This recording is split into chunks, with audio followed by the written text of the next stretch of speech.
Hello! Welcome to the 2022 StreamGeeks Summit.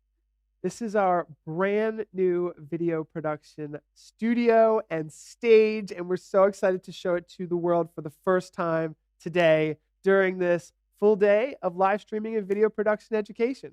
That's right. We have so much prepared for you, and we cannot wait to share everything we have. We're going to kick things off today with a live musical performance with Mike Nappy. And then we're going to actually interview him and learn a little bit about how live streaming has been affecting his career. That's right. So after that, we've got a couple amazing interviews with video production experts, and we just can't wait to share this with you. This whole event today is hosted on Zoom events, but we're also going to be live streaming to YouTube, so you guys can kind of pick where you want to watch and what makes sense for you. If you've registered for the Zoom event, you can go to StreamGeeks.us to get to that link. You can join us for a lot of the more advanced networking opportunities and connection options that we're going to have available for everybody. So during the live event, there will be a webinar where we'll do all of our presentations from awesome companies like Zoom, RoboFlow, who's going to talk about computer vision and AI. We're going to talk about live graphics with NewBlue effects, do all the presentations in that webinar, but simultaneously at any time, you can jump into a Zoom meeting for networking opportunities where we can get together with our peers in the live video production industry. For any of you who are watching on YouTube and have not registered for the event, the link to register for the event is in the description of the YouTube live stream. It is free, so if you want to participate in that two-way communication experience that Zoom Events offers, go ahead to that link and register now. Awesome. Well, let's give the amazing Mike Nappy a chance to perform the very first performance on our brand new stage.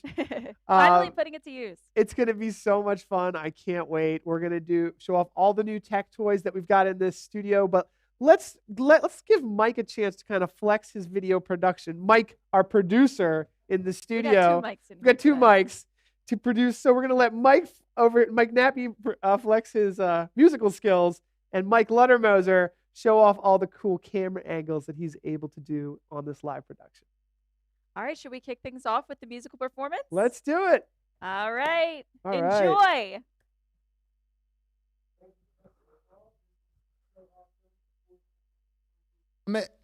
And I thought it would be awesome to debut new music that I've never performed before.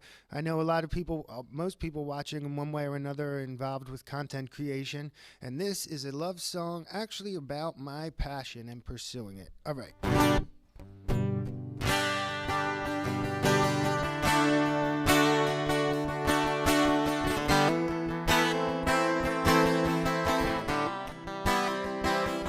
Giving all my love to this, I'm ripping out my heart for you.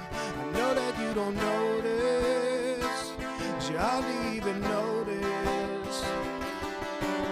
Love doesn't keep tabs, and neither do I. Just everything I ever spent went to you. Life moves pretty fast, looking past everything I ever did was for you. Good ideas, future plans, all meant for you. You never really accepted me, though I accepted you. And who am I left to choose when I still think I'm lovable? You hanging on to these moments when I am meant for you.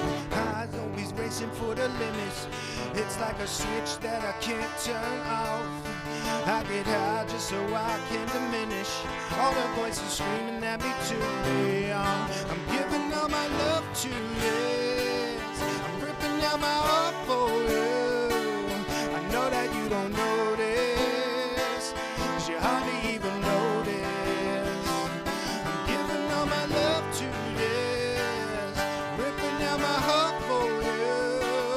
I know that you don't notice, 'cause you hardly even notice. Dylan had it right, these times they are a-changing. Little did I know what I would be faced with. Do I really want this with you? I feel alone like a rolling stone. I keep on moving to the unknown.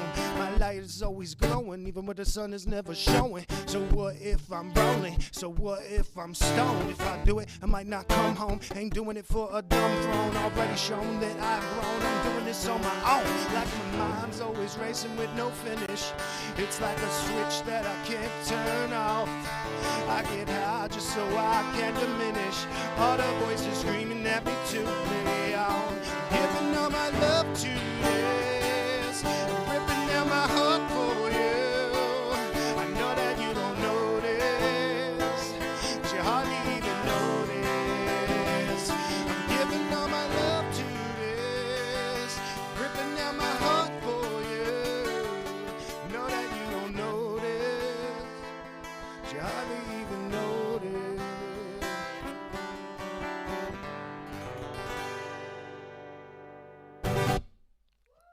Thank you. Appreciate that. This next song, I love this song. It's the first time I'm ever performing it. It's called Running with the Smartest. I decided to surround myself with people smarter than me. That's why I'm in this room. And it's led me to be able to keep pursuing my dreams.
Work with that. This song's called Running with the Smartest. Never did I know when I would make myself a better person. It would come with challenges. So to anyone out there that's doing that, don't give up.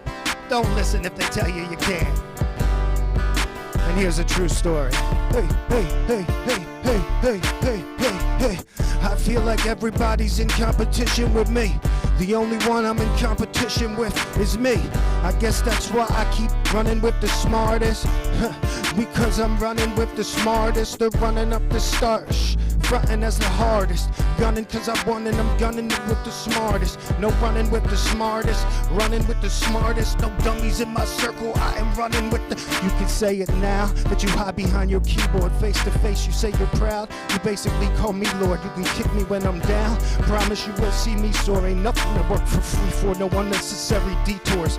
You don't have to ask if the question's am I working. I may be moving fast, but I always put the work in. Just cause you're moving past doesn't mean that you're in first. I see you on your path. I know everything is purchased. There's things that I don't have. What I got, I deserve it. I swear to God, I know that you love it when I am hurting. You let me dig my own grave. You're that type of person. Too damn proud to shovel any dirt in. While I am rehearsing, you're starting up the hearsing. Some days this blessing, it feels more like a cursing. It makes me feel worthless. It's a form of worship. I ain't doing it for the reasons, but it is worth it. I feel like everybody's in competition with me. The only one I'm in competition with is me. I guess that's why I keep on running with the smartest. Yeah, who I'm with, cause I'm running with the smartest. They're running up the start, frontin' as the hardest. Gunning cause I won and I'm coming up with the smartest. No running with the smartest, I'm running with the smartest. No dummies in my circle, I am running with the smartest. I don't wanna beef with no one, everybody wanna beef with me. Nobody wanna help me, yeah, but everybody want a beat from me. It's easy to see they're jealous, I don't get overzealous. I remember cruising in my brother's Oldsmobile listening to Zealots. I'm not just another MC, I I ain't dying tonight, if anything, I'm flying, and I'm just high on my life. I stuck with my passion in the darkness, finding my light, making music that I choose, and I'm writing rhymes that I like. It's really that easy. I'm only trying to please me. Since I was a kid, I remember when others would tease me. It made me strong, been doing this for so long. Been dreaming of disappearing and what they'll think when I am gone. I guess it's not my problem, and it ain't my job to solve them. Too smart, if I whittle it down, I'll dissolve them. I gotta let them drown, let them circle the drain. How ironic, I dug a plot in the grave for the unnamed. I feel like everybody's in competition with me. The only one I'm in competition with is me.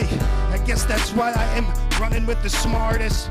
Yeah, who I'm with, cause I'm running with the smartest. They're running up the start, shh, frontin' as the hardest. Gunning cause I won and I'm coming up with the smartest. Running with the smartest, running with the smartest. There's no dummies in my circle, I am running with the smartest, yeah. Thank you very much. Appreciate it. This next song's called Optimistic because it's the way I like to live my life as often as possible. I've never done an acoustic version of this live. The fully produced version, StreamGeeks' very own Mike Luttermoser did the album art for it. So this one's called Optimistic. First time ever doing this live, baby. My name is Mike Nappy.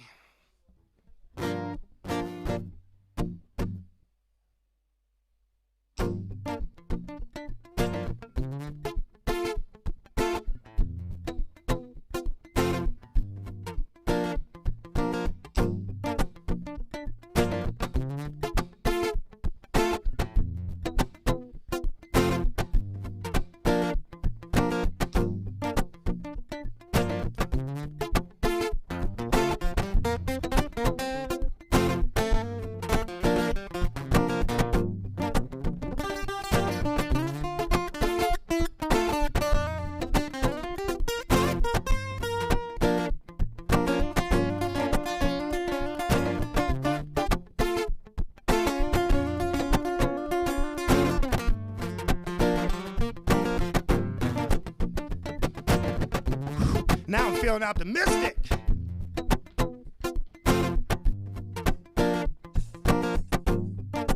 This song's become my mantra because for a long time I was kind of scared to be my best self. But not anymore, I'm not afraid to be great, cause I ain't afraid to be great no more. I ain't afraid to be great. If our energies don't vibe, you can get lost while I get mine. Come on, I ain't afraid to be great no more. I ain't afraid to be great. And if our energies don't vibe, you can get lost. Wanna be optimistic, but it's so damn hard. I got the life and the wife that I want, but I don't got a car. It's just materialistic. I know I shouldn't care. Without any money, I'm just a dummy and a hippie with long hair. And I'm more than that. They say I don't see it, but then I say what I really want to do, and they don't believe it. So who's really right? And does it even matter? Every time I prepare my broken pain, someone makes sure that it shatters. Hey, I ain't afraid to be great no more. I ain't afraid to be great. And if our energies don't vibe, you can get lost while I get mine. Come on, I ain't afraid to be great no more. I ain't afraid to be great.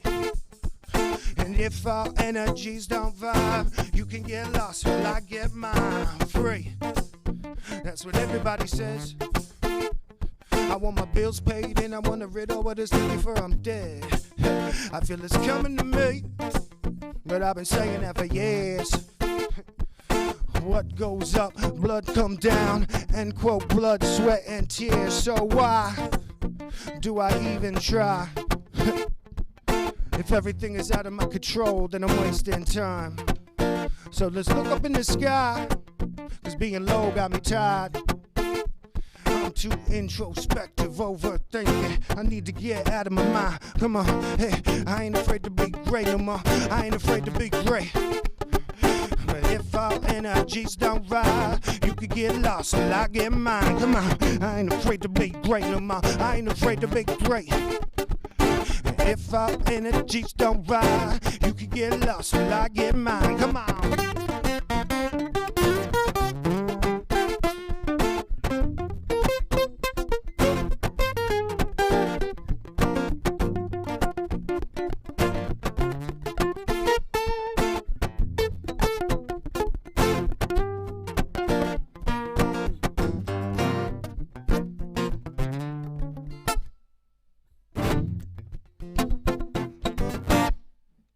Yeah, thank you. Think I might have time for one more. Yeah, I think I do. All right. This song is called Broke because I know what it's like to be.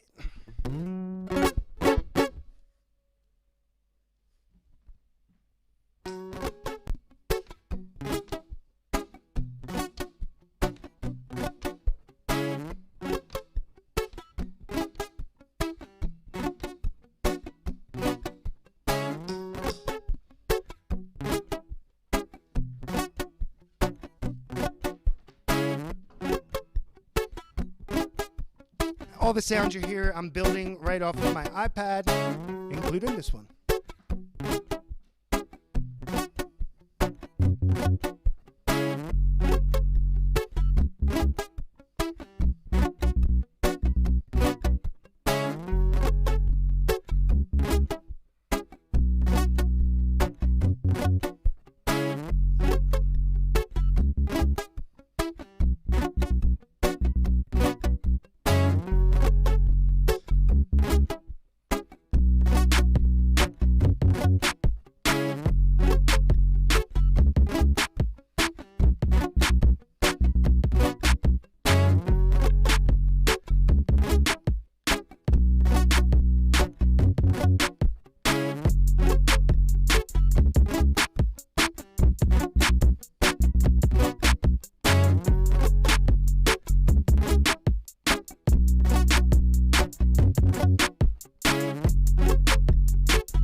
So what I learned, content creation, music, film, whatever it is, whatever you're doing, you may experience where you got to dedicate your time, your money, your resources, and that's why I wrote this song called Broke, because depending on what the money situation is, doesn't determine whether I define myself as broke or rich. And in this case, the thesis of this song is that broke is just a state of mind. And that, with that, I'm going to tell you a little bit about my story and struggling to get here. I said I'm broke, but there is no reason why I can't be rich. I'm wealthier every time when I am kind and when I give. I'm broke, but there is no reason why I can't be rich. I'm rich already, money ain't the definition of it. Rich is loving how I live. I don't ever think there was a day when I was dreaming of what I could be. I didn't wonder where I could be. If I had a little money, could I take it or appreciate it? Did somebody ever give me something for free? I can't go far. Can't afford the parts from my car that need to jump to start. It's parked every time I walk into the yard. It's hard to feel so pathetic, so pathetic. I hope to get it, to how close I'm getting. New goes the legend. It's up to me to go on and perfect it, keep chasing my dreams, or do I forget it? Up to my knees and lay bills on my credit. I'm too embarrassed to admit my debt, and is this what I'll leave behind when I am dead? Will I ever remember from all of these stresses? I don't complain. I'm addicted to fixing it all in my brain. I'll go insane with all of the pain, dissolve into all I have gained. All I have missed is material. Shh, it may be funny to thrift, filming a skip, but for me this is it. My last brand new pair of kicks were like 2006. Money I got none, fun well I got tons. Once I'm not strung like a dummy with knots on, tied up to a not fun work that does not fund me. For jerks that would not come to my show cause I'm not one. I better quit it on and recognize the work I gotta put in if I wanna be, and I kinda don't need riches. Broke, but there is no reason why I can't be rich. Wealthier every time when I'm kind and when I give. I'm broke, but there is no reason why I can't be rich. I'm rich already, money is the definition of it. Rich is living how I live. I never seen a Bugatti, I can't even spell Ducati. I never bought a round of drinks for everybody. I never been on a yacht or canoes, all I can afford. I had to Google who is Tom when I heard about Tom Ford, cause I'm poor. Dime on the floor, I pick it up and say to myself like, 9 more to a dollar. There's only so many ways, actually it's 293, cause I bought so many things with change, like bills and gasoline and milk, bread, cheese. You know the shame. I was counting pennies like right on the counter. There was like a line of people behind me, and it took an hour. Every month's the same stuff, choosing who I can pay up. I've been working every day for years, but still I ain't made much. Save, don't make enough. Late, don't give a what? Safe, I'm living rough, but I am manifesting everything I ever wished for. Broke, but there is no reason why I can't be rich. I'm wealthier every time when I'm kind and when I give. I'm broke, but there is no reason why I can't be rich. I'm rich already, money ain't the definition of it. Rich is living how I live. Thank you so much, StreamGeeks 4th Annual Summit. So lucky to be here, and I think that is my time for performance. Eh? Awesome. Thank you. My name is Mike Nappy.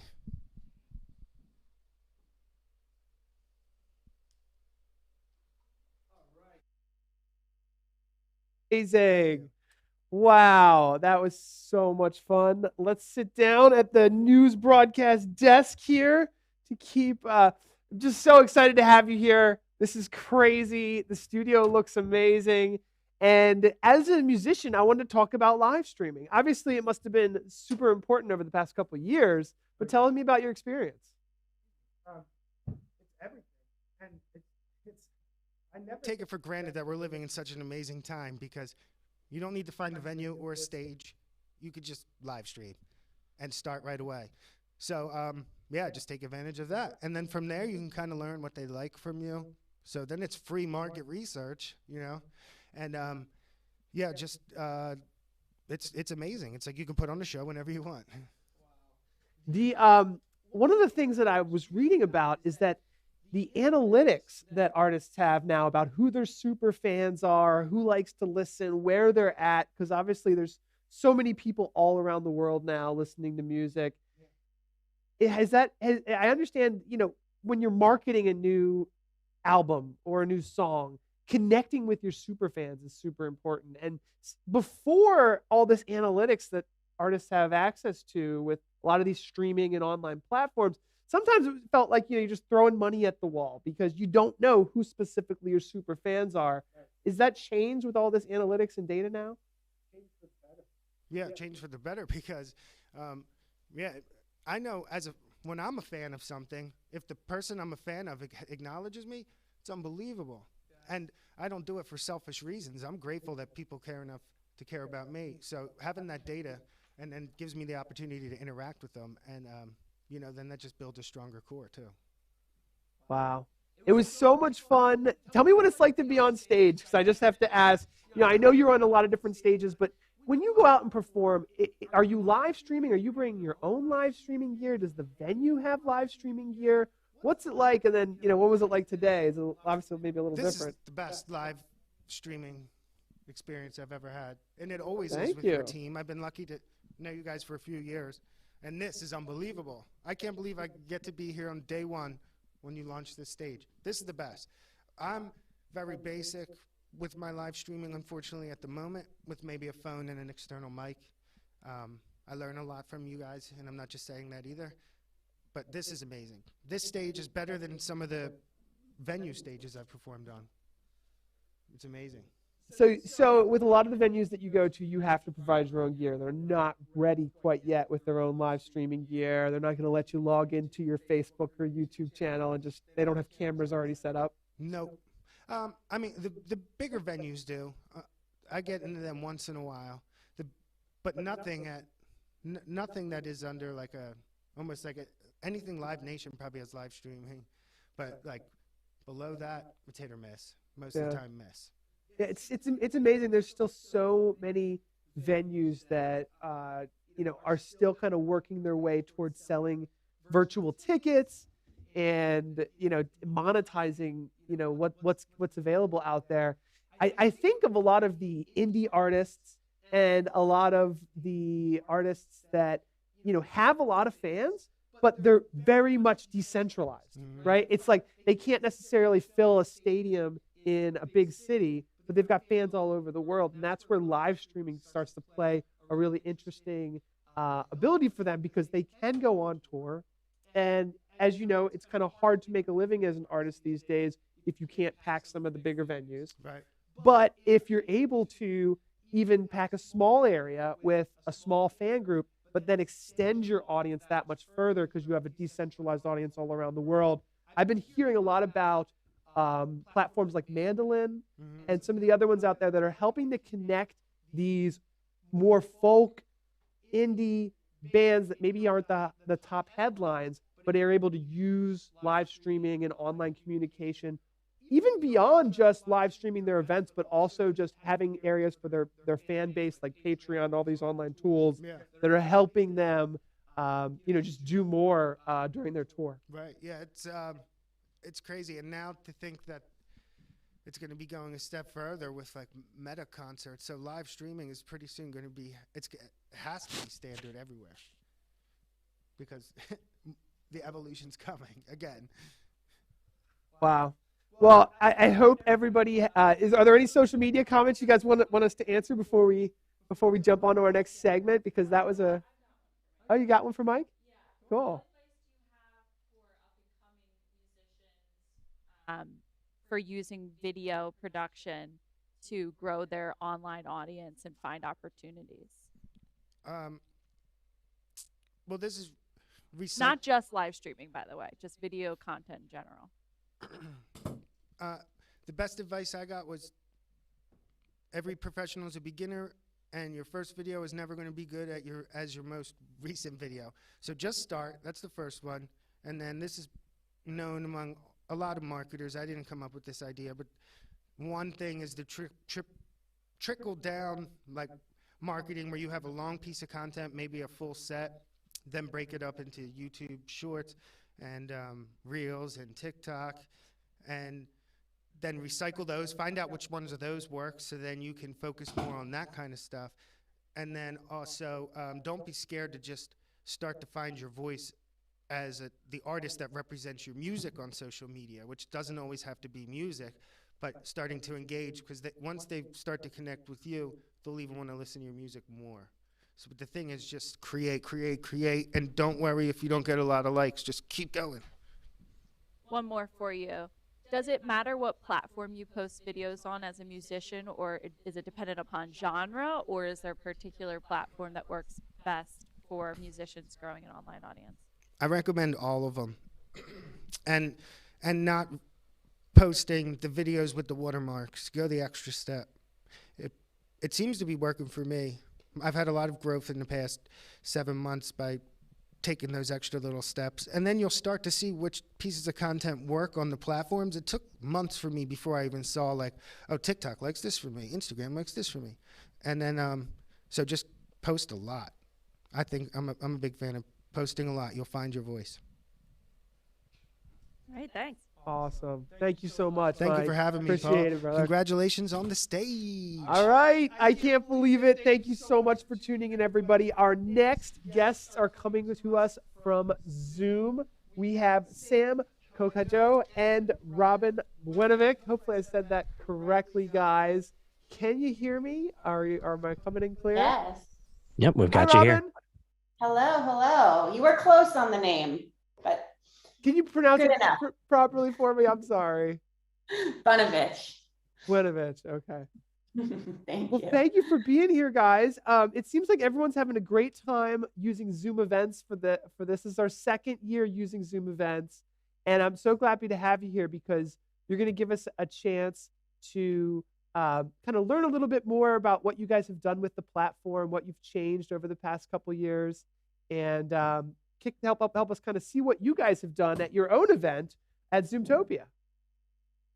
Yeah, thanks so much. I'm going to just go ahead and share my screen quickly, if that's okay. We have a short little presentation, and then we're going to jump into some Q&A. So first of all, thanks for having us. We're so glad to be here, and excited to see your new studio. It looks amazing. Thank you. This is, I have to share this with everyone, just knowing that everything we present here, if it's future looking, we just have to say that, you may see things differently as they go live in the product. So as Paul mentioned, my name is Robin Bunovich. I'm the product marketing lead at Zoom for Zoom events and Zoom webinars. So Zoom events, the platform we're using today, along with Zoom webinars. And I'm here with Sam Kokajo, who's one of our amazing event specialists who ran our big user conference last month, Zoomtopia. So he's going to talk about that. But first of all, if you're not familiar with Zoom events, hopefully you're tuned in on the platform now, but some of you I think are watching from YouTube. But Zoom Events is our kind of all-in-one event management platform, and it takes the best of Zoom webinars and Zoom meetings, which I'm sure you're pretty familiar with at this point, and puts them into an event platform that allows event hosts to host virtual and hybrid events, which we'll talk about in a little bit, giving your attendees the chance to network, use a virtual expo hall, watch things from a streaming lobby. So there's a lot that happens on the platform, but it's really kind of everything you need to host virtual and hybrid events. So just to kind of share some of the things that we've been working on over the past year and a half that we've launched the platform, we've come out with a backstage, which we'll get to in more detail, an expo hall, which I'm not sure if you're using in today's event, but it's kind of that virtual expo floor. We can roam around and talk to folks. Networking, which I know we are using today. Branding capabilities, lots of integrations with our marketing automation tools. And then, of course, event analytics post-event. So, we see the platform being used in a lot of different ways. Here are just some, examples of what our customers are using it. But we've also had some really interesting examples. Like, for example, last week we had a major fashion brand use the platform for model casting. So people are using it in some really creative ways. Of course, these are some of the more typical ones. And like, today a conference or a summit is pretty common as well. So now I just kind of want to get into some of the cool features that we've either recently launched, that we're going to be launching within the next few months, which hopefully will be interesting for you as a kind of streaming and video audience. But the first one is some enhancements to our networking profiles. If you did opt in for networking at the event today, you'll see you can create your own profile, you can add images, and then you can start to connect with other people and actually set up kind of one-on-one meetings if you mutually connect with someone else at the event. And then we also have some, AI matchmaking through the networking, so you can kind of see who you're connected with, make new friends, chat with folks, find new people at events.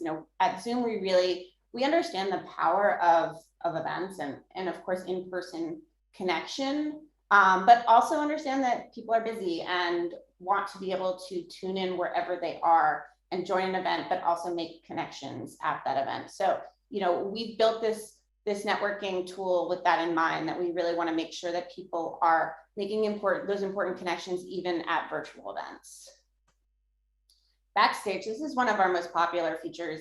I'm sure folks like you guys would be using something like this quite a bit, but essentially it's that kind of green room behind your webinar. So when you're hosting a webinar and you want to get your speakers together and you want to be able to have a place where you can talk behind the scenes while the webinar is taking place, that's really what Backstage is for. So you can join the Backstage, you can have this kind of space where you're not live on stage and you can talk to the other speakers, and then when it's your turn, you just go into the webinar, you do your turn, and then you can come back and get feedback from your fellow panelists. So this is a super, super popular feature. We use it all the time at Zoom. It really helps us stay organized, professional. Expo, this is something that we've kind of built a lot on over the past year and a half. We really want to make this a useful tool for sponsors, of course, because sponsors often fuel events, but also we've seen it being used for things like if you're using it for onboarding at a company and you have kind of your HR benefits booth and your travel and expenses booth. So you can use it for different functionality. We use it also to do deep dives on different products at Zoom. So it's really a way to kind of shape your event however you'd like and have people kind of choose their own destiny and bump into one another and chat along the way. Guest registration, this is something that we felt was really important. When we originally launched Zoom events, you had to have a Zoom account. It could be a free account, but you had to have a Zoom account. Now we're allowing anybody to join a Zoom event without a Zoom account, without having to create an account. So you just put in your email, you're sent a verification code, and then you can join the event, and there's no kind of barrier to creating that Zoom account. Branding. So this is something I think, Paul, you're using it at this event, which is great. You can kind of set up your lobby with your own colors, your own, the buttons can be whatever color you want. You can design your emails with your branding. So it really kind of makes the tool much more customizable, and we're going to be adding a lot more to this branding feature in the next few months. So this will become something that's really kind of makes each event much more unique. SimuLive, this is a huge one because we have so many customers around the world, global companies who want to broadcast a webinar and then do it again several hours later, perhaps for another time zone. And essentially you can do is, it's a like live. So you can replay that webinar that you previously recorded, but be there for Q&A, use polling, use chat. So the attendees wouldn't necessarily know that you're running a SimuLive event. They're seeing that content and you're able to react in real time through chat and Q&A without having to re-present your content that you already presented. Session resources. This is something that's not out yet. It's coming soon. But it allows people, so if you're hosting a webinar and you want to pop up a call to action or showcase some of your speaker profiles, you can essentially send these kind of notifications throughout the webinar, and attendees will see this on the right hand side of their screen. Different calls to action, you can use it for speaker bios or have folks share out documents this way. Just making those webinar sessions more engaging. And finally, I think this is what I'm most excited about. I know Sam is really excited about this one as well, which is Production Studio. So some of the really cool graphics that you've seen today, now you'll be able, when this is live, it's not live yet, but when it is, you'll be able to do those on your own. So you can create and build these different scenes within the product and then switch them out as you're going through your session. So it's like you have a professional production team, but you're able to do it all by yourself, which is really exciting for a lot of our hosts that are juggling a lot of things at once and may not have a budget to hire a full-on production team. And then finally, I just want to share some examples of how at Zoom we're using this product. We used it for a hybrid sales kickoff back in August called Growth Summit, where we had folks tuning in from different offices around the globe, actually, and then of course virtually as well. We did an analyst event in August where it was half on-site, half virtual, so a fully hybrid event. Folks were tuning in live, asking questions live. We had a band that was coming in from Texas. We had analysts around the globe tuning in, and then we had about 50 people in the event space in San Jose. So it was a fully, truly hybrid event. And then Zoomtopia, which I'm going to let Sam talk about. His team did an incredible job. It was it's our largest user conference that we have. It was the first time that we did it as a really, truly full hybrid event with 1,200 people in San Jose at the convention center and thousands more tuning in live on Zoom events. So I'm going to pass it over to Sam, who's going to talk to you a little bit about how we kind of pulled off that massive event using the platform. Yeah, so like Robin said, my name is Sam Kukaiko, and I lead the production arm of our event services team here at Zoom. So we do all of our major internal events, as well as kind of first and foremost, we're actually a services team of professional services for customers and for customer events. And there's some of the biggest and coolest ones out in the world that we've been able to work on. It's been a really exciting time to be at Zoom and doing this sort of work.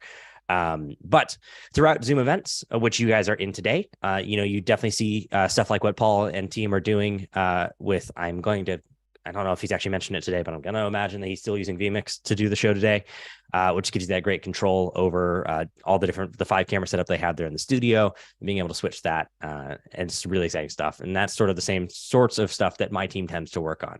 And Zoomtopia is kind of the example of that. It's a tier 1 large scale user conference. If you didn't get to check it out, I would definitely suggest that you go over to zoomtopia.com and check out some of the recordings, particularly that main stage was pretty dang cool, if I do say so myself. And what I kind of wanted to highlight to you guys today is some of the stuff that we did beyond the native features. So, this is kind of the split that Robin and I usually take when we come to present at events like this is Robin's telling you all about these sort of native features and tools that are available within the product that you can just plug and play, nice and easy to use. And I'm here talking to the slightly more advanced audience here who wants to dig in a little bit deeper and do some crazier stuff. And that's where we got to do some fun stuff like you can see here on these pictures. That's our main stage there with the big LED video wall that had video participants from our live call coming in. We had up to 45 or so of them on screen at any one given point in time. They're all kind of moving around and floating back. There you see live chat, you see live reactions, and those are all things that are being pulled out of Zoom and automatically generating those graphics and building them on. I am going to drop, or rather, how about this? I'm going to send these links over to Tessa and let Tess and let her decide if she wants to share them out with the group at large. If not, you can PM me if you're interested in these. But we did some webinars recently. If this is something you're interested in, that took basically what we have right here in like 5-10 minutes of content and expanded it out into 3 hours of getting the most out of Zoom events, out of the native product features, out of engagement, engaging with your audience in that interactivity, and then taking it all the way up into production for hybrid events, for kind of taking this up to the next level. Because really, that's kind of one of the talk track that I've been giving a lot recently, is really kind of pushing people to the evangelism side of why are synchronous events important, and why is interactivity important for synchronous events, for my audience showing up at the same time as me presenting this event. Why are we all here together in this conference with Paul and team here? And the answer is because it's a community, and it's because he's given you ways to engage.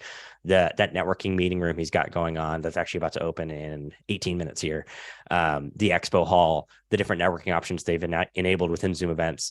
And, you've even heard him mention it a couple of times, like, yeah, if you're watching on YouTube, that's great. You can comment there. But if you really want to participate with us, come to the event.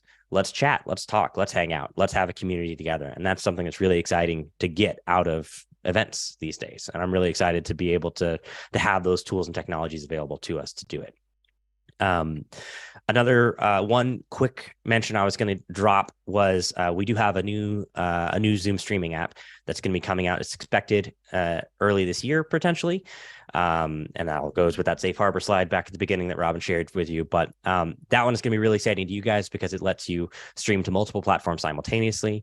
It also lets you have a lot more linking between those different streams, a lot more flexibility and power.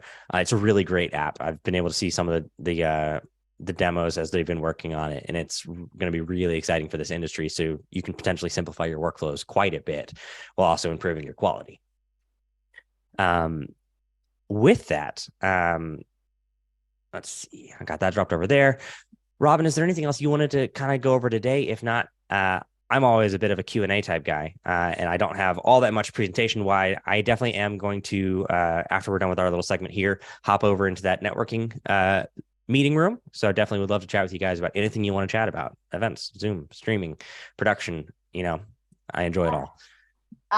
Well, Sam, while we have you here, there's 2 questions that came in on the Q&A panel, so we might as well answer them. And if you're listening now, feel free to drop your questions there, or meet us over in the networking area as well. But question from Zane: have you had any experience with video production for your live streams where you've used a green screen to add a light show to your streams? If so, how is that experience? And I think that one came in right before we took the stage, actually. So that one, I believe, is for Mike. I'm not sure if Paul and Mike are at a place to be able to answer right now, but I think that one was for him. If not, I'll answer in the meantime and just say, yeah, we've done a lot of cool stuff with green screening. And I know Paul has too, where you can add a lot of different things behind you. I haven't actually done, I don't think, the idea of like having a small little stage with a big stage light show. That would be a pretty neat creative use. Yeah. Actually, Robin, if you want to hit this one from Kenny about guest join. So if users don't have a Zoom account, is it possible to have a generic link to the event that everyone can join, but they're not logged into Zoom? So can you kind of elaborate on how that guest join works? Yeah, absolutely. And that's essentially how it works. So you can create a public event. You can send out the link to that event. Folks can then click on the link, and then there'll be 2 buttons. It'll say register as a guest. They can click on that register as a guest. They'll be sent a passcode, and they can use that passcode to enter the event. So we do that for security reasons, but they don't need to be logged into Zoom or have a Zoom account. So it really makes the platform much more widely available to more attendees. So yes, Kenny, you can absolutely do that. It looks like we have answered all of the questions here. So like Sam said, please join us over in the networking space, and we're happy to chat with you there. Again, my name is Robin Bunovich, Sam Kukaiko. We're at Zoom. Feel free to find us on LinkedIn, ask us any other questions that you might have. And thanks for having us today, Paul. Appreciate it. Muted mic. Hey, there we go. Thank you so much for coming, you guys. It was really informative. I'm really excited about that new streaming app. I'm guessing probably a lot of people are excited to see what Zoom's going to do with that. Definitely. Remember to be leaving your questions for us in the chat, because this is a live event and we want to make sure that we bring as much value as we can. So, yeah, and as Sam and Robin mentioned, the networking room is going to open in just about 5 or 10 minutes. So we'll get that launched, and that's a really important part of all of this, and it's one of the reasons why we use Zoom events. We can have multiple tracks in our day here, and one of them, of course, is the webinar, where our next presentation is going to be how to step up your production with video production graphics, and we're going to be working with NewBlue effects on that, so I'm really excited about that. In fact, we're using NewBlue effects right now. And there's been some really cool lower thirds and different things that I've been excited about. Boom, just like that. And it does make a difference in your video production quality. It certainly does, especially the ability to change them on the fly. And you never know when you're going to bring in somebody new to interview. Yeah. And I believe we're going to get a pretty deep dive from Joe Zamora at NewBlue Effects. Everyone who is attending the StreamGeeks Summit this year is going to get a free 6-month license for NewBlue FX Present. So that should have been emailed to you this morning. So you can get it for Mac or PC, and the serial number should have been emailed to you. So you can give that a try. And we're excited about it. We're using vMix. Sam alluded to that. We really like using vMix. But we're running NewBlue effects on a separate machine. So using NDI on the same local area network, we're able to send graphics. And, vMix does have graphics built in. But one of the things that I really like about using NDI and multiple video production systems is to kind of share the load. Because as you can probably guess, Mike, our producer over there, is doing a lot. And he's got a lot of cameras here, and he's monitoring the streaming. He's got Zoom going on. And, we hope that we don't make any major mistakes, but asking him to do graphics on top of all of that is a big ask. So we separate that task. And there's a lot of ways that you can happy work. To hear you say that, by the way. Yeah. Oh, it's a great thing. And there's a lot of ways where you can have multiple people working together on the same production. And in fact, I don't know if Sam, if you're still here, I was interested to know how many people were working on your team during Zoomtopia, but it takes a team, right? Yeah, it definitely does. Zoomtopia, typically in each of the different spaces that we took live, we would have one dedicated Zoom op who's handling all the remote speakers in and the feed out. And then you would have your V1 who's switching your actual main show, an A1, and like in the smaller content theaters, a V1 and A1, a Zoom op, a camera op. I think that was it in most of the spaces. Obviously on the main stage, we had significantly more. We had me and Jonathan kind of looking at the chat and the reactions and kind of directing from that side of things. I had one operator working the gallery views. And then we had another op who was handling the streams in and out just so that they're able to dedicate their time to it. It must be a lot for someone to wrap their heads around everything that you guys were doing. We have a smaller version of what you were doing, much smaller here.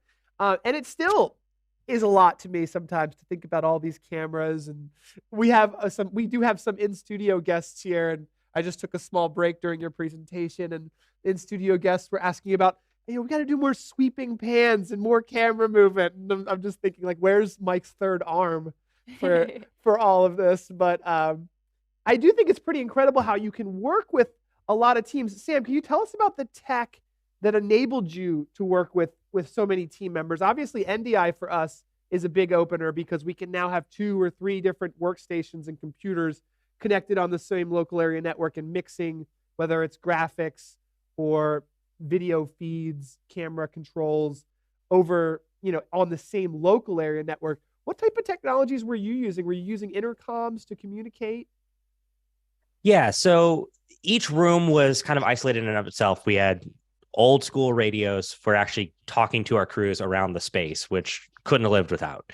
And so for Zoomtopia, a lot of the stuff was very SDI based, very traditional broadcast AV, safe.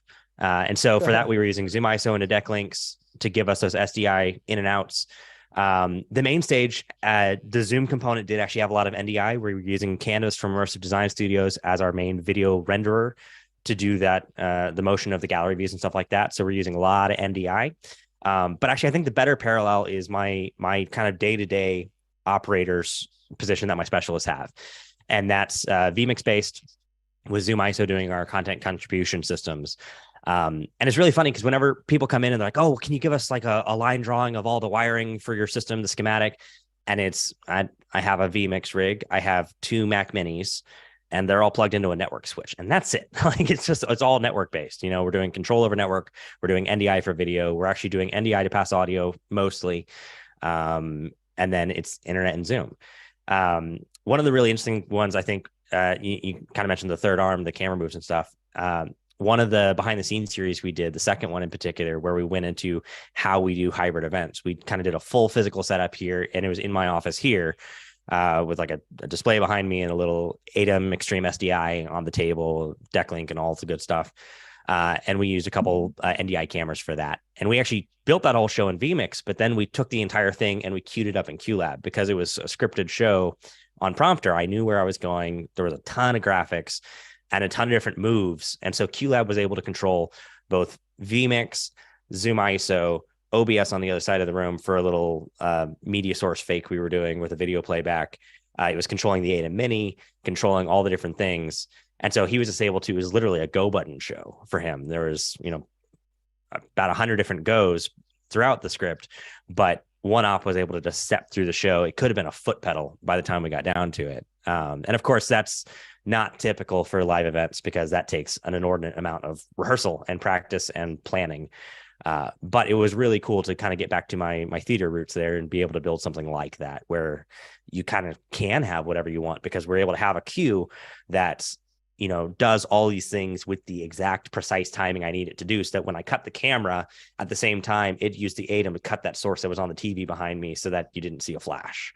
And that's just something that you can't do with an operator, everybody trying to hit go at the same time. We hear that same desire from many of our customers in the house of worship space who like to build everything into their digital audio workstations. So whether that be Ableton or QLab, would you consider QLab a digital audio workstation? No, QLab is a show control and show control and queuing system. But if you're talking about just building something like to timecode tracks or something like, hey, I want to have all my, I'm going to give my drummer a click track. I want to put my lyrics video, my lighting, all my other stuff, and have everything kind of triggered off this, run my mixes, do that sort of, where you record everything into your DAW and then play it back from it for your virtual sound check type thing. QLab is definitely a great way to do that from a timecode perspective. Yeah, that's and we see that a lot with digital audio workstations as well, because many of them have MIDI in and out, and MIDI has become an interesting way to send commands to lighting controls and even camera controls. But certainly you can send it into vMix to do switching, and it's that kind of that one go button where you start the digital audio workstation and use that as your time code, as you mentioned. So I've seen a lot of that as well. What I also see a lot of is a really in-depth, a really versatile video producer like yourself who knows everything. And it seems like you've automated so much of that. It seems like there's also a lot of people who aren't quite as technically inclined to rely on humans a lot of times to build these teams. And I'm wondering, is there a future for camera operators? Because back in the day, it used to be you could have, a crew of camera operators, one camera operator per camera. I feel like that's certainly changed with all the robotic PTZ cameras and there's a really important reason why, because you can give the producer behind vMix or the TriCaster or whatever they're using the control to just move a camera with a click of a button. But I sort of think that camera operators there's still a need for a camera operator. They might just be one camera operator controlling 5 cameras instead of one per, that 1-to-1 ratio. Do you guys find that you're using camera operators, or are you just building everything into the automation with like QLab? It depends on the show, but like that Go Button show I mentioned where everything was scripted, I did have a camera operator so I could have him on a gimbal. Because there's something about being able to have, like, it was just an iPhone on a gimbal, but getting that up close and at these angles that I wouldn't be able to, like, he was doing shots where he had to do this shot and then get out of the way before we cut to that other one because he would have been in the shot there. And so I couldn't have put another PTZ there. But by the way, I love the little PTZ on the corner of the desk, the little upshot of Mike when he was sitting there during the interview. It was awesome. I loved it. But there's definitely some, there's a speed in production and a quality of an actual camera op. I did a show last week where we just had a wide camera and a close-up camera going across a panel, and having a camera op on that panel instead of having to have presets that would have all been a little bit too wide to be safe and all would have been a little bit wrong framing, like having him be able to always be adjusting for the right amount of headroom and always frame it upright. It's just so much more natural. Camera ops are, I think, one of the things that get put on the cutting block really quickly, because it seems like a slight waste, but I think the value that you get out of them is incredible. The artistry, I guess, of the human touch on a camera has not been met by technology yet. Yes, there are definitely places where you can get close. With PTZs, you can get really close really fast, or sometimes I can be more predictable if I need this shot has to be locked off exactly here. There actually could be a reason that I need it to be PTZ because I need it to be exactly this framing every single time, no matter what. So a graphic can overlay on it or something like that. But there's also times where I'm relying on where's my speaker going to walk and I'm following them across the stage, and tracking is great. And some cameras are really, really great at tracking. But a lot of the time I think, that camera op may only be 10% better, but they are 10% better. Yeah. No, I think that's a really good explanation of kind of the state of where things are at. I mean, everyone's looking to automate things just because if it works, and it's reliable. And we're all working with small teams. The majority of people are working with small teams. It's not like you can just put a camera operator up on every single camera that you have these days. So I think that was a really good explanation of where most people are at these days. There are a couple questions. Oh, okay. Yeah, I think we have a little bit of time left. The first one is regarding PowerPoint slides. Is Zoom looking into the capability of uploading PowerPoint slides directly to the platform instead of screen sharing? Asked from Mike. So I am going to let Robin answer that one. Sure. Yeah, I saw that one come in. So for now, we are going to continue using the screen share functionality. It just allows the webinar to be safe. We don't have to scan any files. So not at this moment. That's not something that we're planning to do. Okay. One more quick one with the metaverse, VR and the metaverse with Zoom. Any potential there? That's something I know it's been discussed quite a bit. I don't know of anything concrete that we're launching at Zoom. I don't know, Sam, you have any other things to add to that? An exploratory phase with that as well, because so much technology is leaning that way. I mean, it's interesting, but it takes a while to design and implement, I'm sure. Yeah, absolutely. All right, great. Well, thank you so much again, Sam and Robin. It was really informative. What a great way to kick it off. And now everybody gets a chance to explore and experience Zoom events. So if this is your first time, let us know. We're going to be here in the lobby. There's the networking room and, of course, this webinar. So we're here. And one thing I just wanted to end on, Sam, which I think is great. As a live video host and a virtual event host here, one thing you always worry about is like, what happens when SHIT hits the fan, right? What happens when something goes wrong? And I have to say that the one thing I keep telling the team is I'm like, guys, Zoom isn't going to go down, okay? It always just works. And, the stream might, I mean, if we lose internet, even if the power goes out, I'm pretty sure everybody else is still going to have access to Zoom. You know what I mean? Yeah.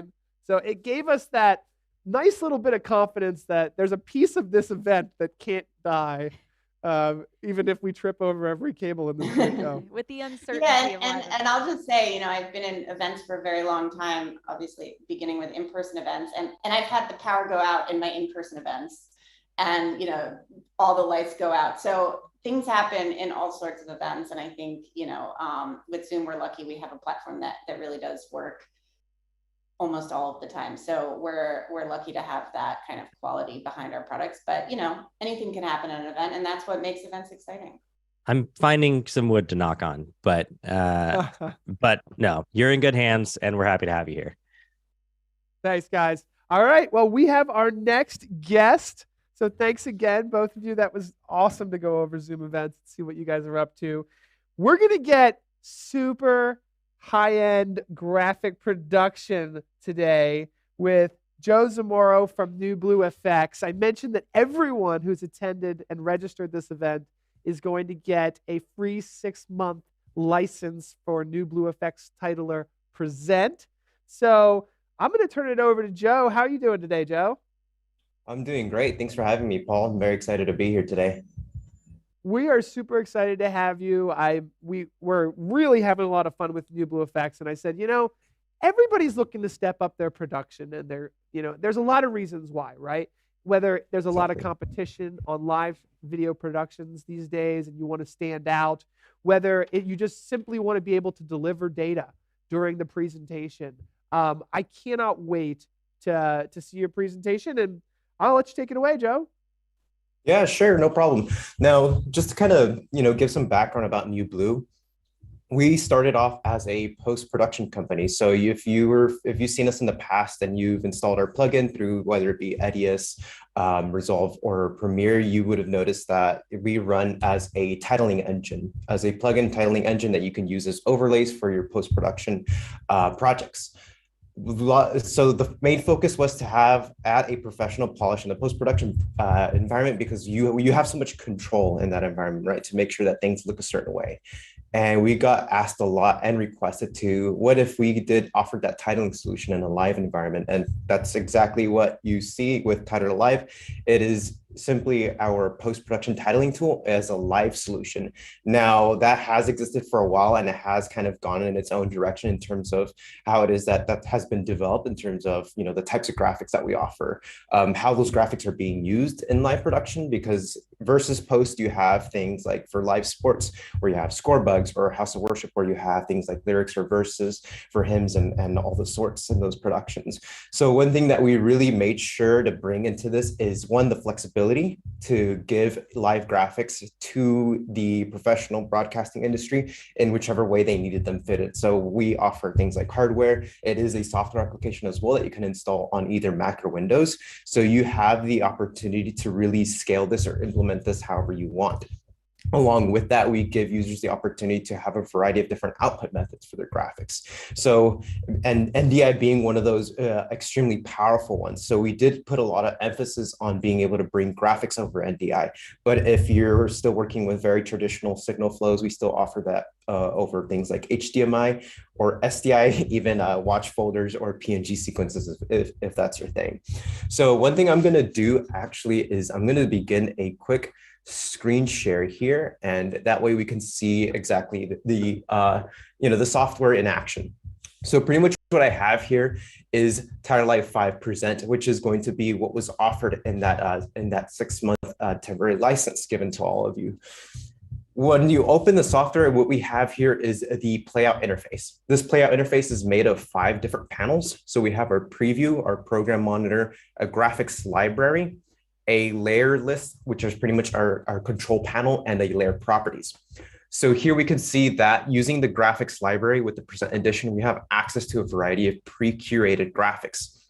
So for example, if you want to quickly get started for any kind of production, whether that be a House of Worship or basic newscast, right? Because we do have a wide variety of schools that are in fact using our software to actually, for their for their broadcasting department, and they want to deploy things like sports graphics. They have newscasts, whether it be at college level, high school level, or even when it comes to some freelancers that have to cover a lot of ground with their projects and have a lot of client work, and they need a good amount of graphics to cover them. And that's pretty much what we offer here through the graphics library.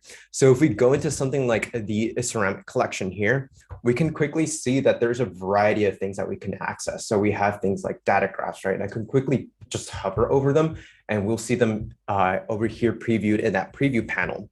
We have things like lower third messages. We have picture-in-picture graphics. So if you're doing something very similar to some kind of webinar, right, you can actually route things like NDI camera feeds or even web camera feeds to those picture-in-picture boxes that are displayed here. But let's say we wanted to do something very simple and drag something like a lower third into our playlist. Simply click and drag it, and we'll see that we're actually queuing a render for this graphic. Once we have that graphic fully rendered, we'll see it denoted by this green check mark that it's ready for playback. When we click this graphic, we'll see it play over our program monitor. Note that this project starts with a channel 1. This channel 1 is the broadcast channel that I'll be using, which I'm operating all my graphics from. So we'll see that we have this channel now broadcasting this one graphic layer. Then from this program monitor, we have the option of outputting a specific output method. So here we have things like NDI. If I had an SDI card installed, we would then see that SDI option there, but we'll keep the conversation NDI centric. Now, if I use some kind of switcher application that has NDI or some kind of hardware device that has NDI, we can actually bring that in. So we have we have a PTZ camera here and I have an NDI source here overlaid that is actually my Tether Live feed. But I can make this a little bit larger and see that I in fact brought Tether Live over as an NDI source.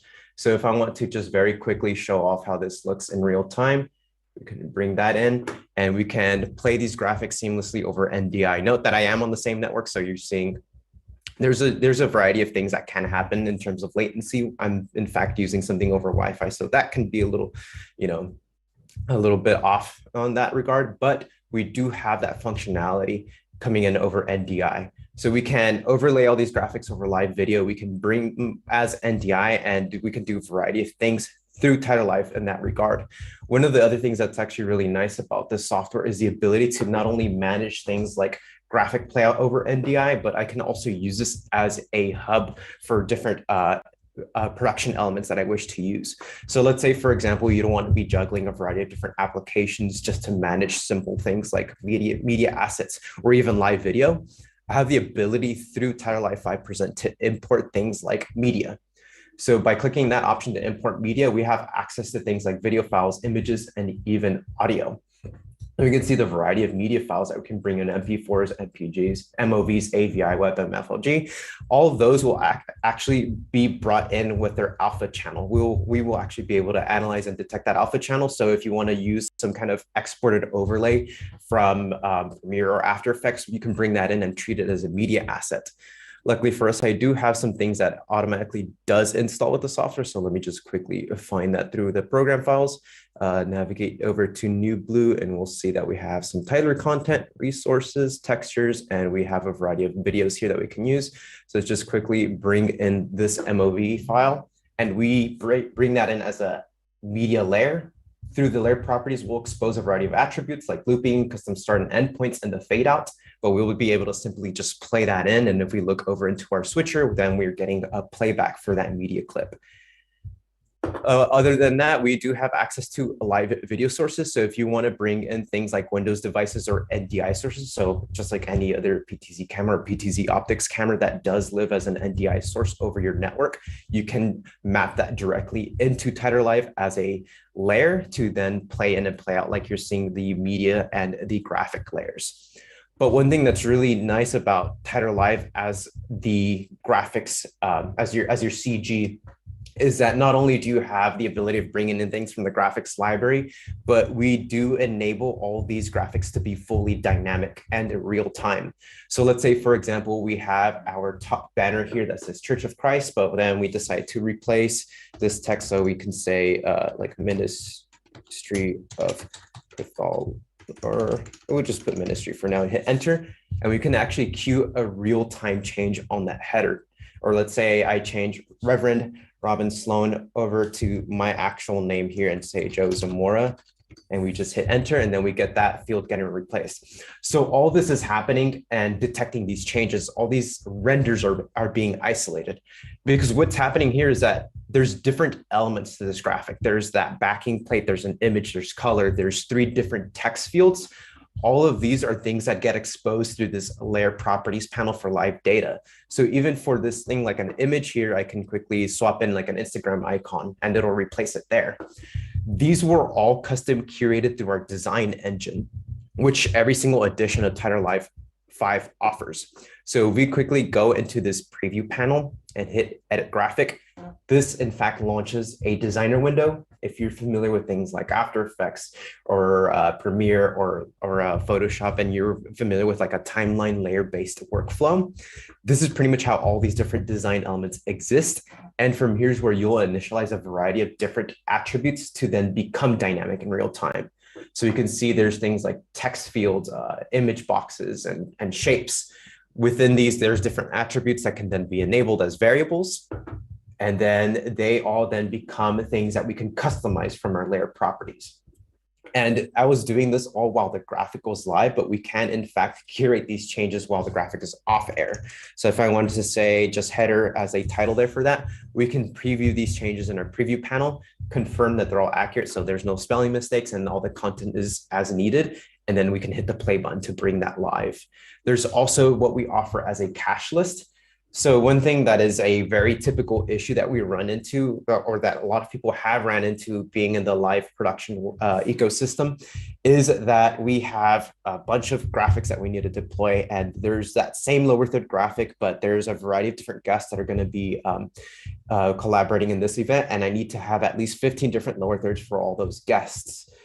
You would typically be expected to make a unique export of all those different guest entries. But one thing that Tighter Live allows you to do is actually build records for those graphics. So if we have this header graphic here at the top and we want to build out data for it, we can say something like title card here as my second entry. And I can put a different name here. So we'll put someone like Paul there. And we can say, we can do Zoom events as our line 2, and then we can add a logo here. So we can go ahead and navigate back into this program files, looks at some more other Tyler content to just kind of populate those textures. And we can add this little controller here. So now we've built a second record, and I can double click here to add as many records as I need. So I can do a final third record. We can just say line 3, guest, and we will do something random data there and make a third image. And we can then introduce this angry face there. So now if I play this graphic live, we have 3 different records that reference for those unique updates. So now we see Tyler card with poll and Zoom events, and then we have our line 3 that has guests and random data. And we can see that even the image is dynamically updating from there. So if you're running something like a house of worship production, you can use something like a Versus lower third that we actually ship with some of our collections here. And you can build out your cache list and then just have like your reference name and the reference text, and then just quickly access those as a graphics operator. There's a lot of flexibility here that you can then take advantage of. And let's say, for example, you don't want to actually, or maybe you have external data that you want to reference. And it's not something that you want to manually update or build out manually through our cache list. We have what is called our data controllers. So what data controllers pretty much do is they give you access to external data sources. So whether that be local files, some kind of service like social media services, or some kind of statistical service for live sporting events, you can use the data controllers to route that data externally. So if we look into like this general category, for example, we can generate custom clocks. So if you want to create a clock countdown for your event, we can add a new clock. We can customize that clock. We can put the time formatting there. We can say this clock is going to start at 5 or 50 minutes, and we can make it count down to 0, save that clock. And then we can actually configure some stuff, reset that clock, and we can, have this clock go and then count down. We would then be able to like route all this to the actual graphic itself as a component. So if I go into the data here for editing my design and I go into this text field here, motion and data, I can route something like clock 1 under my variable settings. And that'll pretty much establish a connection between the clock data controller and that actual field of text. So we could be running all those changes in real time. So now that we've rendered all those clock's digits to play back, we can just simply start our clock and now we have it running down from 50 minutes all the way to 0. So there's a lot of things that we can do that lets us, let us create all those custom things for clocks. And if we want to do spreadsheets, we can bring in spreadsheet data from some kind of spreadsheet file. So if I build out an Excel file here, and I do something like, we do have to initialize data fields. So I can say there's a header data field, or we'll do something simpler. We'll do line 1 and line 2. And we can say Joe, and we'll put Paul's name again. And we can do line 1. I can say NewBlue, right? And we can put Zoom events for the second line. I'll just keep using Zoom events as our name there. We can just save this file and we can then browse the location to save it to. We can quickly go to the documents and just save it as book 1 and replace whatever I had there. So what we've pretty much done is an emulation of what is visible from the cache list is we have 2 different data fields, line 1 and line 2. Every single cell below it is going to be an instance of that data. So line 1 can either represent Joe or Paul. And then what's happening here horizontally is that we have records associated horizontally. So Joe and NewBlue are one whole record, and those associate with line 1 and line 2. And then we have Paul and Zoom events associated as their second record that will then belong to lines 1 and 2. Then using our data controller here, we can either generate a file, which will generate a CSV file off of like the data fields that we see in live data, or we can host any kind of spreadsheet that is over URL. But we can then select that file, connect book 1 to that. We will then see that under our layer properties, we get a brand new tab here. All of our data controllers will appear as tabs here.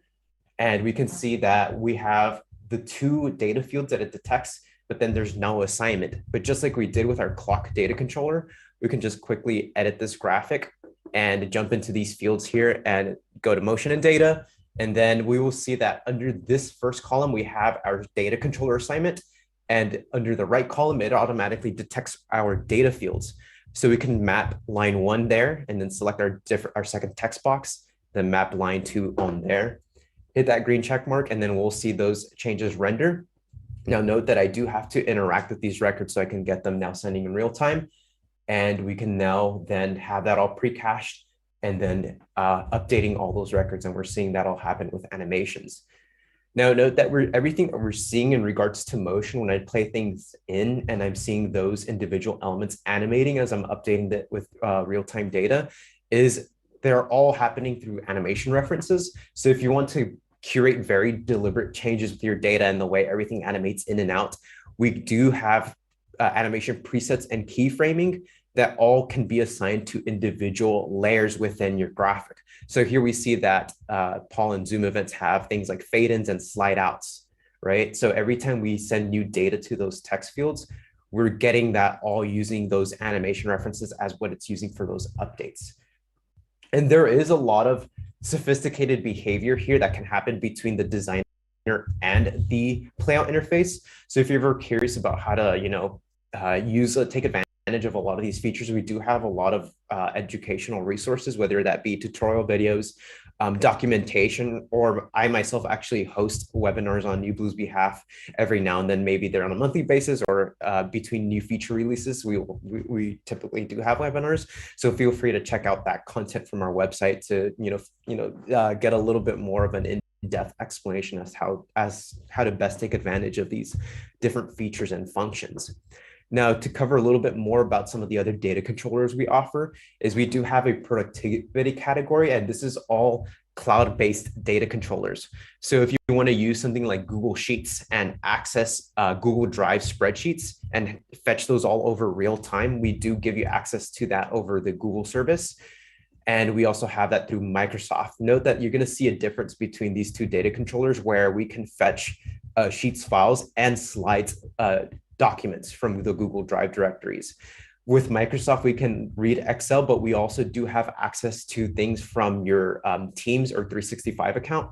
So if you want to use People Finder and find people under your organization or people that you've emailed recently and you want to extract username or profile data, so like their name, their email, their occupation, all those different elements into a graphic, you can fetch that information. Or Teams chat messages, if you're using the Teams service and you have your entire, your group under that, and you have all their different data and you have different chat rooms, you can extract their profile image, name, and their specific chat message, and then route that all to a graphic real time. Other things that we offer are social media control access. So you can bring in things like Facebook, Twitter, or YouTube comments. These can all be curated in playlists. So if, for example, you want to manage content and you want to be able to look up different users, where you do have to, in fact, log in with credentials, but you can access their different, so let's say you have a keyword and you want to find anybody talking about PTZ optics.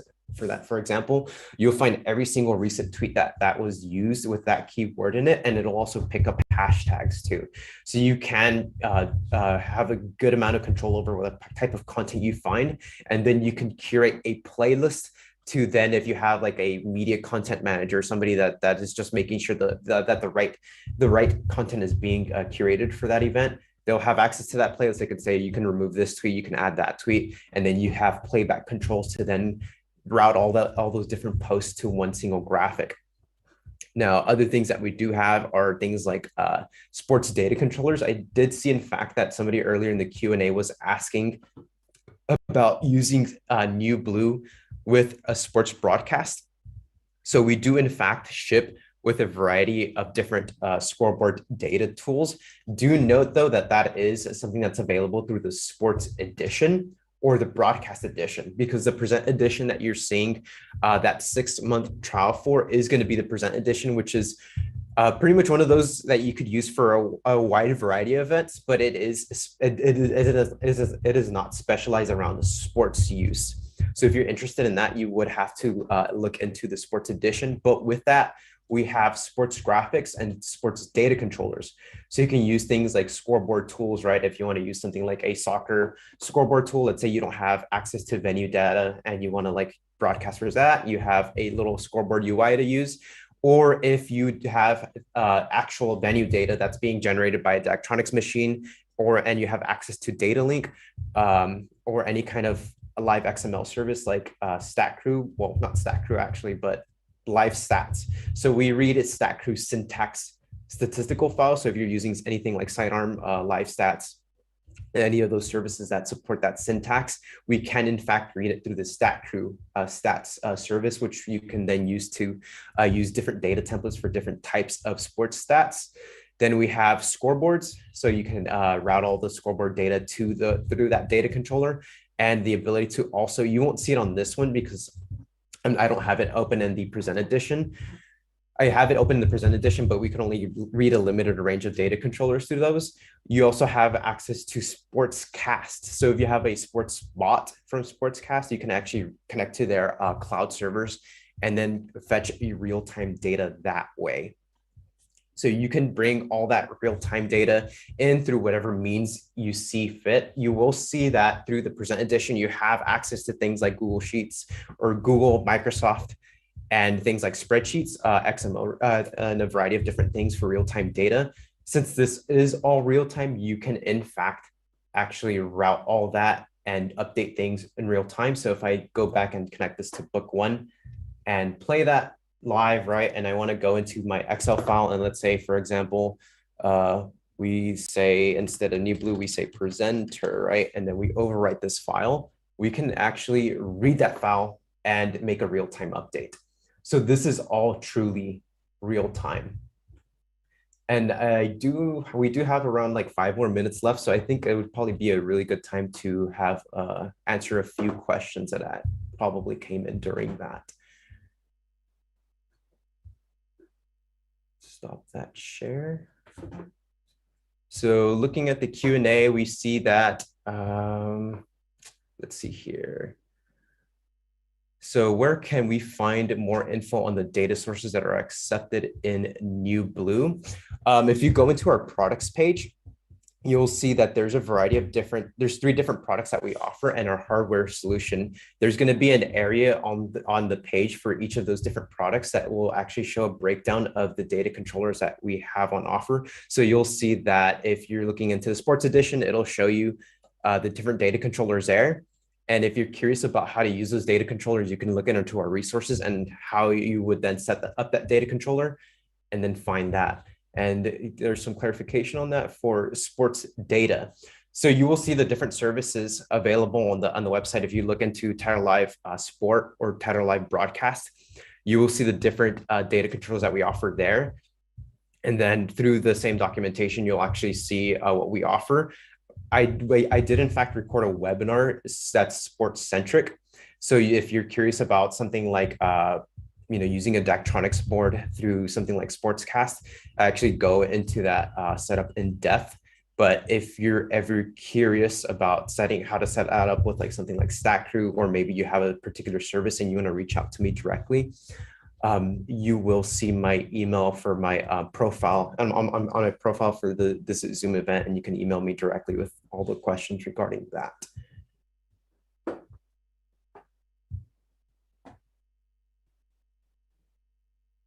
I do. Hey, Joe, thank you so much. That was such a great presentation. There are a couple more questions coming in from YouTube. I was wondering if you could address really quick. Sure. Okay, Chad is asking, is NewBlue limited to 16 layers? So with the Present Edition, we have a 15-layer limit, in fact. Okay. So what that layer limit is those layers that we were seeing in the layers list as I was operating and adding graphics. That 15 layers is all you can add to the Present Edition. But let's say, for example, you want to have access to more than 15 layers, pretty much an unlimited amount of layers, or more than one channel of output. So let's say you want to generate 3 NDI feeds of graphics through NewBlue, then you'd be able to unlock that ability through the Title Live 5 Broadcast Edition. Nice. And one more before I pass you over to Paul from Robbie. Are you able to populate your scoreboard info from XML? Yes. So we do have a way of connecting directly to XML files. We'll be able to parse that data. It is worth being a bit mindful with the syntax. If you're ever curious about some of the syntax for some of those XML files, feel free to reach out to either me or support department, and we can tell you or assist you with that syntax. If not, we do have, let's say, for example, you're using scoreboard data from a service like StatCrew or StatCrew format, StatCrew syntax stats over Sidearm or like Live Stats, we will automatically be able to read that, and that'll all be parsed nicely. So if you're using one of those services that in fact use StatCrew syntax, you're pretty much good to go pretty much in a plug and play fashion. Sweet. That's awesome. What a great presentation. We're using NewBlue FX Present during our presentation. So when you see some of those cool graphics come up, that's where we're coming from. We're using NDI to connect multiple computers together. And it's about time for my presentation. I can't believe it. Boom, look at that beautiful graphic. All right, so I'll stop gawking at the graphics. Lindsay, maybe you can help me for a minute here, because this is my presentation, but I need someone to stand where Mike Nappy was standing, so that I can have you here on the screen. What I'd like to show today is vertical video. And here we go. Boom. And I want to talk about the importance of vertical video. And the reason why is because we live in a mobile world. And our smartphones are capable of both 16:9, which is our normal widescreen format when we twist it over, right? And they're also capable of 9:16, the exact opposite. And was doing some reading about this. 94% of smartphone users use their phone in vertical video mode, right? So they use it like this. And it's just natural, right? It just fits in your hand better that way, right? It's just the way people do it, right? Now, when we're watching the World Cup or we're watching video, we'll deal with twisting it, but in general, most people like to scroll like this, and they use their one big fat thumb to move through. And that's just the way the world works. So as a video producer, as a live streamer, as a content creator, we're all going to have to learn how to start creating 9:16 video. And a lot of times that could just be shooting video with your smartphone in 9:16 and posting it online. And you'll see YouTube Shorts and Instagram Reels and TikTok really shining with vertical video. And what I want to talk about today in my presentation, where we'll jump into this, is that you can use your existing 16:9 cameras to create 9:16 vertical video. And what I'm doing here is I'm actually using a PTZ Optics Studio Pro, and I've got the HDMI video showing on a normal vertical video monitor, and then I'm taking the NDI video, and I'm using an Intel NUC, I'm using OBS, and I'm creating a 9:16 video so that I could have a production just like we're doing now with Zoom and Zoom events, and I could do it all in widescreen, but I could also stream a mobile-friendly stream as well here. And it's if your clients who are doing live streaming and video production are going to want to start doing this. And it's going to be part of the future, but it doesn't have to necessarily change everything that we're doing with our live video production setups. It's actually kind of easy to use your existing technology to create 9:16 vertical video. So let me get to my presentation space here, and I want to show you guys how we're doing this and some of the easy ways to get started with vertical video.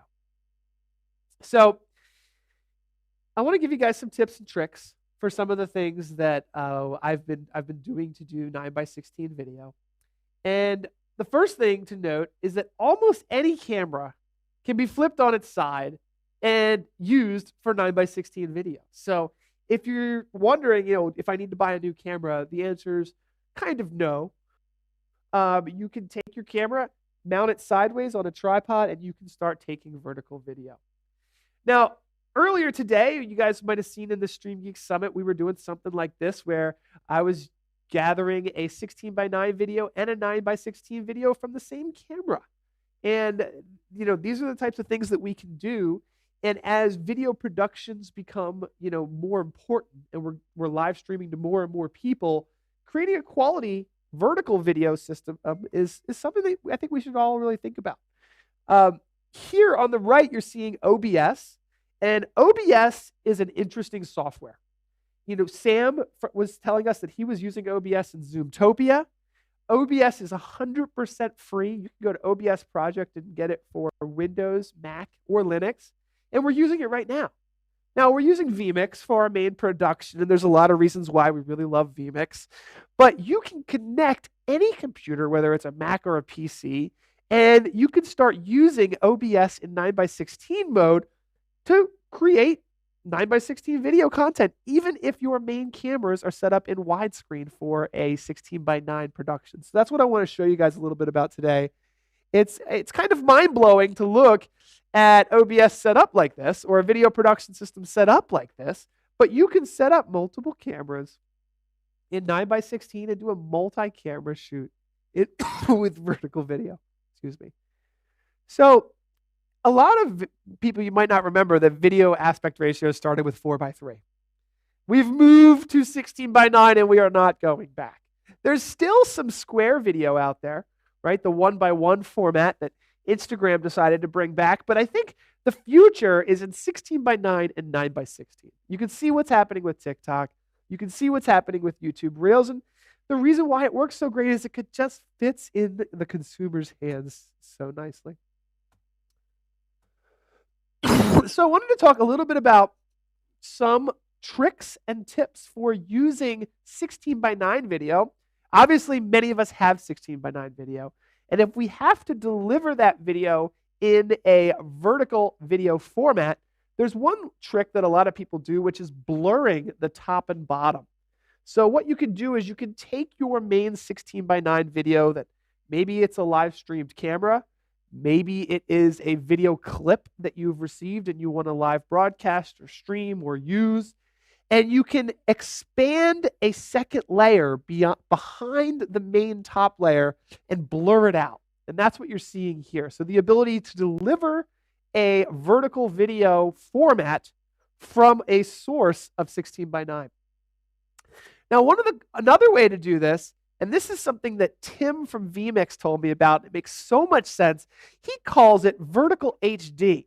And what this is you can take a 4K camera in 16 by 9, and you can stitch out the center in a 9 by 16 format and use it in a 9 by 16 setup. So if you have 4K cameras that you're using in your vMix production, which we are today, you can easily take a 9 by 16 stitch of the middle in 1080p quality and use it to do your vertical video productions. And one of the cool things about this is you've actually got a ton of virtual panning left and right opportunities here. This is using a 4K vertical video, 4K horizontal video with a vertical HD 9 by 16 center.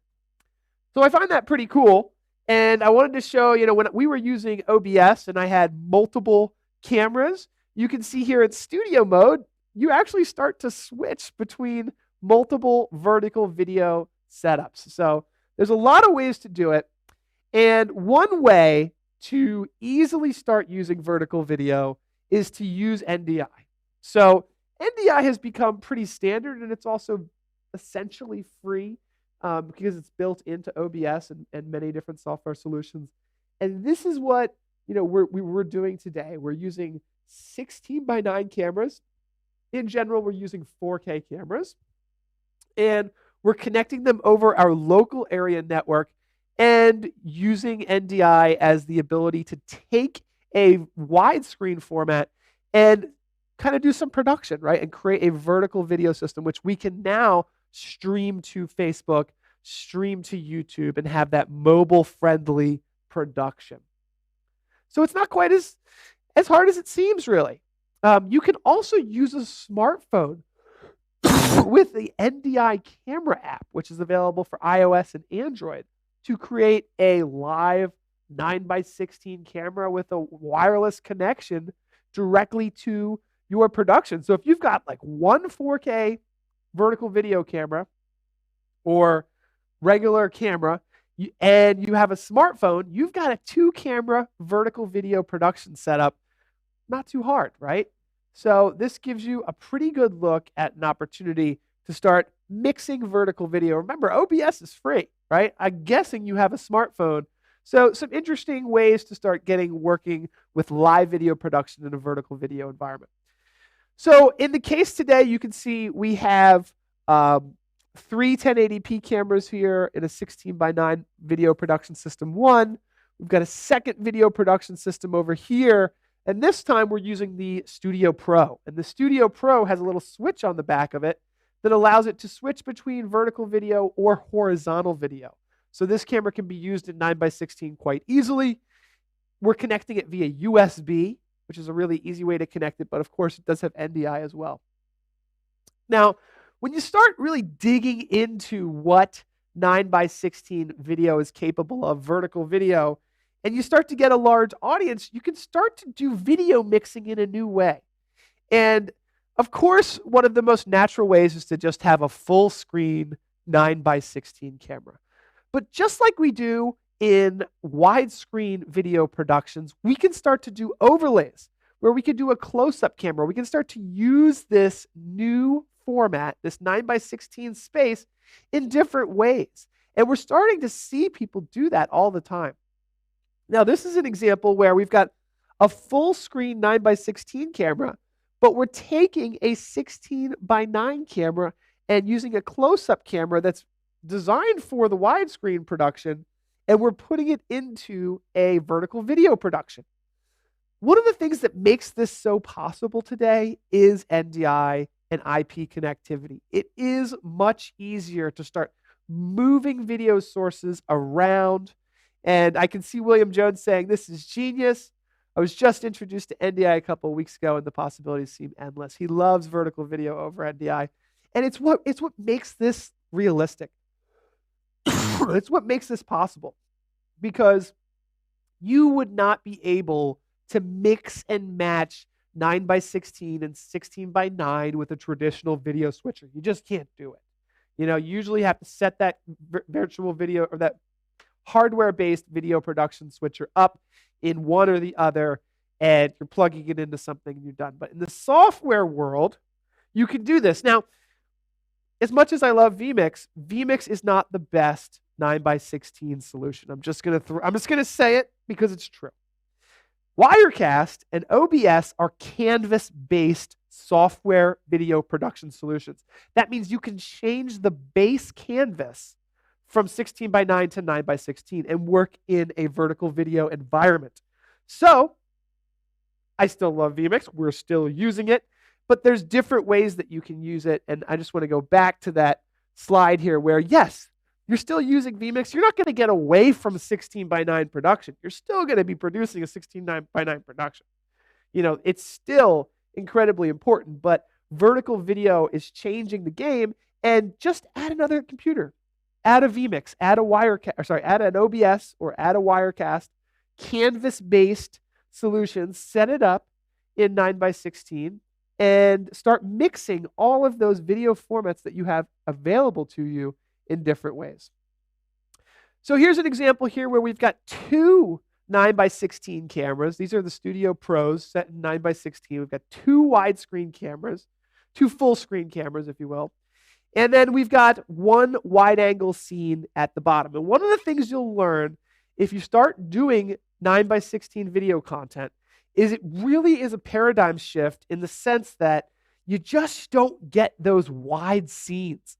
There's just not a lot of left to right space, and it's really a lot more difficult to center people onto the screen, and it's a lot more difficult to capture a wide room, for example, because you're just working with such a skinny, narrow screen.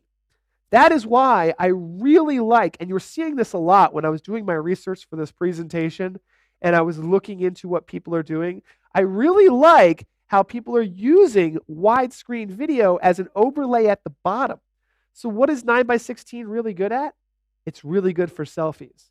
It's really good for zooming into one person and showing what they're doing and what's going on from like a social media perspective, from a person. Like if this is a person of interest here on scene 2, where are they in that larger scene, that award ceremony that they're at?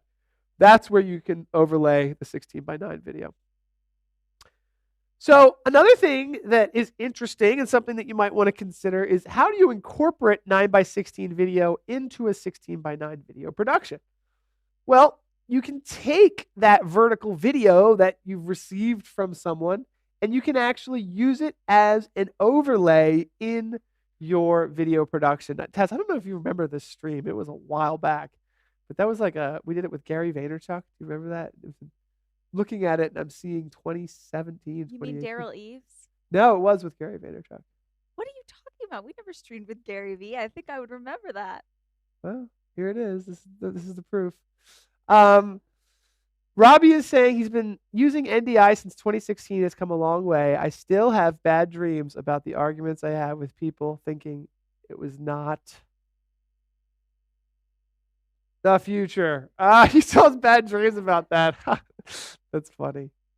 Now, here's another piece of the puzzle here that I wanted to bring up as well is, 9:16 is becoming super powerful.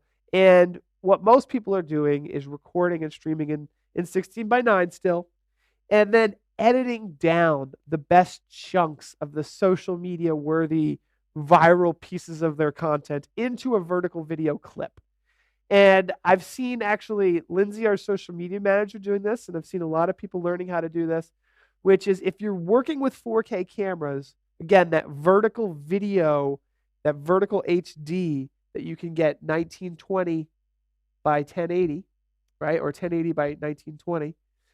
You can start creating pretty cool post-produced videos and uploading them and recording them using something like Adobe After Effects or Adobe Premiere and all the different linear video production systems. All right, so now I want to take you over to my video production setup over here that I have, my my OBS system.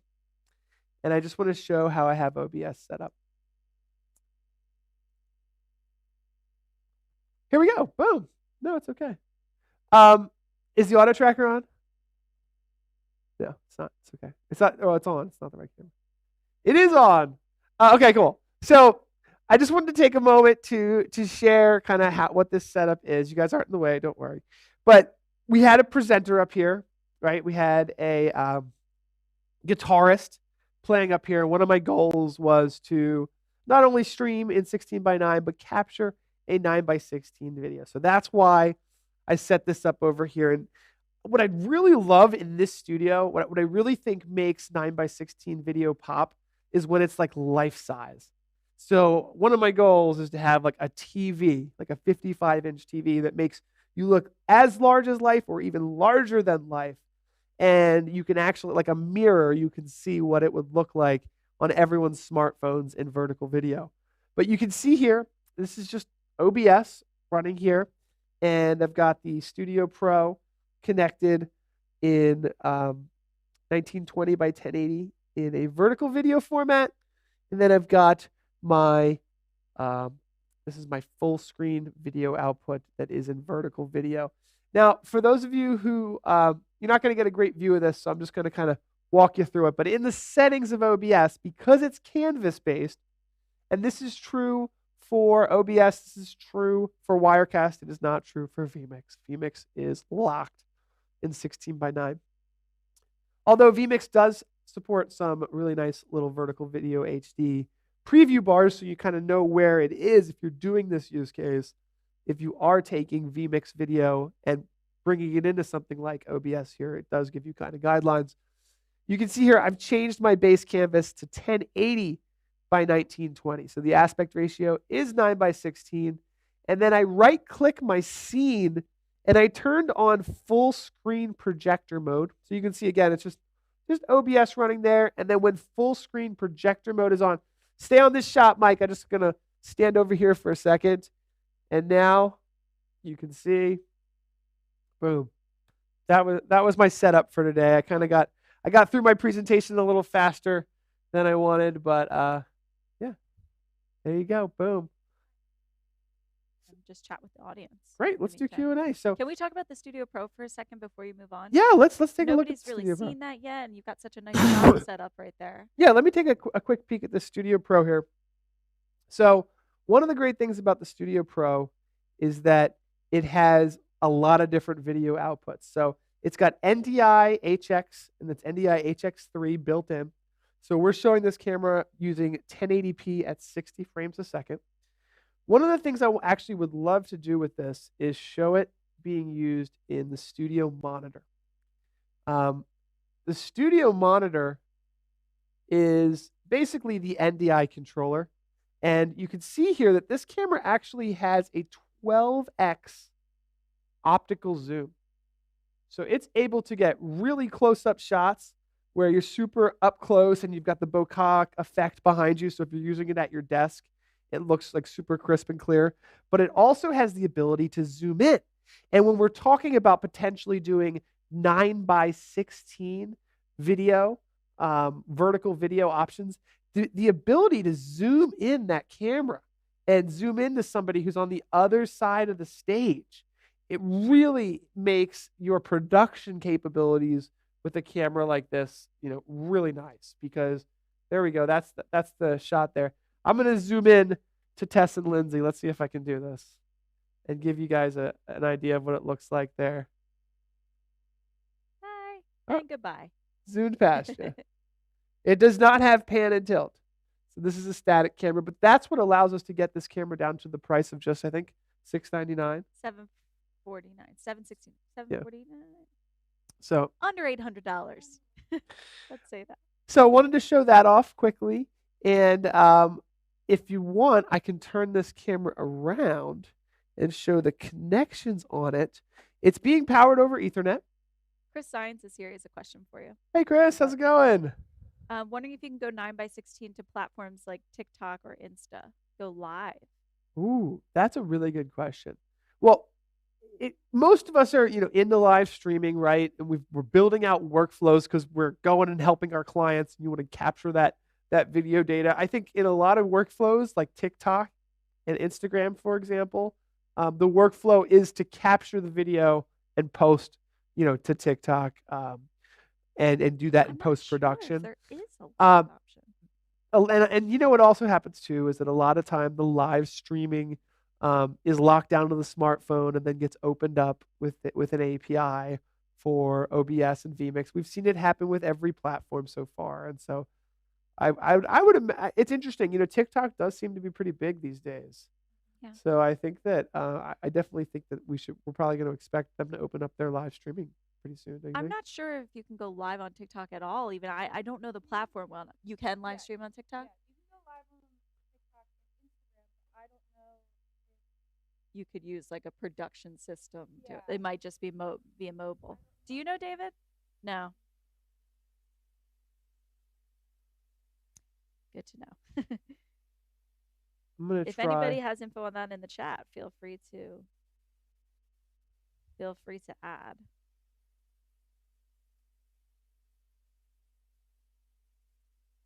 No S video. Studio Pro is slick, just missing some Christmas lights.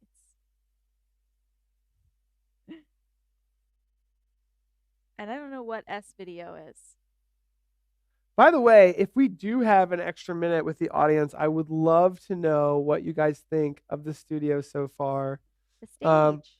We're still working on it, right? I mean, it's not quite done, but I'll do a tour to the best of my ability here, starting all the way over here.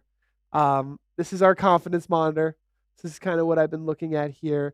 These are the PTZ Optics Move 4K cameras, and we have this one specifically set for auto tracking, which is something from a presenter I'm really excited about, because it seems like if I'm all the way over here, it's going to zoom into me, right? There it goes. So it allows Mike as a producer to not have to worry about following me everywhere. He's got a lot of cameras to choose from, but still, I think he really does like to be able to kind of just turn the auto tracker on. Let's see what happens when I sit down. And then this is our desk area. So I would love to know what you guys think of the studio so far. Well, we think it's lovely. Thank you for asking, Paul. Oh, you know what I wanted to show, Tess, is the different tracking of different people. So this is my other thing that I really, really like. Let me hop up. Is I do think sometimes it's nice to have Tess take the reign there. So now it's going to track Tess, and it's not going to track me. So it's one of those cool things that we're trying to figure out how that's going to work. But I do think it's pretty cool that you can kind of just choose who you want the camera to track. Presenter lock. Is that what we're presenter calling it? lock? Yes. Presenter lock. I've been wanting that feature forever, and we finally got it. Now I'm going to switch to. Do you all have to be standing? There. I switched to Lindsay there. Oh, now you got to hop up. Nope. Switch myself back. Sorry. I'll switch back to you, Lindsay. There we go. There we go. It's on you now. And I'll pop a squat. Oh, and here she goes. Can she trick the camera? And Dennis says, yes, you can go live on TikTok. Thanks for verifying. Well, you can go live on TikTok. Well, your phone probably only. Right. That's what it is. That's why we don't explore much with it, because we're not in that business, really. We're using cameras and big production systems. There we go. Now what I'm going to do is I'm going to turn off auto tracking now. Give you guys a little tour of the studio. Using YOLO Live. Okay, Chris just sent me an article, YOLO Live, to go live on Instagram. Oh, nice. We'll have to check that out. Using OBS. So you can. Oh, wow. All right, so you have 5 more minutes until we have our next guest.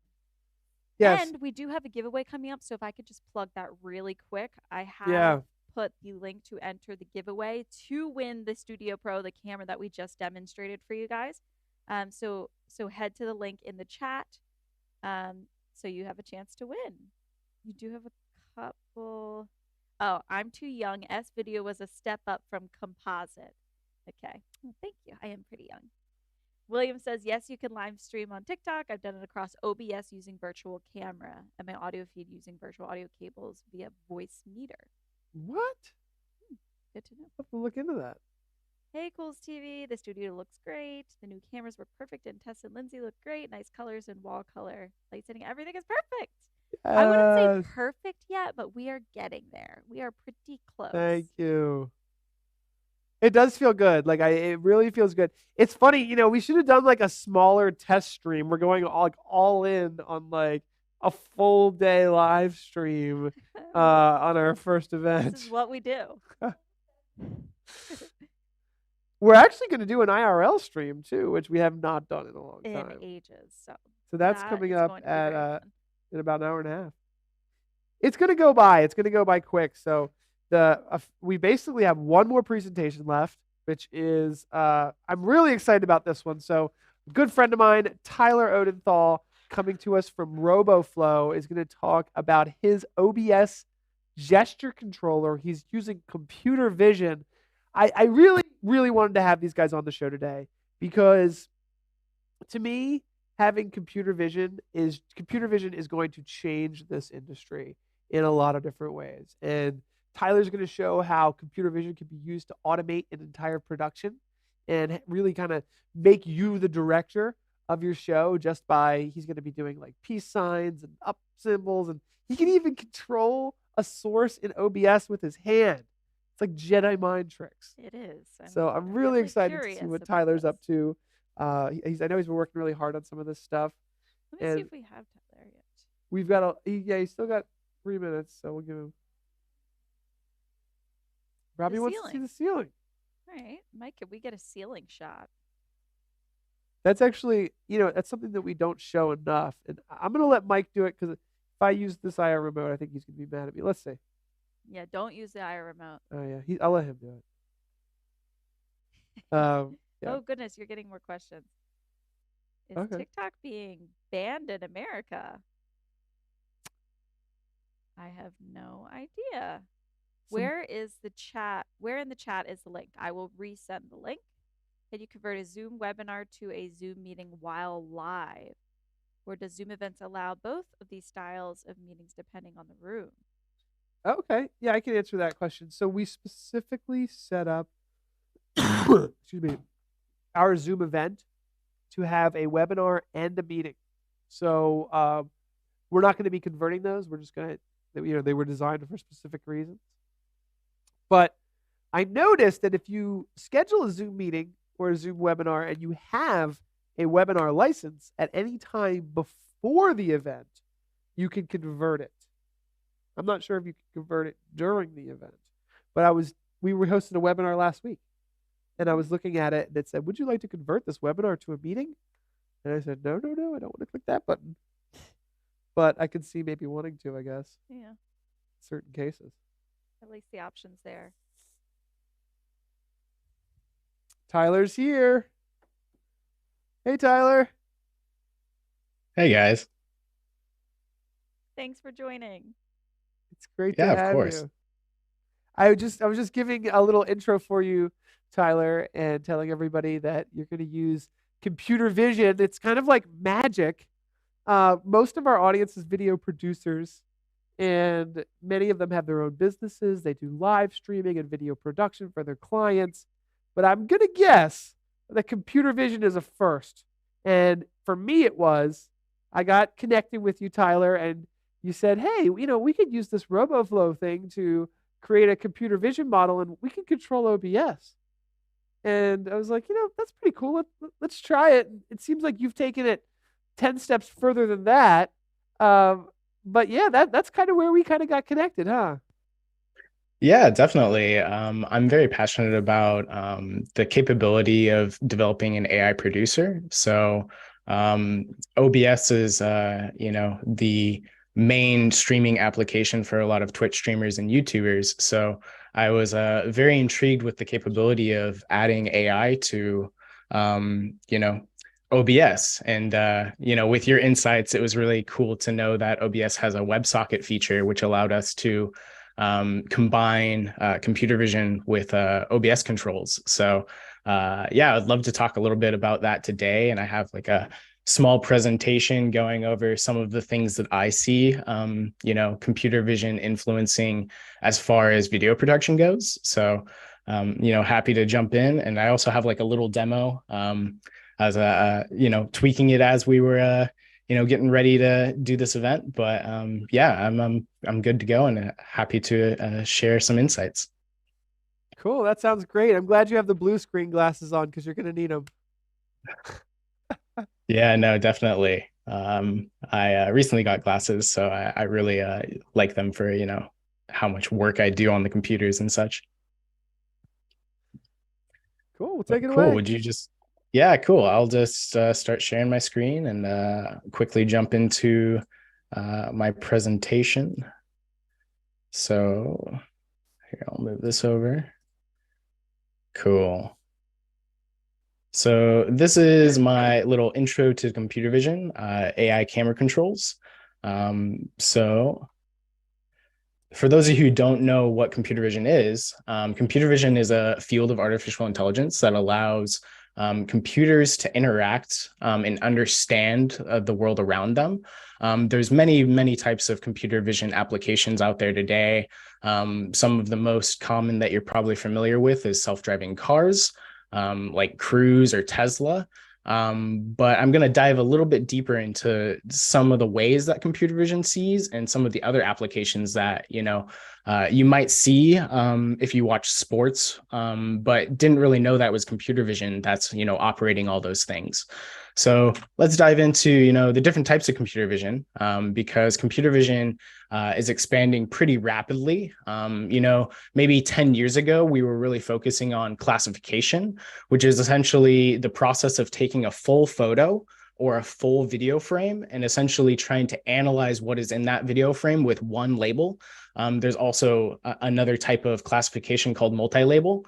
But the main idea is that we want to take this whole frame of input and then classify it as one thing, like a cat or a dog or, a color.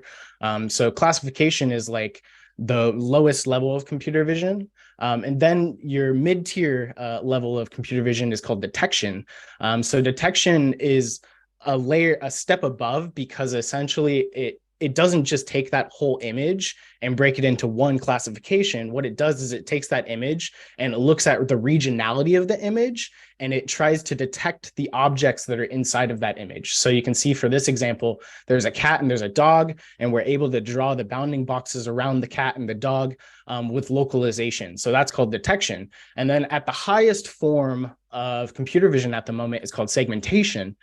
So segmentation works by wrapping these polygons around the object. So essentially it's like object detection, but you get even more regionality data inside of that. So essentially you can get very, very tight knit boxes around your objects, which might be very important for, 3D modeling or for manufacturing use cases. If you're trying to look at the size of a whole and you want to know that it's really uniform, segmentation is something that you would need to do that. So these are kind of like the baseline types of computer vision.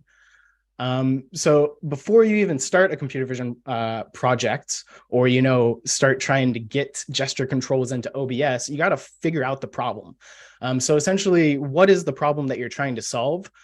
For OBS or video production, in general, that is a pretty time-consuming project. So if you imagine you're trying to shoot a video play, like a screenplay, you might have multiple cameras. You might have someone who's a producer who's actually in charge of knowing which camera that we're supposed to be focusing on, zooming in.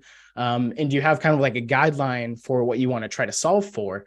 So we need to first identify the problem that we're going to be trying to solve with computer vision. And I have a couple of fun little examples before we dive into more of the serious ones.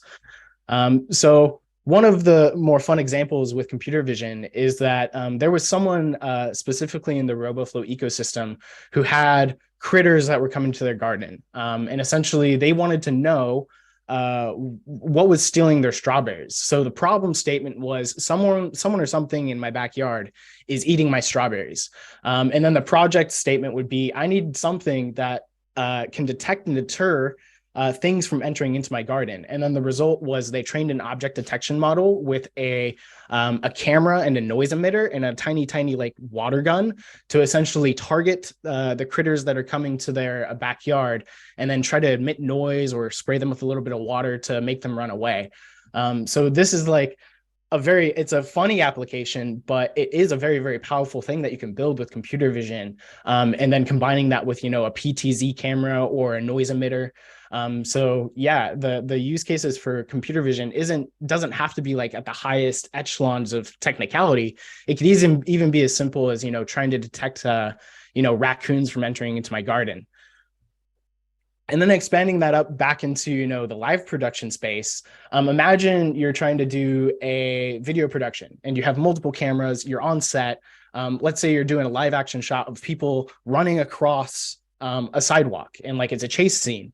Well, in that chase scene, you're probably going to you might even have like a aerial drone. You might have multiple cameras that you need to shift to. So how do I produce a high quality live stream with limited resources? So a lot of YouTubers and Twitch streamers, they don't have the capability. Well, I mean, some of them do, but most of them don't have the capability to hire a production team, right? So how do you get that level of production, or, like an indie film type level of production without, the resources to buy that?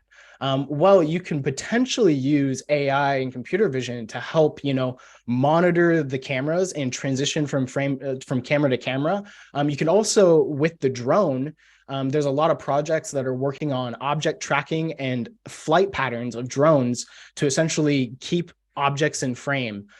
So I personally believe the end result with this problem statement, how do you produce high quality streaming productions with limited resources? The end result's going to be an AI producer. It just kind of makes sense to me that, once when you have this AI that can, access multiple cameras, maybe it can recognize specific gestures. Maybe it recognizes specific facial features when, an actor is like crying or something. Maybe it automatically pans and zooms in. So the result is a AI producer that can log these gestures. It can have multiple cameras that it switches to, and then it can provide analytics on the back end that says, hey, I noticed, this gesture for X amount of time, and I did this feature. Like I zoomed in on their face because I felt like, based on my previous rule set, that this would be a good, footage to capture at this point in time. So that's where I think it's heading. So what would an AI producer actually look like? So I think the top 5 optimizations that an AI producer could help with is, that first one, object and person tracking. So essentially, as you have someone running, you want the drone to not only capture high quality footage of that person running, but you also want them to be, tracked, like potentially autonomously. In current days, we have drone pilots that literally are paid, good money to essentially do these high quality commercials and high quality, video production shots. But in the future, maybe that's done via, AI. And then, I was talking about content aware zoom. So essentially recognizing what's happening in the scene, and then being able to pan and tilt and zoom into that specific area of interest. As it relates to me, I'm currently working on a project that's focused on wildlife, and we have a pan tilt zoom camera that's up in an osprey nest, but the ospreys aren't always there. So you need to be content aware that sometimes the ospreys aren't going to be there, and that isn't going to be very highly engaging content for our users. So essentially what we've done is we've created a kind of like a camera network that says, if ospreys are not at the nest at this point in time, maybe you need to transition to the camera that's on the ground near the bay, because maybe there's flamingos at the bay at this point in time. So essentially that leads into step 3, which is automated scene priority. When you have multiple cameras that are set up, you can create AI logic that creates automated scene priority. And we kind of already see this in OBS to some degree. OBS has the ability to do automated scene transitions, but it's kind of based on whether or not someone is in the screen. But we can take that even like a step further with detecting the types of actions that are in that screen. So if you're imagining like a live a live streaming event where there's potentially multiple events going on at once, we can create a AI rule set that says, hey, we want you to transition from scene to scene with the intent of capturing the footage that has the highest engagement. So essentially, you could have one camera that doesn't have a lot of good content that's going right now, or you can transition to the camera that has, good content that's being captured at the moment. And then, extending upon that is gesture recognition. So before you can create that rule set, you're going to have to be able to detect certain aspects of that scene. So maybe it's someone that's crying, or maybe two people are having a really highly engaging conversation. You're going to need the AI to essentially be able to capture that type of integration, or, that type of content. And then at the highest level of optimization would be actual real-time video augmentation. And there are certain use cases today that are starting to do that, which I'll tap on a little bit in the future. But literally, if you could have your AI producer, or you could have a software that in real time, as you're capturing this footage, maybe it does scene transitions for you. Maybe you're scheduling an ad break. Maybe it needs to chop up some of the footage in real time and create like a collage so you can fill that ad break, right? So at the highest level, I envision that there's going to be some form of real-time video augmentation where you just captured this highly engaging content, but you might need to go to a break. So therefore, you can stitch together all of this producer level types of features in real time via the AI. So it's kind of all the types of stuff that a producer would normally do, but you can create rule sets behind it and help expedite that process even faster. And then bonus would be ChatGTP. I don't know if any of you guys have played around with ChatGTP, but ChatGTP is very, very good at answering basic level questions at the moment. And I think it's only going to get better and better. So let's say you did need to go to that ad break. You could actually ask the AI and you could be like, hey, I need to schedule an ad break for 30 seconds. Can you chop up some footage for me?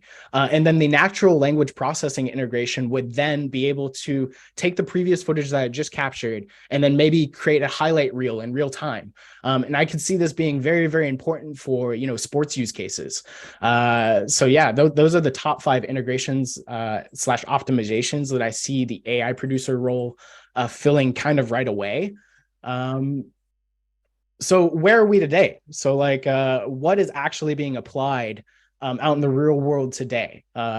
So what we have in the real world today is things like Project Runway. So Runway ML, if you go to runwayml.com, they figured out that the problem statement is video editing is really hard and it's time consuming. It takes a long time to edit your videos. Even, YouTubers and streamers have figured this out, that they need to hire editors pretty much full time to essentially take their long form content and break it up into short form content, because it takes them too much time to generate that short form content. So Runway has created tools like the magical AI tools and real-time collaboration, precision editing, that allows you to essentially, maybe you need to generate a photo, maybe you need to create that automated highlight reel that I was talking about. Runway ML is offering solutions to essentially expedite that process and get it into your workflow as fast as possible. And then the MLB actually engineered this for the strike zone. So if you've ever watched a Major League Baseball game, the problem is the umpire is human, right? The umpire is just like us. They're bound to make mistakes. So how do we know at 99.9% of the time when a pitcher throws a strike? And the MLB invested in a technology called Pitch FX, which takes a multi-camera array, kind of like I was talking about with the AI producer type concept. They have one that's top above the pitcher's mound. They have one that's directly in front of the pitcher's mound, and then they have one at home plate, which essentially triangulates the ball in real time to get pitch trajectory. And then you can have the cool thing is that they're even going a step further, and they're doing real time data augmentation. So essentially, like when that pitch is thrown, they not only have the simulation of the ball leaving the hand and going to the pitcher's mitt, but they can actually pull that up with video editing. So like essentially this real-time simulation is generated through the Pitch FX software, and it allows them to when they need to go to an ad break or fill a little bit of time, they could just pull up that graphic in real time and be like, hey, this is what the ball looked like, and it was a slider and it broke at this speed. And essentially they have autonomous graphics that get integrated into the every single Major League Baseball game. So that personally, I really, really like the strike zone, the Pitch FX use case, because it is a great example of how computer vision can solve a very complicated problem. And it's being used at the highest levels of entertainment.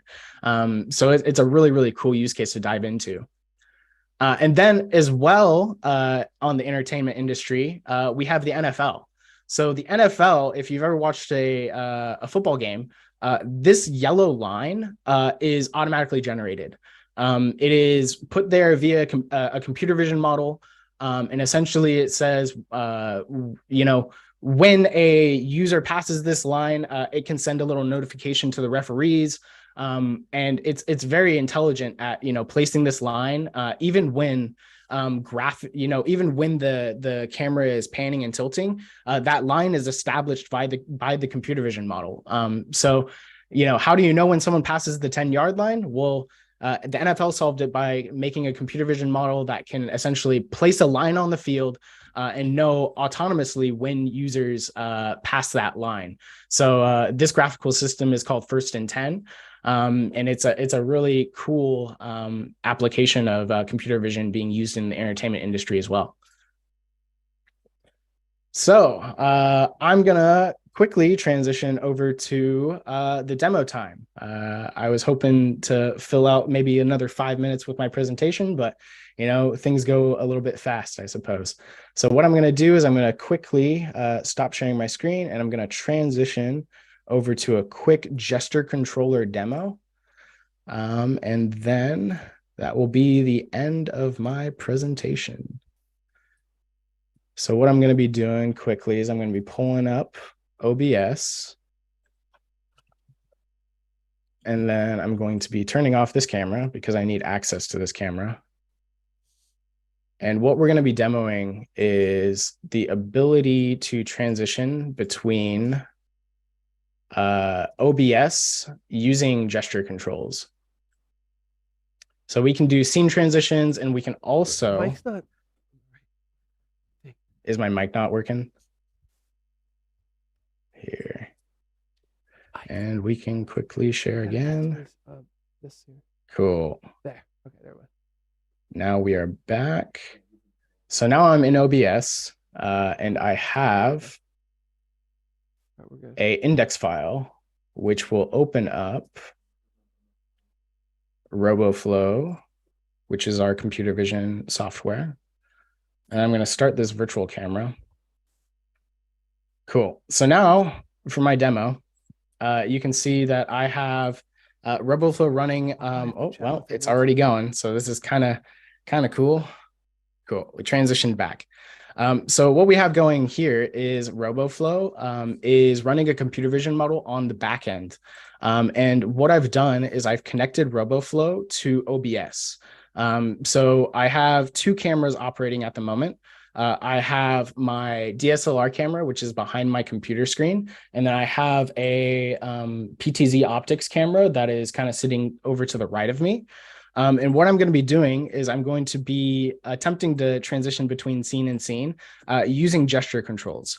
So here I'm going to quickly transition over to the PTZ camera. And excuse me, I am moving houses. So what we saw there was I used the down gesture, which was trained using RoboFlow, to essentially transition over to my PTZ camera. And then I'm going to use the up gesture to transition back to my first camera. So we're just going to do that again real quick. So down and up. So we are easily able to transition between our first camera and our second camera.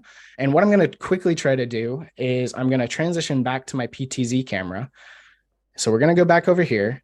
And if the model wants to cooperate, cool. Yep. So what I'm doing is I'm using the grab gesture now to essentially move my PTZ camera to my face. So essentially in real time, I can attempt to use the grab gesture to move my PTZ camera. And it looks like we're going a little bit out of focus. So what I'm going to do is I'm going to use the stop command to essentially go back to home. And then we're going to try it again. So let's do the grab. Let's go back up. Cool. Come on. I just want you to go to my face. And let's go over this way. And we are good enough. So I'm going to quickly look at the camera. Cool. Hello. So yeah, we were able to use gesture control to essentially transition between scenes, as well as, go back to home. So we want to go back home. Here, how about we go? Let's go back to camera 1, and then let's make it go home. Cool. And let's go just back to camera 1.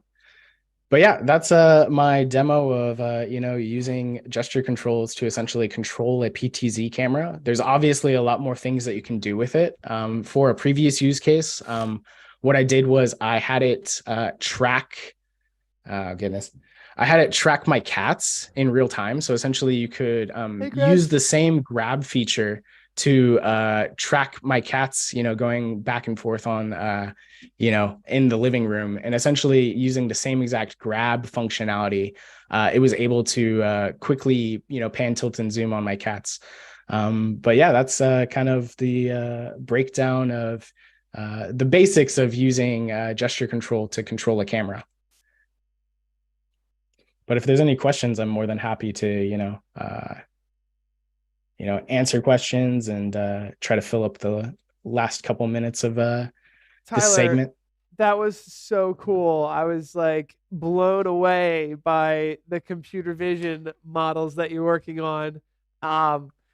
We were joking over there with the grab function to have it move to your face. I was like, careful, he's gonna hit himself in the face if he gets to go. Oh yeah. But no, that was really cool. And let's talk about some of the cool computer vision solutions that you guys work on, because I know they span the gamut. There's so much that this technology can do. Yeah, definitely. So we see that the entertainment industry is very, very bullish on computer vision applications at the moment. So I know I already highlighted the MLB use case and the NFL use case. But if you imagine tennis for a second, right? So tennis goes back and forth. You have a volley and it's really, really high paced and really fast.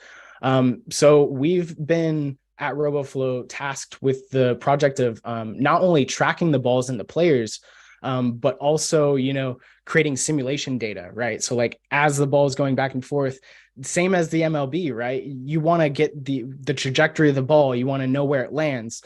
So RoboFlow has had the great opportunity to work with a group that's working with the US Open with tennis. And that's a really cool project that we've been doing recently. As far as other video production type aspects, I can't really think of them off the top of my head, but we do have a ton of conservation projects. So essentially, trying to track wildlife, when, fish essentially are fish feeding events, bird feeding events, tracking abnormalities and, animal behavior, all sorts of stuff. You can essentially name any industry and RoboFlow is doing something with it. Manufacturing use cases, so detecting anomalies with manufacturing parts. kind of just runs the gambit. So if you're interested on any more specific industry, I can definitely dive deeper into that. But yeah, computer vision can be applied to any industry for a wide array of problems. Yeah, and it's one of those things that it takes a while to wrap your head around what it is, and then what it can do for you, right? And so for me, it took me a little while, and you told me that we could control OBS, and I was like, oh, that's pretty cool. And then I realized, so basically, if the camera can see something, you can train the computer vision model to detect it. So Yeah, you can see it, you could do something with that information, right? for sure. I think a lot of computer vision projects start with that exact mentality, right? Like if I as a human can see a fish that's feeding in the pond, why can't I train a computer vision model to, detect the fish in the pond? Or, the same with, self-driving car use cases, right?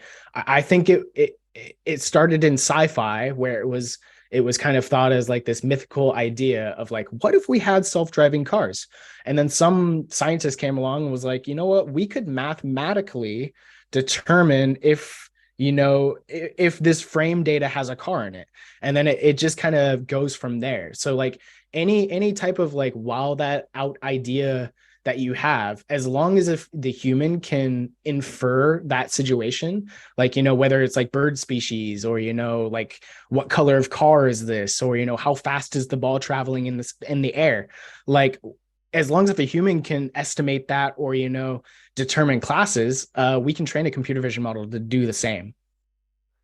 Yeah, and I think a lot of our audience, we're video producers, we're live streamers, and I was discussing with Sam Kokojo from the Zoom team. He does all the Zoom events, and I was like, you really got to tune into this computer vision presentation. It's really interesting stuff.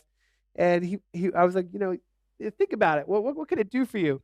One thing that a lot of video producers, it's the bane of our existence, right, is like keeping someone in frame, like in the center of the frame. Because what happens a lot of times is you've got all these widescreen cameras, and if I'm leaning over here, that's okay. I'm still in the shot. It's okay. But what happens a lot of times is they'll do like a 3-box shot where there's like 3 squares for the talking squares, right? Or 4 of them. And then suddenly, like, people aren't in frame or someone's half cut off on the side. And we were talking about maybe computer vision could move things. And I think with enough programming, computer vision can be adapted to, if you can notice that there's a problem on video, computer vision models can be trained to identify it. But then there's this other side of the world. And at RoboFlow, you guys call it inference, then what, right? Which is the ability to, you've got your computer vision model. Now, what do you do with it, right? Yeah. I think you're totally right. Like for specifically video production, object tracking is obviously one of the top requirements, right? Like, how do you keep a person in frame all the time? I used to be a stage actor in college. So if you imagine like tracking, even the spotlight tracking, right? Like spotlight tracking can be autonomous via AI, right? Like if someone's like this close to the edge on the screen, we need to pan the camera to keep them in frame. Otherwise, they're going to go off the edge of the frame. So yeah, logic like that can easily be programmed into a computer vision application. So it's more so about like what types of aspects do we want to build into this AI application? Like is object tracking like high priority, or like do we want to do autonomous scene transitions, or do we want to add in some functionality like when a actor does a specific facial movement, like do we want to zoom in? All of that type of logic can be built into AI. So it's a really, really cool concept to start exploring, which is why I'm really happy that you guys are looking into it. It's a very exciting field to be interested in. Well, Tyler, that's all the time we have. It was really, really exciting to see what you're doing and get a high-level overview. It's really the best place to get started with computer vision is to just watch some presentations, right? Start doing some YouTube videos. This is a big concept, And it's going to take time to wrap your head around how to apply it into video production. Tyler gave us some really good examples, but I do think it's not just going to be for the MLB. I do think that regular video productions are going to start using computer vision in some really interesting ways. So with that, it's time to jump into our networking session. So we are done our presentations. We're going to go into an awesome networking session, which is my favorite part of every StreamGeeks Summit. And then we're going to do a giveaway. Someone's going to win the Studio Pro camera. And then we're going to do an IRL stream with live view. So that's it for our webinar. Mike's going to switch over to the meeting room. Tess has already got it on our laptop, so we can pop it open right here and start chatting away. If anybody's looking for some help with how to get to the networking room, if you're on YouTube, you will have to be registered for the Zoom event. Once you are in the Zoom event, Yes. when you are in the lobby, you will see there's two rooms. There's the main event room and then the networking room. Within the lobby, you're going to enter the networking room for the duration of the event. Unless you're, just going to stay watching live on YouTube, then you can hang out there and participate in the chat. Awesome. Tess, you might create an audio loop. If we go through that, we should really go through Mike's thing. So let me walk him through that real quick. Okay. I'll just hang here for now.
They could have virtual attendee aspect. And if they didn't get enough virtual attendees, then hey, guess what? That breakout room has just been canceled, but the contract's still there. And we all got to go run around and, Washington, D.C. and see the Capitol and stuff. So we're going to be out in Vegas for 2 weeks straight working with them next year. And it's going to be run and gun, man. It's gonna be nuts because it's basically all of the games for all the Wounded Warrior Project and stuff. So it's gonna be nuts.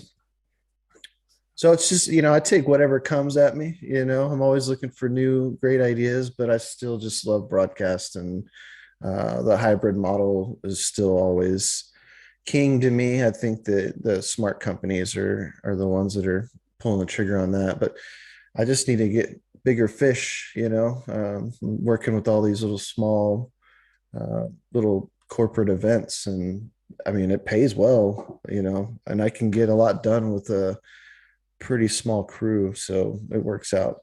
Yeah. One of the byproducts of the being sent home and everybody working from home 2 years ago was that what a live event is, the definition of a live event has changed.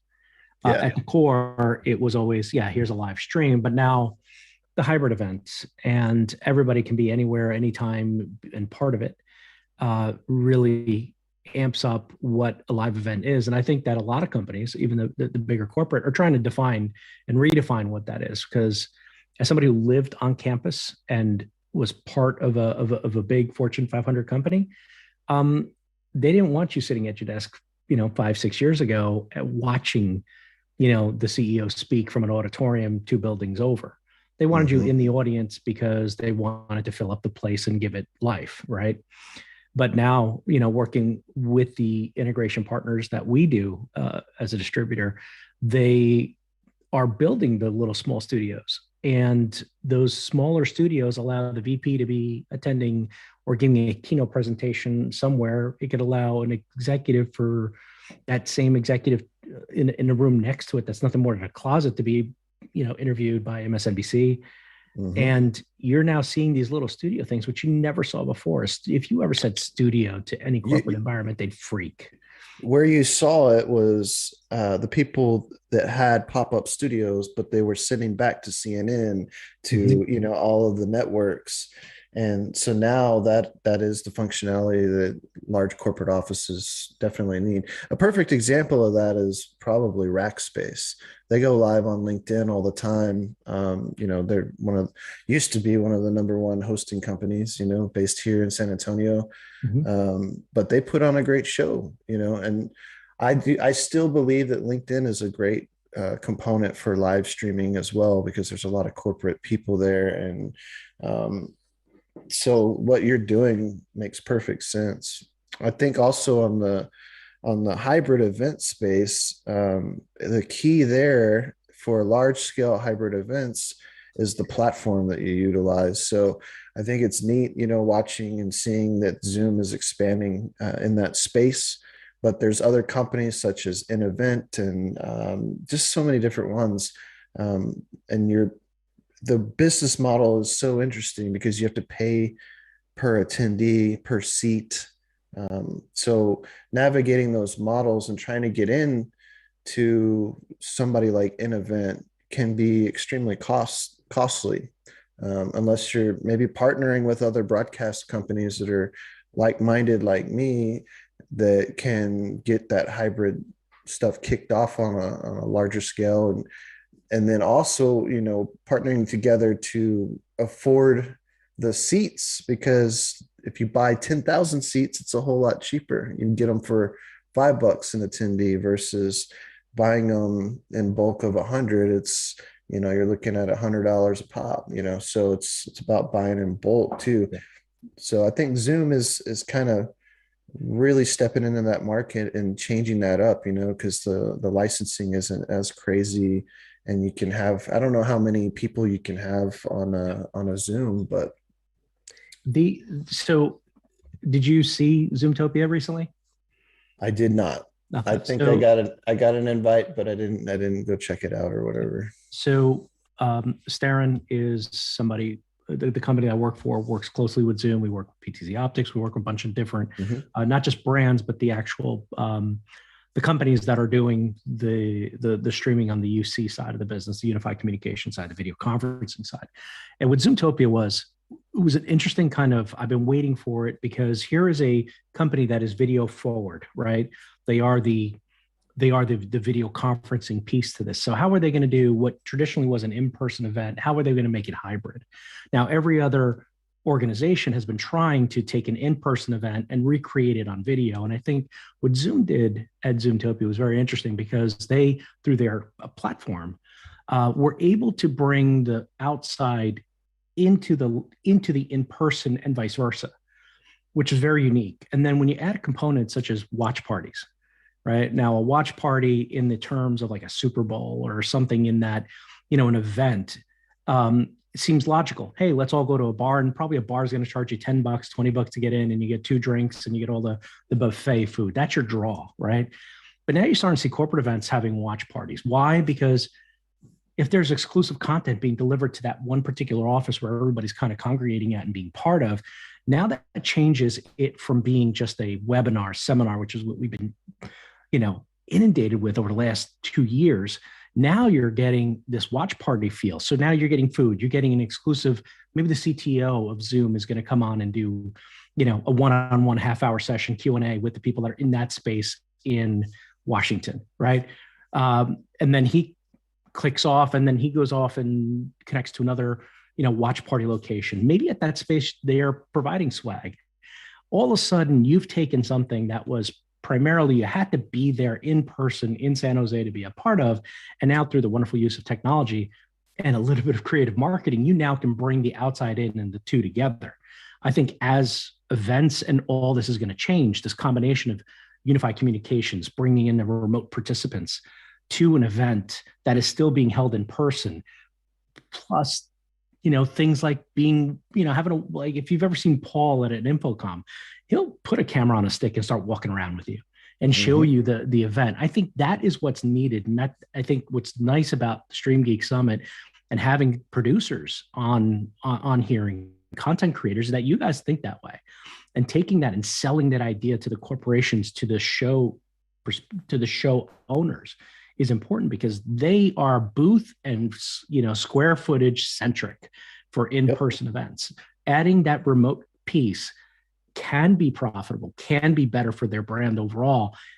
And you're not removing ticket sales, which is, when you're having an event, that's the thing. People, if you're a show company, you want people there. I think adding a component for a remote piece can only enhance that and actually create more FOMO for people that have not been to the event to actually be there in person, because you offer exclusives on both ends. So what do you think? Is that legit, or is this is what I've been preaching for a year and a half? These guys probably on here probably heard me talking about it at the last networking event for StreamGeeks. But yeah, that's 100% what I'm talking about. It's creating the inclusiveness of an in-person event plus, hybrid events, but just on steroids, having the right platform and able to create the interactivity, if you want to go pop in a networking room, or you want to go, that's what's great about the platforms, is you can move around, you can explore. I think looking back at some of the events that I participated in, and there were more demos and stuff, but these people were doing gamification and like all these different, trivia stuff. So I think having a web page at the beginning of an event that people can explore and build out their profile, which I did that on here. I went in there and answered the questions, and, if you scroll over our names, I'm sure you filled it out too, Chris. We can see those questions and answers that we filled out in the beginning. So the gamification side of it is like, I thought it was really neat that they had you doing trivia before the event even kicked off. Like, you're registering, you're following through the trivia.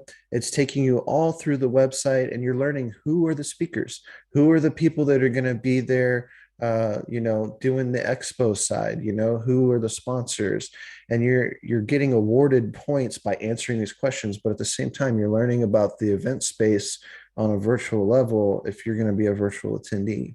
And I thought it was neat too. There's been some instances where there's app integration. So the people that are actually in person are able to conversate and chat directly and be involved via the app with the people that are attending virtually. So you're still exploring and interacting with them in that form or fashion as well, So I know this is the way everything's going. I've been talking about it, and everybody keeps telling me, nah, that's not going to stick. That's not going to stick. But that's it.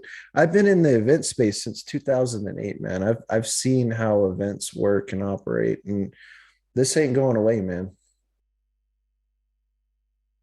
Yeah, without a doubt. I don't think that anything that we've done prior to 2019 is ever going to be the same anymore. From the video perspective, from the events perspective, from an engagement perspective. I think everything's been amped up, right? A seminar is a seminar, and there's a place for that. Webinars, there's obviously places for that. But I think now that after 3 years, the term video fatigue comes up a lot, especially in the corporate space. I can't be on calls all day. I'm on video calls all day from the morning to noon to night. Like, I'm sitting in my dining room chatting with you guys. Like, I move around in my office because I get bored of being in the same space. So, once you raise the bar and give it a little bit of production value, I don't think that people can go back to it.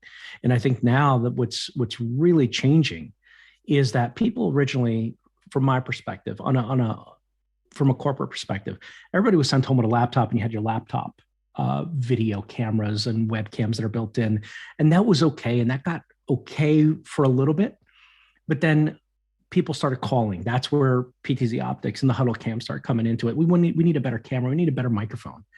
Executives, how many times, now, no disrespect to anybody who's got the little white earbuds in their ears right now listening, but how many times are we going to continue to see people, on CNN or Fox News, with little earbuds and using the microphones in that for audio. And I know PTZ Optics is a camera focused kind of thing in Huddle Cam, but the audio quality is equally as important, because if one fails, obviously you have to rely on audio, and audio should be something that you're always cognizant of. But to see that, I think people have elevated, right? And from the experience from being home to having a better camera to better, now people actually thinking that ring lights was something that, and adding lighting to their setup, right? Where they don't have the lighting component.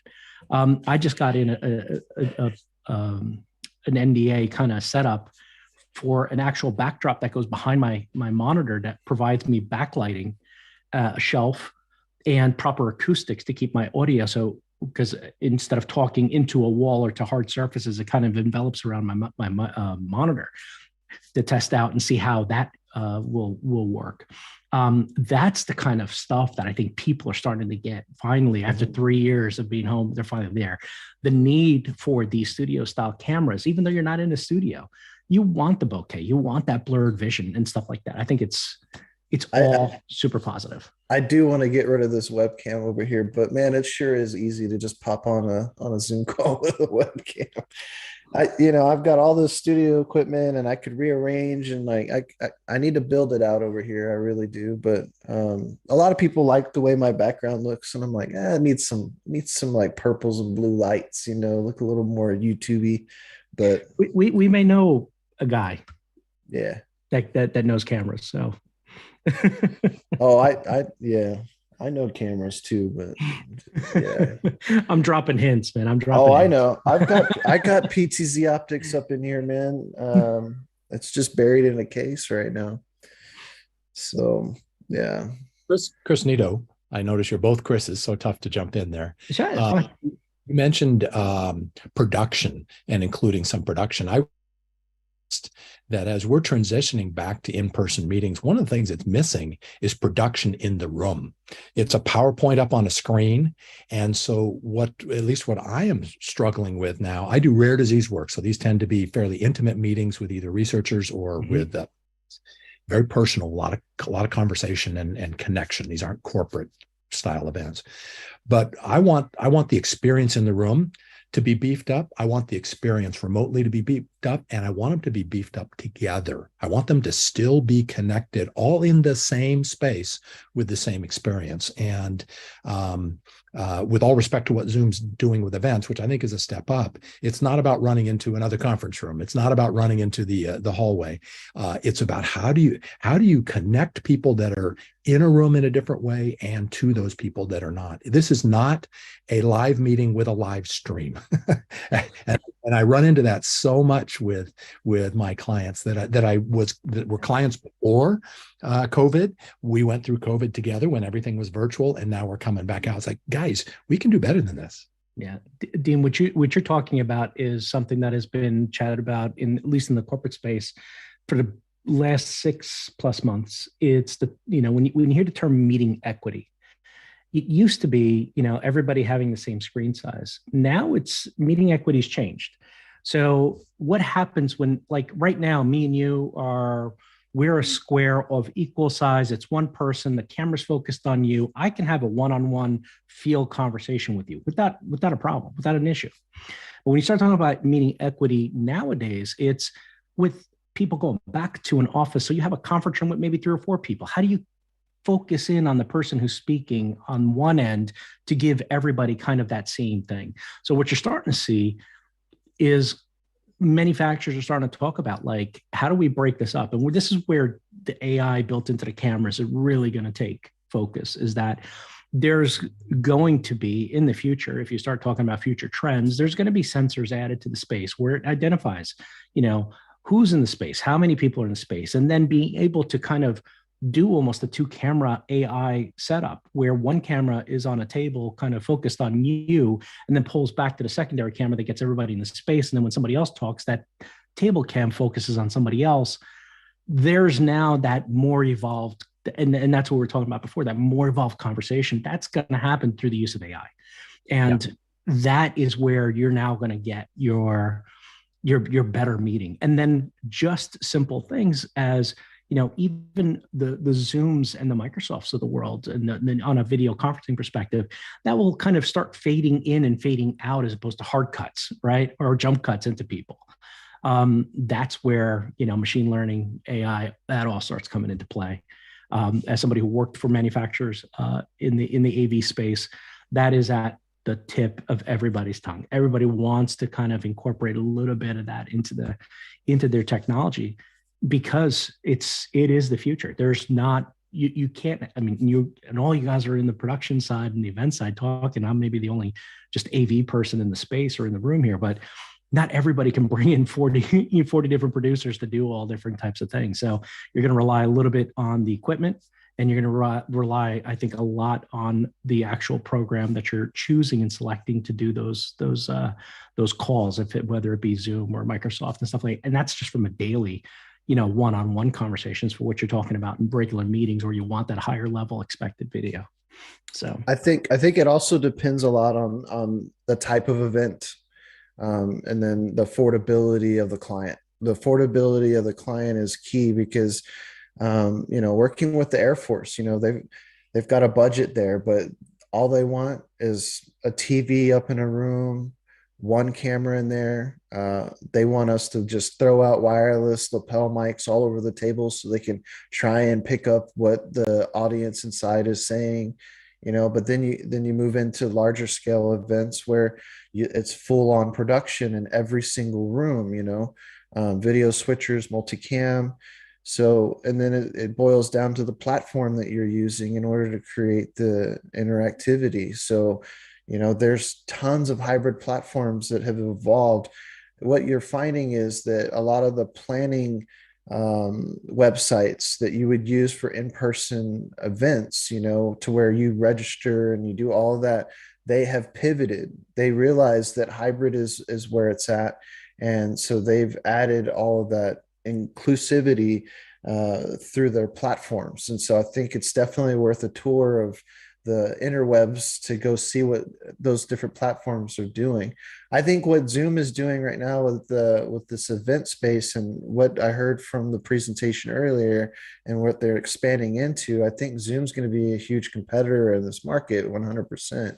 And it's familiar to the client already. So I think if you keep an eye on Zoom and what they're doing, I think they're headed in the right place. And it's going to be economical for the client, where a lot of these other hybrid platforms that might accomplish what you're looking to get done, they're not economical. And that's why I'm not utilizing them right now, because they're not designed for the smaller scale events, such as what, I'm producing, what it sounds like, Dean, what you're working on too, they're more designed for, hey, NAB show, CES, big boys, stuff like that. So, how do you compete with that? Zoom is recognizing and seeing the smaller people, and they're building upon their platform to accommodate folks like what you're trying to do, Dean, and the clientele that I currently am working with. I'm working with small to mid-size organizations, and we're producing, in-person events. One of the events I did not too long ago was working with Thunderbird car collectors, the 19, I want to say 58 and 59 Thunderbirds. And they're older. They didn't care about, having all that stuff, but they wanted to have, they did have some people calling in, from that couldn't make it, and they wanted them up on the screen, and they wanted to be able to communicate with them. So, but then, like I said, then you've got like the larger scale events that are more involved, so it's based on what the client needs. Sounds like you're working specifically, and you're in the right path, definitely trying to expand and be a little more cutting edge and make it more awesome for the client. So, but it's all about affordability. Well, yeah, and I think, and I know Carlos is being very patient here. I just wanted to make a closing comment and turn over to you, Carlos. So I've interrupted for you. I think that familiarity is important too. So most folks have had some experience with Zoom, and to put a new platform in place, no matter how many bells and whistles, being familiar. I'm one of those older guys. I drove one of those cars, don't own one now, but The familiarity, I think, is also important. But we know our audience. You talk about the other Chris being the AV producer. Well, it's the same thing. You got to have something that the audience connects with. Carlos, you're it. All right. Well, happy holidays to all of you guys. Good to see you here. I hope you have a safe and healthy 2023. Chris knows me. I'm in Texas. He is in Texas too. My jam is virtual reality. I do conferences in virtual reality, and I don't know how many of you guys have tried that out, gotten a Quest 2, the white headset, but there are a lot of platforms that are right now available to you. There's one for free, like Microsoft has AltSpace, there's VR Chat, there's Engage, and you have, when you go into VR, either on desktop or in VR, you have what's called specialized audio. Last week, I did 40 hours a conference that was held in AltSpace, which is a product from Microsoft. And I did 2 cameras, switching between both of them with people from all over the world, from all the continents except for Antarctica. And it was about the safety in the metaverse, meaning implementing rules and laws and protection for us as consumers from data mining, et cetera, et cetera, et cetera. And so if any of you have not tried this, I mean, the software's free. You just, right now, while you're talking, listening to me blabber, you could download the software and get yourself up on an account and just go check it out. But in that space, you can have people from around the planet participating and not have what they call Zoom fatigue, which people see these little boxes and it just, you start to nod off and stuff like that. The background that I have behind me is in Engage. It's a guy out of Florida that has built a television studio with green screen and everything, and using red cameras that he actually assembled in 3D software. And then he teaches his students how to put them together, the lenses and the body and all of that business. And the set that you see there is actually Seinfeld, set from back in the 90s. And then you could have an avatar of the different people that are in Seinfeld and then interact with each other like if you were on the actual show. And I mean, this is all free. It boggles the mind that so many people just aren't doing any of it or checking it out. Carlos, I can add a little bit to that and kind of connect you and the Dean conversation about familiarity. One of the best uses I've seen for metaverse or for VR has been companies that have brought that in-house for the purpose of training. So for you to be onboarded at this particular Fortune 500, you have to put on the Googles. Wow, the goggles.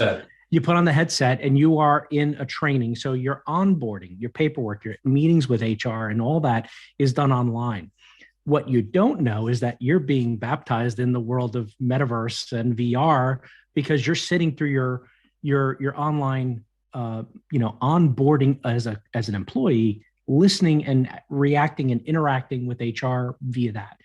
So then that adds the familiarity to it. So then when it comes time to now start events, and guess what? It's going to be held in the metaverse. It's going to be held in a VR environment.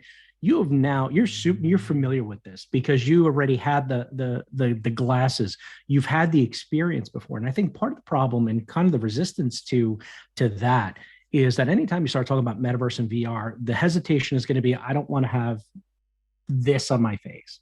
But I think that if you introduce it slowly as opposed to shock the system, right? You got to be here because the CEO is going to have a big announcement. It's going to be in the metaverse and you're going to like it. If you change that tune to kind of just bring it along. Understood. If you're bringing it as a producer, right? It's not just the event. Maybe it's even an opportunity for events companies to be producing online onboard training and kind of develop that as a way to kind of introduce with the purpose of, hey, we can start doing more online events in the metaverse if you get your people used to things little by little. It's a lot easier to be on a call for 30 minutes with a headset on than it is to do an all-day event with a headset on. And I think you kind of build up that resistance. Chris, so the thing is that you don't have to wear the headset. That's what I'm talking about, that you can go desktop. And then if you find it interesting enough, then you go out and buy yourself the headset. But you don't need to have the headset. As long as you have a good pair of headphones and a decent mic, you're good to go. And I mean, it's as I say, a lot of these platforms are for free. And the thing that I find fascinating is that you have a global audience in there. Even people that don't speak English, there's translators that you can use. I have a conversation with a guy in Russia. Now he's taboo because of Ukraine, but that built a world in VR chat that it takes an hour to go through it. And it's just, I've been in it for 5 years now. I'm an old fart, that you can see by my white hair. And I've just have embraced this because it's not going anywhere. It's here to stay. Last week, having that conference and being part of that was a real eye opener, because they had people from the White House that were representing Biden and Harris. There was a woman from Australia and blah, blah, blah. But anyway. Carlos, you don't have white hair. It's seasoned hair. It's just a little extra salt and pepper. But trust me, I get you, man. I get where you're going. So thank you all. I gotta step out, but very interesting conversation. Appreciate it. I put my LinkedIn in the chat if you guys want to connect with me. I'm more than open to.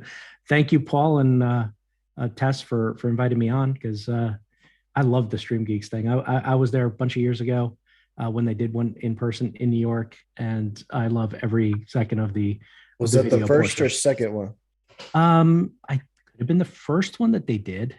Yeah. That was downtown at the Dream Hotel. Yeah. I moderated a conversation there with some folks, and it was a fun time, and it was the beginning of where stream to me, the first real beginning for me in streaming conversations were there. Always being involved in the equipment side of the business, I never really understood the transport and the event side of it. But that's what Paul Richards is good at. All of a sudden, he opened my eyes. He gave me the red pill and the blue pill, and he told me one will take you in different spaces. NAB. Yeah, most likely you'll probably see me there. Thank you so much. I'm going to step out and let you guys continue on. Take care. Awesome. Peace out, Carlos. Right. I hung out in a club the other night on VR and got VIP treatment. Where at? I met this guy. He built a casino. I forget what the club was called, but if you just kind of, I was in Horizon Worlds. Okay. Yeah. It's very, very basic, very primitive shapes in there. Yeah. So where do you spend most of your time in VR? All of them. I stay. So guys, I don't want to bore you guys with it, because I know some of you don't care about this stuff. So I can have an offline conversation with Chris, but I'll answer his question. Because I train I'm third generation photographer, and I did video production in Los Angeles for several years. And so I brought all of that together. With my age, I'm discriminated for being old. People don't care for us anymore. They want the young, new people coming in. With virtual reality, I'm able to be a human and to be treated equally as everybody else. And not only that, but bring all the knowledge that I've accumulated over the years in my life, bless you, into VR. And it's been an amazing journey for me. And also, I don't have to do crossword puzzles to keep my brain snapping. I just, if I can't handle the job, then the industry itself will kick me out. So for those of you that are getting up there in age, I see some white whiskers here and there on some of your profile. Come and join me. And I'm on LinkedIn too, Carlos Austin. Ping me, and if you want a tour in there, I'm happy to do it. I'm what they call an evangelist for this so-called new media. Hey, Carlos. Yeah, I've been looking at getting into VR for like the last year, because I've seen the potential behind it. so I'm in the Midwest, and we're usually 2 to 3 years behind everyone else. So I guess I'm kind of hopefully going to lead the way here in the Midwest, but some apprehension with a lot of the clientele that we work with on going VR. So I got two questions. The first one is, what equipment would we need to break into VR? And two, how do you convince your clientele that's used to the two-dimensional video platforms and then switching over to VR or a hybrid of the two? Okay, first question. I just on Black Friday bought another rig. So when I'm doing work now, I run 3 rigs simultaneously. One has vMix on it, and I do the recording on that one.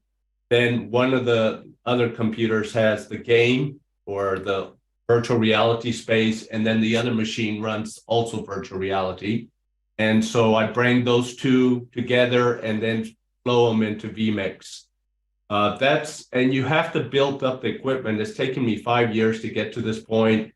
Windows with its audio took me a while to wrap my brain around it and get it to work where I could count on it every single time that I turn the machines on. And the second question is, you just have to put the headset on. I mean, that's it. It's like one of those things that you try to describe honey or a color to a blind person, or the taste of honey to a person that's never tasted honey. Once they taste it, they get it. So VR is the same thing. You can talk about it or watch videos all you want, but not until you actually put the headset on and go into a nice experience. Don't do the roller coaster because that'll make you sick as a dog. Go in with somebody that knows that they've been in there before, such as myself, that can take you to what we call experience, that shows you some of the beauty of it and the potential. If I would suggest an app, if you were on Oculus, I would say PokerStars VR. You go sit at a poker table with 7 other people and you're just conversating, and yeah, so you're just having a blast. That's where I spend most of my time on VR. So PokerStars VR is basically a game that you join. It has up to 8 people at a table. You get 8 chips every time you enter. You can get 8 chips every 8 hours. You can get you spin a roulette that gives you X amount of chips. Then with those chips, you go into a game. You can play blackjack, poker. There's several other games, but typically the most popular one is poker. And then you sit there, and even if you don't know how to play poker, the game itself will give you tips on what kind of hand you have and stuff. And if you lose, you're not losing any money, but the worlds are just absolutely stunning. They're so detailed and so beautiful. And you have multiple worlds like Macau and over by Hong Kong. You have a super futuristic, you have a more traditional, like like a Western theme kind of thing. And you can host a yacht. the room. You can be on a yacht if you want. You host the room and you pick the environment, or you go to a game that somebody's already started. And it's a good way to catch up. For example, every Monday night, I meet with friends in VR for 1 hour, and we play, there's walking golf, which is a game that is based out of Austin, Texas, that Mighty Coconuts. And it is, you play miniature golf, but the game is so well done, and it works the physics of hitting the ball. It actually works. It's pretty phenomenal. And then PokerStars is another big 11 is good for ping pong. It's very realistic. I mean, it's just mind-boggling. But though I have all those games, so we definitely need to go play a round of miniature golf. Yeah. One last question for you, Carlos. You said that you were on LinkedIn. Yeah, Carlos Austin. All right, I'll look you up and I'll send you a message. I'll look for you. HomeQuest. Anybody have any other issues, or do you guys want to talk about shop? What we're here actually with Streaming Geeks? for StreamGeeks. I saw this guy that just did his presentation with a what's his name? He's gone, I think. That did the right. present. Okay, perfect. Hey guys, Daniel Pizarski from LiveView just got here, and we are going to do our giveaway and launch the brand new LiveView Solo Pro. Just launched, brand new. But we're not going to close the networking room, guys, so don't worry. We're going to still leave the networking on for the whole time. But we wanted to quickly pull a giveaway winner. Oh, yeah. Let me pull for up the lead. the You wanna do it Studio now? Pro. Let's do it now. Okay. And then Dan is going to, I have this in front of me. It's pretty interesting. This is brand new. What makes this so different than the other LiveView Solo, Dan? It's a big difference. So this is HEVC capable, H.264 or HEVC capable. The big thing is 4K capable, up to 4 external modems, where the previous one was 2 external modems. Still has the LAN and Wi-Fi. Longer battery life, USB-C for the power input. So it's our first new Solo hardware in almost 7 years, and it's a big upgrade from the current Solo. Yeah, this thing was a game changer for the industry. I'm sure some of you guys have Solos units. And I'm going to go ahead and hit start stream. Well, let me turn the camera on. Wait, I think the camera's not on yet. Hold on. All right. I'm already getting in trouble. And what we're going to do is we're using Easy Live in the cloud, and we're going to switch between our main production stream to this RTMP stream. It's not going to affect Zoom at all. So the Zoom events and the Zoom networking will go smoothly. We're not going to pump the video into there. It's going to go straight to YouTube. So we're going to take this on a live tour of Victory Brewing Company to show the behind the scenes of the brewers there. They've approved a behind the scenes tour of the original Downingtown Brewery of Golden Monkey and all those cool beers. And we're not going to show anyone drinking alcohol, okay? Understood. To the best of our capabilities. I've been asked by HR to avoid any drinking of alcohol. So that's going to be tough. No chugging beers, Paul. Don't This forget. is going to be like, like going into the zoo and not, getting animals on camera. I don't know how this is going to work, but we're going to try. And most of you guys who have done IRL streaming are familiar with this beautiful little camera here. This is that Sony FDR X3000. This is a really cool camera. I'm certainly familiar with it. You've got a monopod here. I got a brand new monopod, so don't quote me on its full operation yet. Beautiful. Okay, and are we streaming? We're streaming. Now we're streaming. Okay, so we're streaming. So I'm just going to put this belt pack on, and then we're going to do the giveaway winner, and then we're going to release the hounds, go live, IRL. Dan's going to drive me to Victory. It's 5 minutes from our studio. And then the networking room, and everybody you can decide to watch on YouTube, or Do you want me to draw the winner? you can, let's draw the winner. I think we have one already. Mike Fierro. And Mike Fierro, are you here? I do see that name in Zoom. Nice. Let me know that you're here in the Zoom chat. All right. Let me put this Play your baby on. Studio Pro camera. Congratulations. I feel like I'm getting like a live streaming, here, hold this. Like this is this is I'm like Rocket Man. I'm like getting ready to really This is a take true off. demo right This here. is the live streaming fanny pack. Woo! That's hilarious. I'm a little skinnier. I feel like I lost some weight It after was probably set for my size day-long before. live stream. Okay, it's on. It's on. Wait. So that's important to know. This is not a backpack anymore. This is now a Well, you can waist- definitely still do it in the backpack configuration. It's just that we made this belt pack size available for the new one too. Interesting. So if you have a there's bigger, options. an even bigger battery or more gear you want to haul around or anything like that, then backpack's still a great option. So you have the option. Yep. Let me do a nice close up here. Is this the right camera? Oh, yeah, here we go. So this is video from the Studio Pro that Mike just won. And then we're going to cut to this. So this is going to stream from the cloud. So that's because we've been streaming to YouTube all day with vMix. This is now streaming to the cloud to Easy Live, which LiveView acquired. That's right. Congratulations. Thank you very much. Easy Live's part of the LiveView family now. We've been big Easy Live fans for a long time. So we're not going to break the RTMP stream. We're not going to cross the streams. You guys are going to professionally cross the streams in the cloud where it's safe to cross the streams. And so I'm going to take this camera with me. to the studio because I want to show. Now is our chance to really go behind the scenes, to really go our IRL. Right? All right. Yeah, absolutely. All right. Cool. Bye. Where? All right. Oh, good. So did you cut He's to the... gone rogue. That's what happened. Hit that blank button. And then hit blank. Yeah, hit blank. Boom. All right. Now we are IRL. Oh my gosh, look, that's really low latency too, I feel like. Let's switch over to All right. There we go, guys. The networking room you can basically watch everything that we're doing with the IRL on YouTube, or you guys can chill in the Zoom room. But we've done it, guys. Boom. Wow. Oh yeah, it is. All right. I might have to draw again. Our giveaway winner is not responding. Oh my gosh, Tess. I'm all like suited up and everything, and now we gotta redo this. You are eloping, as they say. I really like this camera. I love the setup. I like the belt pack.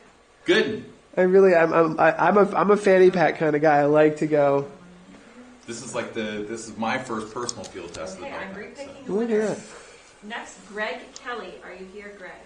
Just unstrapping from the day here. I got like 50 cables connected to me. There we go. Are you still streaming on that one? Yeah, so this is streaming now. Just so you know. Do you want to put it down? Yeah, maybe I should. I think I'm going to have to. Do you mind talking to this camera for a minute? Oh, okay. Here, just hold on to it. I'm not mic'd up or anything. So that has a Needs to be built-in mic, mic'd. right? Yeah. Okay. Okay. Hello. I've got to detach for a minute. How we doing? Greg Kelly, are you here?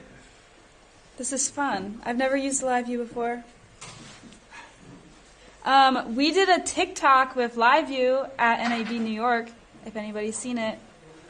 We did a little dance. Yeah. I wasn't able to make it to maybe New York. Yeah. No, you were in NAB New York? Or, I mean, not New York. Yeah, Vegas. I don't know why I thought. Okay. Yeah. I was going to say, I thought you looked Vegas, familiar. yeah. Oh, we're back. We're strapping in. All right, I'm back. Okay. We're strapped in. I can see. I can't believe how low latency it is. Did you reduce the latency or something on this? Not yet compared to the current generation Solo, though that is in the plans because now based on our new streaming engine, it is able to get to the same latency that the LU300S or other units are. So we'll be able to reduce it even more. Wow, I was going to say because I'm looking at even YouTube and it's responsive. Yeah, YouTube's pretty good about that. Exactly how new is the LiveView Pro? Or The Solo Pro launched at the beginning of November. Oh wow! So okay, so this Brand is very, very new. Yeah. How many demos have you guys run on it publicly? Myself personally, I think this is number 2. So just the first couple hundred of them made it to users' hands in the last couple days. So we're starting to get all the reports in. All positive so far. Knock on wood. Yeah, You're being asked to reiterate the information on what technology. Oh, what's going on here? Okay. That's a good point. So right now we are live streaming with the LiveView Solo Pro. Correct. I'm here with Dan Pizarski from LiveView. And we have, and this is kind of like a mind-blowing moment sometimes for our viewers and for me when I first did it. We just crossed the stream. So all day we've been streaming with our studio, with our cameras here locally on our network. We've been streaming with vMix. We've got an RTMP stream not going to YouTube, directly going to the cloud. And we're using Easy Live to do that. And then when we just flipped on this LiveView backpack, which uses cellular bonding. What's going on? Your mic. What about it? What about it? Put it back on.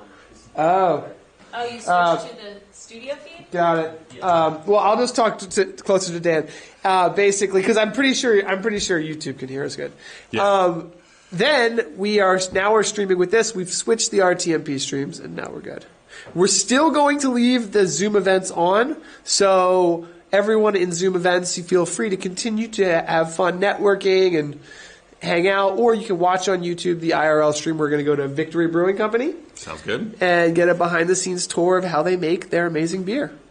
Then we're going to cut the stream because we are not going to show anyone drinking alcohol. That's going to be really hard to do, but we'll find a way. All right. My boyfriend's in Hawaii and sent me a rainbow. Wow. Okay. I think we're good to go. What do you think, Are Tess? you going? Are you ready to go? I think we're ready to All go. right, this will be the true test when the This is the true test when we really, on the road. we really hit the road and everything. So we'll give a little tour of everything. David's been here helping us the whole time. Thank you, David. That's the confidence monitor there. You can see Paul shouldn't put fanny pack guy. Paul should put fanny pack guy on his business card. Yeah, the backpack was cool. The fanny pack is like not so cool. Last look at the studio from behind the scenes. It's been a really fun day. We got to have a lot of lights to turn off, a lot of things to do. Over here is where we've been doing our monitoring of the stream. How's everything going, guys? Everything good? Everything's good. All right, cool.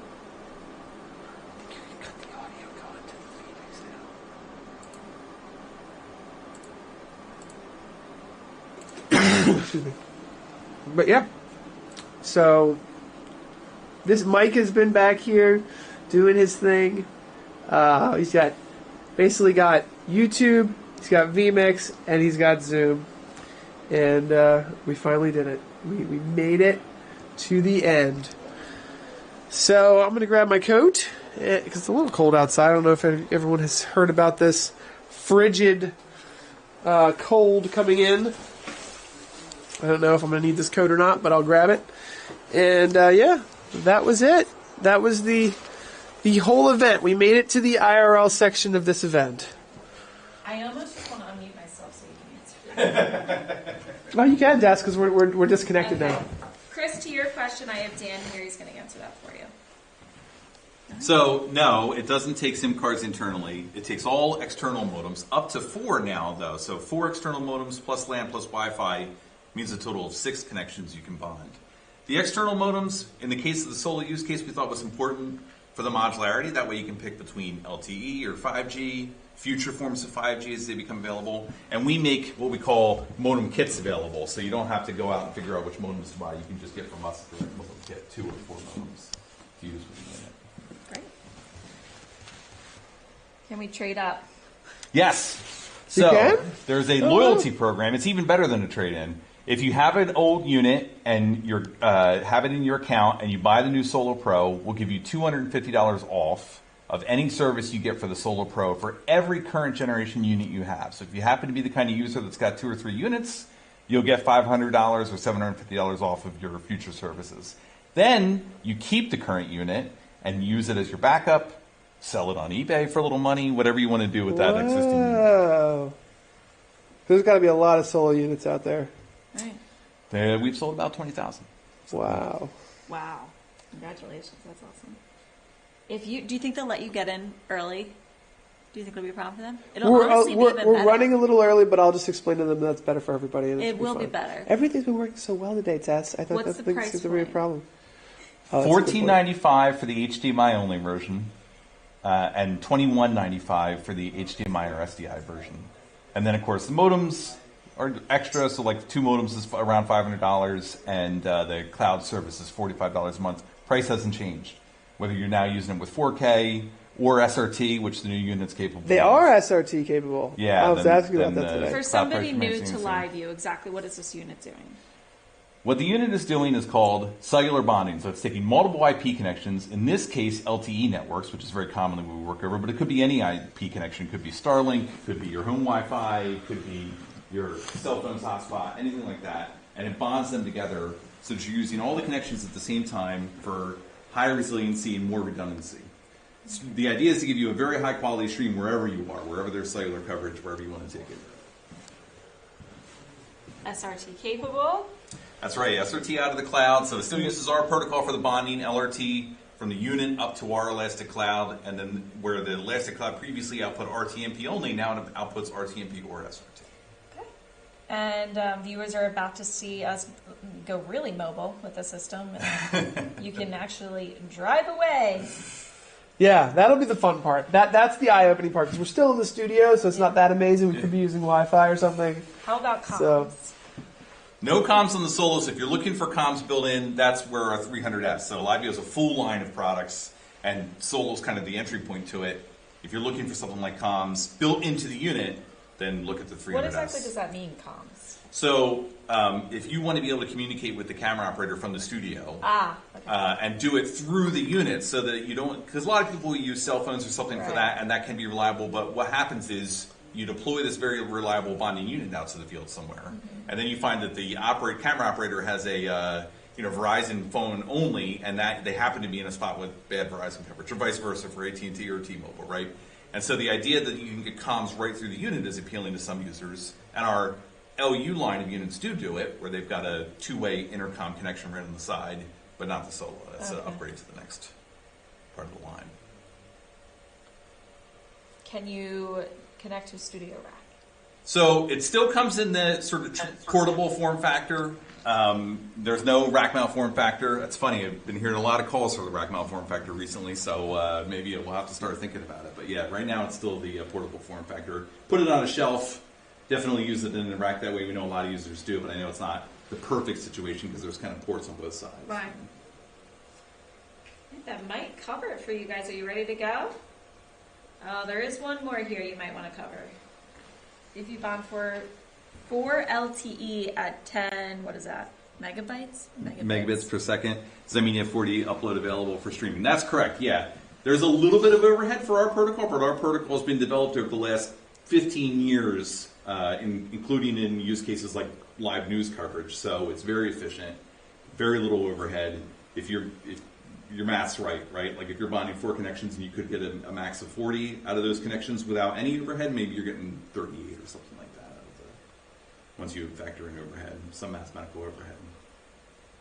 All right, you guys ready to take it for a spin? all right, here we go. Should I keep the Zoom room open? Yes, leave it open. I'll just leave it open, and I'm going to wrap up some things here. All right, here we go. We'll see you guys at Victory. See you soon. Perfect place for a Victory lap.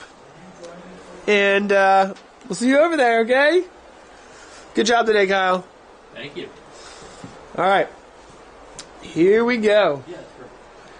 So yeah, this is our office. This is where it all goes down. Dan's going to take us to Victory. Just to the right here. Okay, perfect. The old Explorer. Ah, perfect. We're going to take a little exploration with the live view. Definitely enjoying the weight of this one. It's not, it's just right on it's much smaller. Yeah. I'm used to the LU 600 or 800, yeah. And it's pretty big. Yeah, it's chilly these days, huh? Yeah, it didn't really get warm today. Nope, it didn't. And it's only going to get colder. Yeah. So I've been using the LiveView Solo for quite some time, and I always was an easy live user. I always wanted to use it as a way to break out of the studio. You were ahead of the curve. Because, I get that you can just go straight live with the LiveView Solo and the server, but I just, to me, it always kind of, my live streams always kind of originated in the studio and then went from there. But yeah, I really love what you're doing with this thing. Good. So we're streaming at 1080p, 10 megabits per second. That's pretty good. Yeah, the new ones are a little capable of a little higher bandwidth than the previous generation. You know where you're going, or do I need to plug this? Oh yeah, I can guide you. You know it like the back of your hand? I do. So we got to get out of this little business park, which I'm sure you'll figure out how to do. And then we'll take just a couple tries. All right, so yeah, we're moving quickly here. It looks good on my preview here, but this preview isn't necessarily reflective of. No, it's a confidence monitor that your camera's plugged in well, that there's not anything going on with the cable or settings on the camera or anything. And then it's showing you the bit rate there, so you can see that you're getting 10 megabits. That's a pretty good sign that it's a good sign. Getting good video. But yeah, you would need to watch, the actual output to have true program output, for example. This is our main headquarters here. You can see it's fully solar powered. So I got to show off the solar panels. They don't get showed off very often. Oh, I got a text message. I got to check what that says. Hopefully everything's smooth. Okay. Oh. They're just saying. Somebody texted me, just says it looks awesome. Awesome. So yeah, this is probably one of the most fun parts of live streaming. If you're a creator or you're into live events, just going completely mobile and just getting out into the world, it changes the game. And I'm guessing people understand that. That's why live is so popular. I think so. Everybody's anxious to kind of go out and cover something, right? I mean, every big event, it's like the World Cup or it's something like that. People really they need to get out and cover it. That's what the crowds are drawn to, is that live production like environment. Yeah, although I love hearing some of the creator stories that, much smaller events than something like the World Cup. We were just talking to somebody that does like an animal rescue, and they wanted to get out, into the actual fields, pens, what's the right term for that, and be with the animals and have that on stream. So yeah, there's a lot of like nature things going on. Weren't you guys involved with like the ocean cleanup? We were, yeah. They did use LiveView from. That is such a feel-good story when they go out. I was watching a new one in Los Angeles County where all the trash leaves Los Angeles and it goes down like a little byway or something, and they created a boat that could pick up all the trash. It was just such a feel-good moment when they're able to do that. So this is actually it right there. Oh, okay. So we can I'm going to flip the camera around so people can kind of see a little bit of history of Downingtown. Downingtown's a little town. There's not a whole lot here, but Victory Brewing put us on the map. And yeah, it's right. Basically, we'll just come right in here, and this is it. That was easy. You were So this is the original Victory. They've since they actually got purchased by a big company in Tennessee. Oh, wow. But it's since spread all over the place. Oh, I see. And yeah, we'll see if we get lucky and get a parking spot up front, but you might have to circle around. Nope, of course. Nope. Just those are taken. Oh, wait, what's in the corner here? Oh, there's a hidden one. See? Look at you, damn. Jeez. If you go for it, sometimes you get one. Perfecto. All right. Step out. I don't know what curb is there. Don't step out and like fall right over. Oh yeah, there's a curb. Okay. Yeah, it's something. Let's try to be careful. Now, I hope I don't get any. We're going to a bar. I hope I don't get any anybody calling me out on the fanny pack. We'll see. We'll see how it goes over. Just have my back, Dan. I'm gonna put the fanny pack toward the back because I don't want anyone calling me out about the fanny pack. I know that some of these people know me, and if I put my coat over, it'll just look like I have a big ass. There we go. So this is it. Victory Brewing. We've got the whole private back area to ourselves. But this is actually perfect because for some reason, everyone at the company is like, I don't want anyone capturing video of me drinking. And I think it's a pretty good, PR, HR policy. I think it's the right one. So we're kind of ahead of the crew, which is perfect. Oh, look, they got it all nice for Christmas. All right. Hi. All right. Okay. So this is the beautiful Victory Brewing Company. They have all of this this is their most famous beer, the Golden Monkey. Golden Monkey. Everyone knows about Golden Monkey. Walker too. This is some of the beautiful artwork that they have. Look at that. Cool. That looks like Philadelphia. Sure does. Comcast building. All right, I'm going to pull up the chat so we have that. All right, YouTube. And then we'll see if we can find our... We have a little bit of... oh, look, there they are. I think so. All right.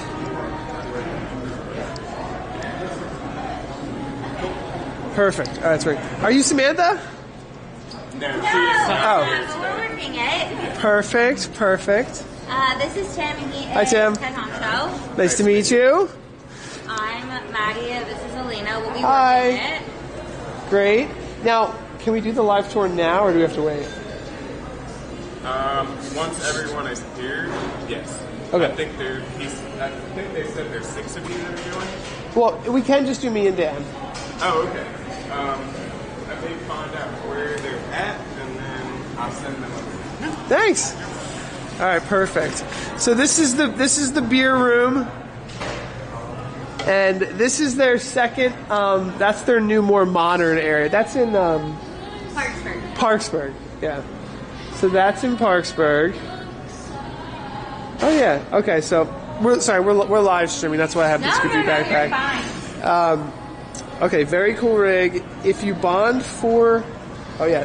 Did you know that this thing can be set for widescreen?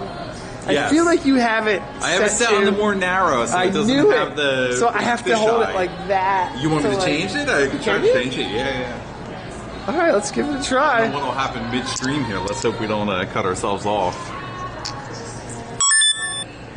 If you bond for LTS. Wait. The problem is that my eyes are so old. I need the light. There we go. There we go. We'll see if this works live. I don't mind it either way. I accidentally left it in like the fisheye mode one time and forgot about it. So let's see. Is that better? Okay, Did that change? Let's see. All right. All right. I think we changed it. Midstream here. Let's hope we don't cut ourselves off. Wait, this is the moment coming up. This is the moment. You know, I like this this monopod. I think we should probably use this more often. This says an Amazon buy, so it's pretty good. Because if the look, boom, midstream, beautiful. I like it. All right, yeah, this is perfect timing because if they let us in now, we can get the whole tour done before anyone even starts drinking. No one wants to get filmed drinking, and then we'll be nobody wants to be held up from drinking either. So. Yeah, it's like, let's just get this over with, okay? We like that you make beer. We want to see it real quick, and then we want to drink it.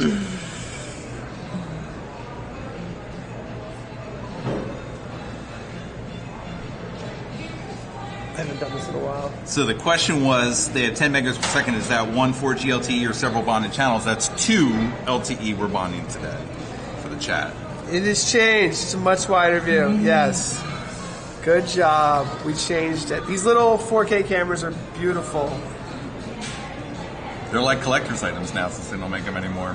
Are they really? Yeah, you can sell it for way more than you bought it from on eBay. Really? That's the camera. I don't know if the camera can see the camera, but that's what it looks like. They'll be with you in a minute or two. Sweet, thank you. All right, so live tour of Victory Brewing in a minute or two.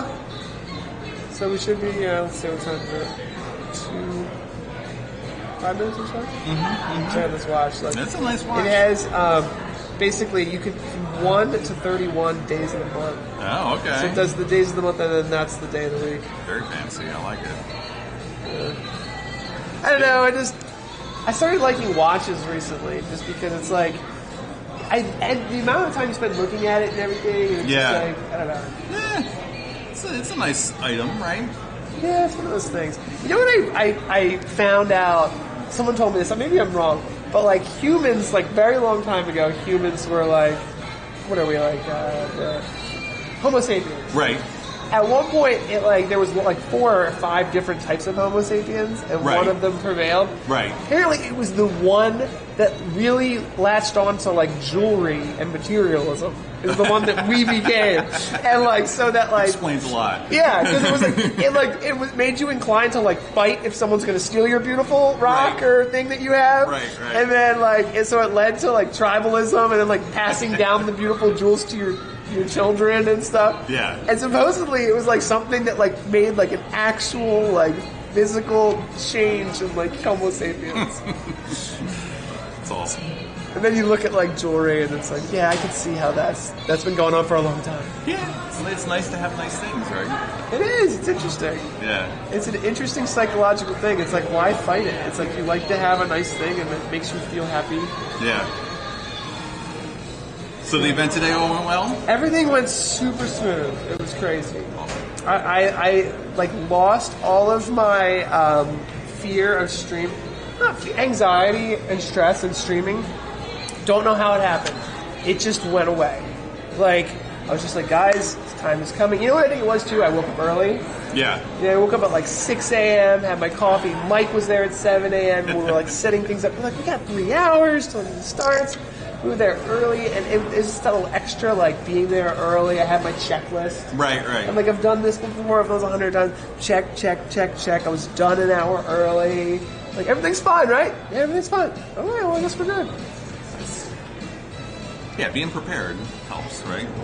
It does. You don't have that sense of rushing around. Yeah, it gets rid of all those things like, well, what about that? Oh, we already did it. Yeah. What about that? It's done. Okay, chill. There's only so many things that can go wrong. But Zoom helps a lot too, because it's in the cloud. Yeah. It's like, what could really go wrong? It's like, Zoom's not going to go. If Zoom goes down, we got bigger problems. So. They haven't had an outage in a huge amount of time, right? I feel like they haven't had an outage. Yeah, exactly. I feel like one right when the pandemic started. Yes, I remember that. Smooth, yeah. I remember that, and I was like, Zoom's going down. I remember that day. They were like the video quality started to go down. Yeah. And they were like, guys, we're not doing 1080 for anybody anymore. Like, we're taking it down to 480 or whatever. So. Yeah. I can't imagine how many tens of millions of streams they've done since 2020. They do live streams, meetings, webinars. Now they got the events platform. In fact, I was talking to them about using the Live U Solo with Zoom events and like how we were going to do it and everything. And they were like, well, does it have SRT? I was like, I don't think the solo units do have SRT. Now it does. It does. The new one does. The new one does. It's very new. It's brand new. So is that a big deal though? I think it's a big deal. I mean, customers have asked for it for a long time. And actually, we're going to backport it to the current generation units. So right now, the Pro can already do it. But there will be a firmware release, one last firmware release for all the current generation units in the field in January. That'll add that same feature to the current generation. So, if you had to choose, best quality, what's the best quality out there? From a streaming protocol like that, or I mean, look, RTMP's old, right? So SRT definitely has a leg up on that. Okay. And you've got the issue that really RTMP can't transport HEVC. It was only built for H.264. Got it. So there's people that are kind of hijacking it to run HEVC, but then you've got the age-old kind of de facto standard problem. One person hijacks it to run HEVC this way, and the other one does it a little differently. And so at least SRT can transport any video codec inside, and that's one of the advantages that SRT has. Is there any bidirectionality going on, or is it just really much like video and audio coming out of it? SRT is a true streaming protocol. It's one way. Oh my gosh, I just realized the music. Gonna knock us off of YouTube? Well, they'll probably just. We've been good all day. Are we still on now? It happens every time. Every time. You know what? There's no point in stressing about it. But that's one of those little things that goes off in the back of your mind. You're like, okay, Michael Bublé is now pumping through our stream, singing his Christmas spirit out, and now we're going to get a flag. Yeah. I should have known it. There's not a whole lot we can do about it. No. It's pumping throughout this whole place. You can't hide from it. Maybe on the tour it won't be there. Yeah. Like that can. Well, and I think YouTube does stuff where it's like, do you want to just block that part out or something? That would be a nice add to YouTube. I wonder if they did do that. I'm probably gonna get. Should have known. I'm probably gonna get an email where they're like, "Oh, we're mad at you." They don't block you. I don't know what they won't knock you off live. I've heard of people saying that, like you get knocked off live from the They do sometimes. They do. But I don't think they're going to knock us off completely. I haven't got any emails either. Well, there you go. But I just realized it happens later too. Yeah. Basically, we're not going to be able to monetize it, but that wasn't. We were never going to do that anyway. Yeah. Gotcha. I think the option is okay. So if you have copyright music, they're like, all right, well, we're monetizing this for the people whose music this is. Right. Or you can mute the entire thing and keep your rights. mute the entire thing, or they have or some the way to chunks like, of it, maybe. Yeah, that would be a good AI mute just to music. I think they do that. Yeah. Or well, like that would mute our. Oh, I think these are the brewers. They look like brewers. But yeah, so we're gonna get a private tour. Nice. And it'll be fun. Awesome. And then we'll go from there. Hey, how's it going? Good.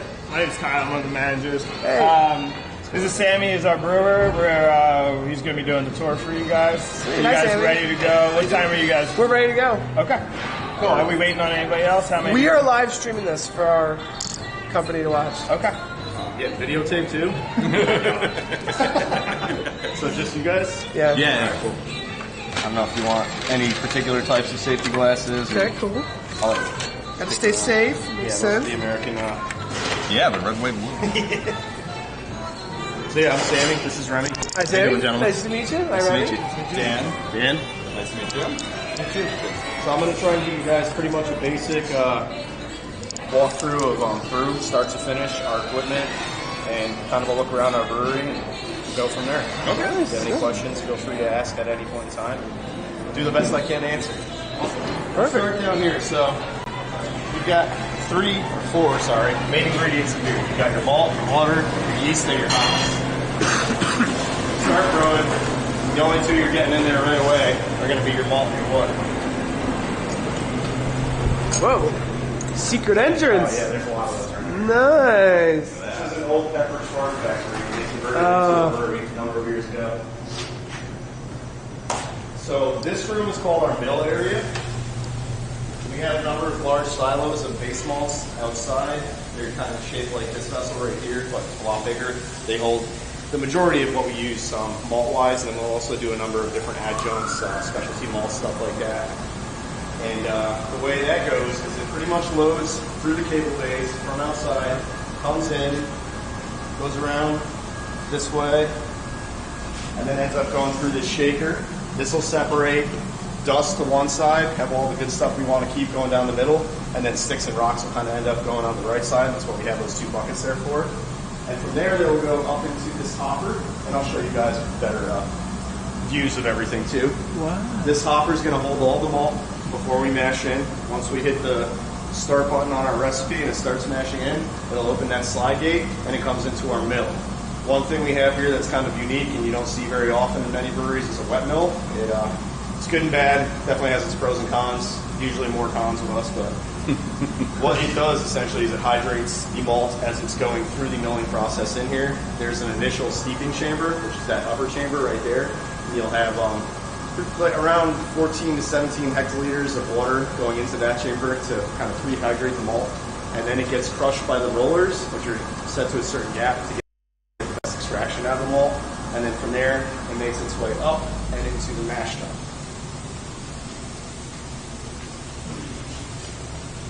The easiest way to do this is kind of walk you guys through the whole process in a circular motion? Yeah, methodical manner, per se. So obviously, you're going to have breweries with much larger equipment. You're going to have breweries with much smaller equipment. That's the size of our hopper right there. It's not huge. It typically holds around like 1,000 to 1,400 kilos of grain. This is our brew house office. Wow. Where we kind of have our control center, per se, for brewing. You take a look at this. This program is called BarraBrew. This is what we use for brewing. And it's not fully automated, but it is very automated. And you have each, essentially, vessel / part of the brewing process has its own screen and place in here. This is the mill I was just showing you guys.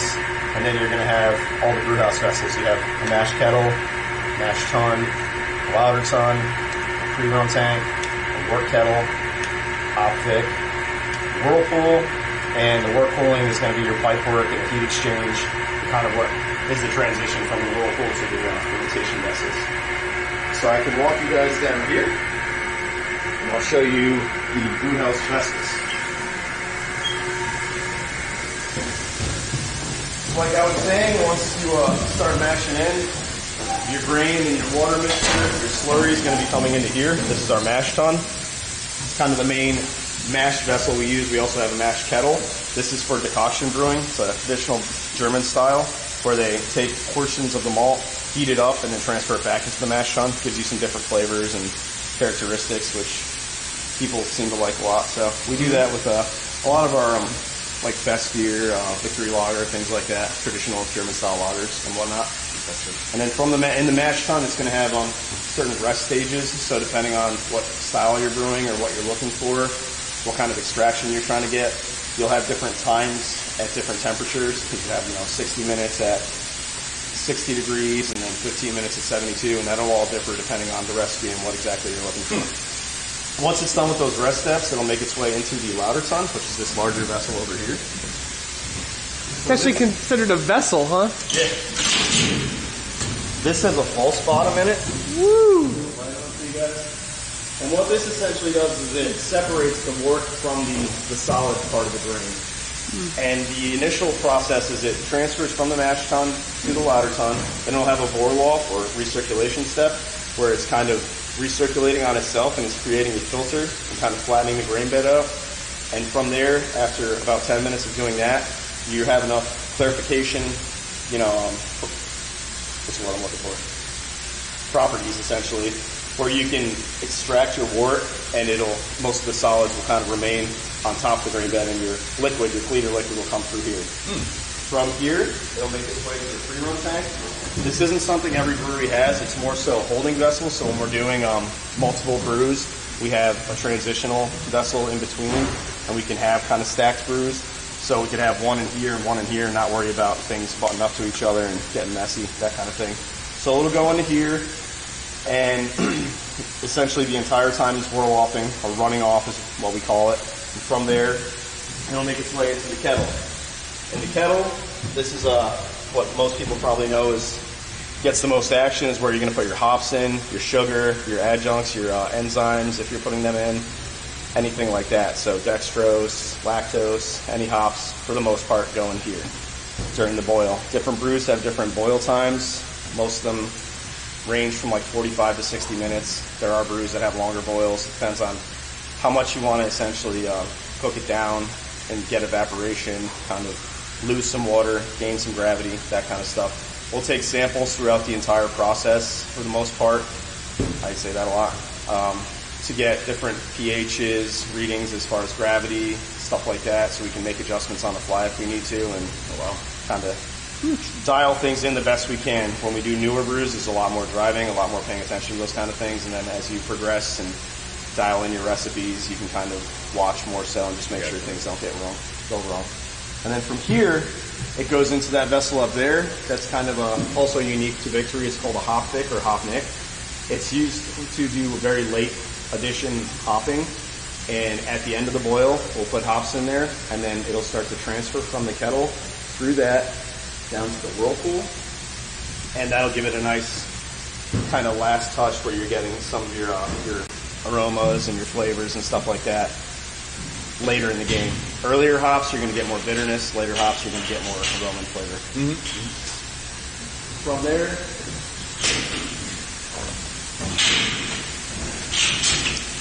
it'll make its way down to the whirlpool. The whirlpool is exactly what it says. It spins the wort and tries to coagulate a lot of the solids and proteins on the bottom, a lot of the undesirable byproducts of the brew. So it'll spin around in there in a circle, and it's got a false wall to kind of block a lot of those solids. And then after about 20 to 30 minutes of doing that, you're ready to knock out. The way it typically knocks out is it'll start a little bit higher, pulling a lot of that clean stuff and leaving the heavier stuff towards the bottom, going at a faster speed, and then it'll work its way down to a lower spot where it starts pulling once a dry run sensor tells it to. And it's trying to leave behind as much of the junk that we don't want and trying to pull as much of the good stuff that we do want. While we're doing that, it's called knocking out. We're going to be going from almost boiling to 10 to 20 degrees, depending on a brew. If you're doing like a lager, it's going to be colder. Ale to be a little warmer, Celsius. And we do that by going through this heat exchanger. It's kind of like a radiator in a car. It'll have ice water that goes through one way, and then the hot wort will go through the other on different plates, which make contact and cool it down like extremely quickly. We also oxygenate the wort while we're knocking out, so we'll turn the oxygen on, make sure we can confirm some bubbles in there, some flow. That's usually set to about 3 liters per minute. That's another thing, depending on brew. We play with that. And the O2 gives that yeast a nice little boost, and it needs it to, thrive and survive. And that gives it that. From there, you go to your vessels. So we have quite a few different types of vessels. These are our small waters. These are 300 barrel tanks. Probably my favorite vessel to use as far as brewing, my least favorite vessel to use as far as cleaning and repairing. But these guys are they're pretty cool. We have a 50 barrel brew system. So being that these are 300 barrels, we can fit about 4 in there with enough headroom where you don't have, a bunch of foam coming out when it's fermenting or anything crazy going on. So we'll typically do about 4 brews into these. If we need to do 1 or 2, we also have that option. But these also have standpipes on them. You guys look down here, you have a true bottom and a standpipe, so we can dry hop all these tanks. And I'll walk you through the dry hopping process as well at some point, but that's something else we do. Wow. Yep. We have a lot of different panels and swingbacks. So our knockout lines end up right here. This is the wort from the whirlpool, which is that one vessel I was showing you guys over there. And from there, you can choose where you're going.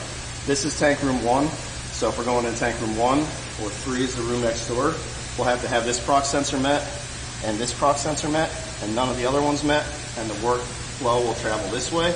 And then if you're pitching yeast, we typically hold yeast in these vessels called the brinks. So it'll make its way from here, bypass the brink, and then go to whatever vessel you're trying to knock into.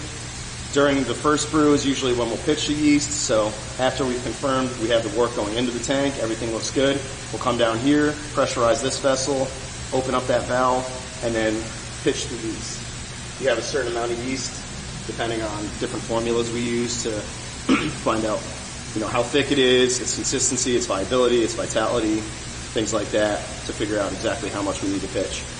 We rely a lot on a single cellular animal around here, organism, if you will, which is kind of funny. It dictates a lot of what we do, but we like it to be our friend and try to get along with it as best we can. So yeah, this is tank room 1. Got 10 fermenters, minus 1 that had a boo-boo not too long ago left in here. And then in tank room 3, we have our large fermenters, our large jars. These are 700 barrel part tanks. So they're about twice the size of those. They go up pretty high. I don't know if you guys saw driving in, but these are just the cones, and then up another, 200 feet. Maybe not 200, I might be exaggerating. Maybe 100, 150 feet is how tall these guys will go. Whoa. Yeah, so they're pretty big. I mean, you actually might be able to look up inside of one of them. They go up there. Oh my gosh. And then to get up there, you have to climb a couple ladders. There's a catwalk up there.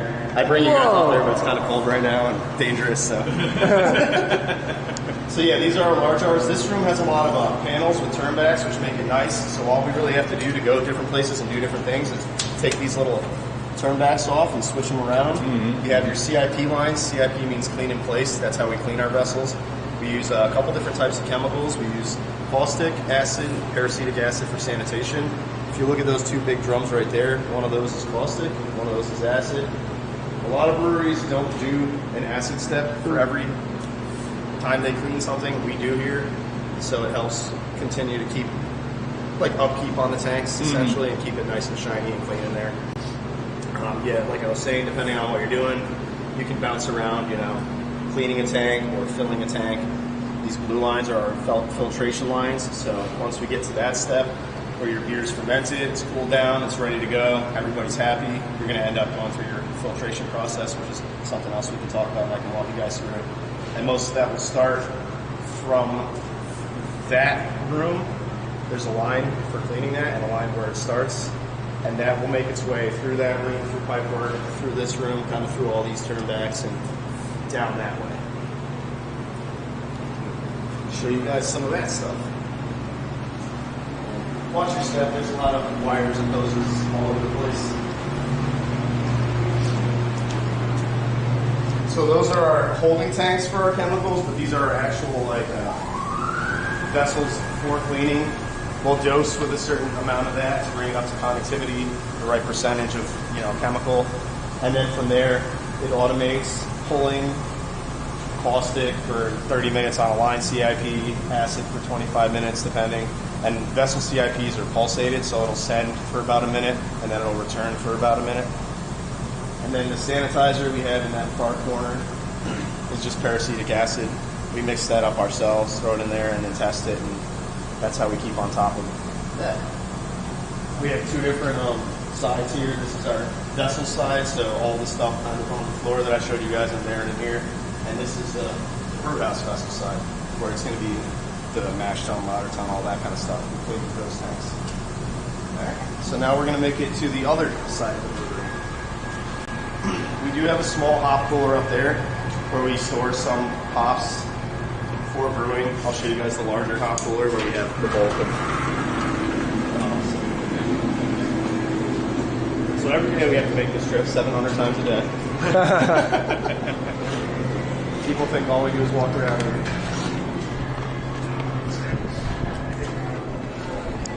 Hi, Maddie. Hi, Hey, guys. How you doing? Hi, Ken. So we are on our way to tank room 2, which is also known as the fishbowl, because you were essentially on display in there, and that's where the public gets to experience and see you more so. So we all try to hide from there.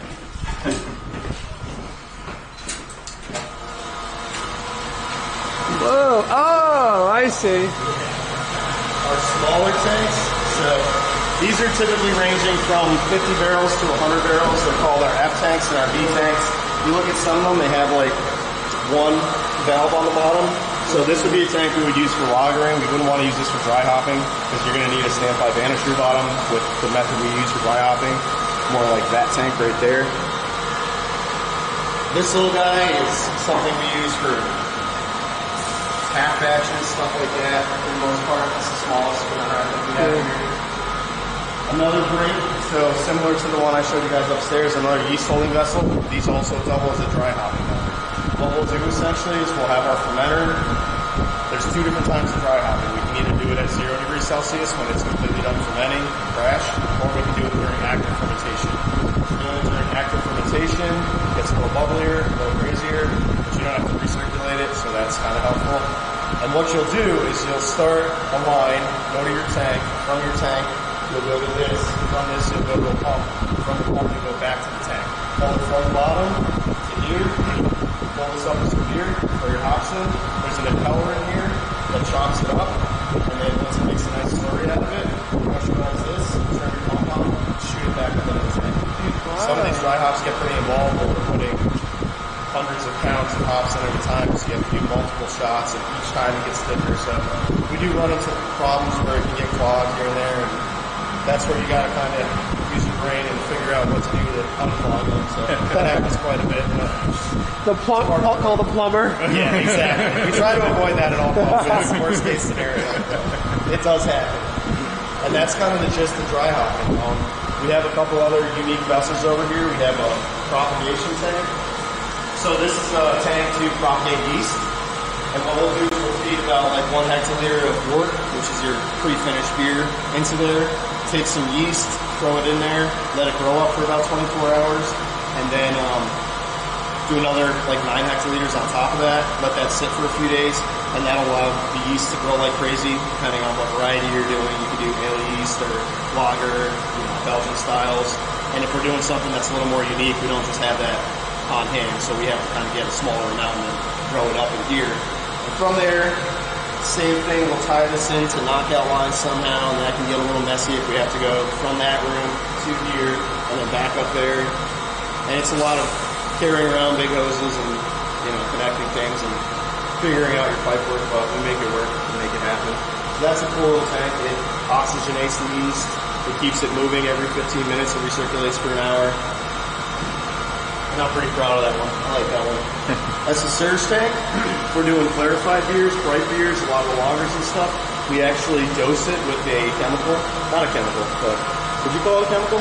Yeah. It's called polychlor. It's like essentially very small plastic beads that adhere to the macroparticles in the beer, and then they get stuck to the filter, so it's a clarifying agent for the most part. And it'll make beer a lot brighter, a lot nicer. And what we'll do is we'll end up having the dose set up in a tank in there. It'll slowly dose it, fill the surge tank, allow that some contact time, and get it about like 60-70% full, and then we'll start moving it from the surge tank through the pad filter and further down the clarification process. And I'll try to walk you guys through that best I can do.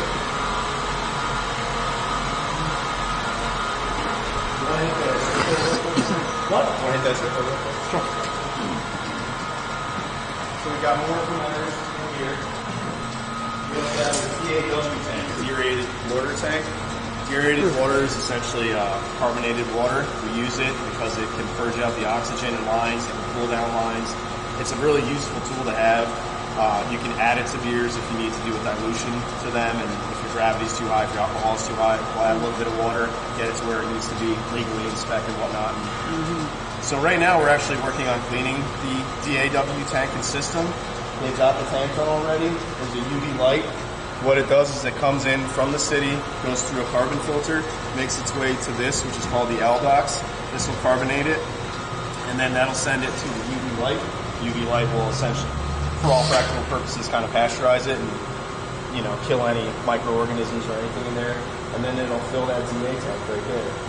That's our kind of weapon that we do the end of CIPs with. We do the water ads, stuff like that I was saying. And it also has legs that go through almost all the breweries. So the first leg we did came down right here. The second leg comes down there.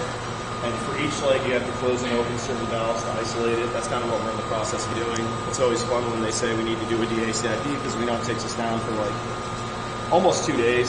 It's not like a very strenuous process, but it's a time-consuming process. It's tedious. Yeah, that's what we're in the process of doing right now. Filtration-wise, that's the dose tank I was talking to you guys about. So we'll take a bag of that polychlor, dump it in there, mix it up, turn on that little pump, and it'll dose the polychlor into the beer. The dose tank. Yeah. I saw one of those at Woodstock one year. Yeah. Same stuff, right?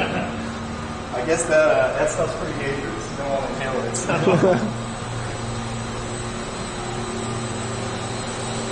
This is our cellar area, or cellar vault facility. It's kind of similar to the brew house office. We've got our kind of control center over here. We're running a CIP right now, so you can see that it's in the caustic step of cleaning. And then it'll have the acid step, and then a hot sanitation step. And we'll just do that for each leg, like I was saying, for the DAW CIPs. And that's kind of all we're working on today for the most part is those. We're doing a little kegging as well. You have all of your fermenters on here too. If you guys want to take a look at that, it's pretty cool. So these are all the tanks that I was kind of walking you through. The first room we were in are these, the small R's. These are the larger tanks, and then all these right here are the tanks that are in the fish bowls. So depending on what's going on, you'll have recipes running on them, like this. This one's lagering at 1 degree Celsius. Keep it at 1 instead of 0 because sometimes the tanks freeze and you don't want to freeze beer. That leads to other issues. Glycol is what cools these tanks. So if you have an active recipe on, if it goes outside of a set point range, it'll start cooling it. When you're fermenting, the yeast produces heat, so that's when it really comes into play, trying to maintain the right temperatures. And that's pretty much that with this guy. Well, it's not the prettiest, but it's an old building.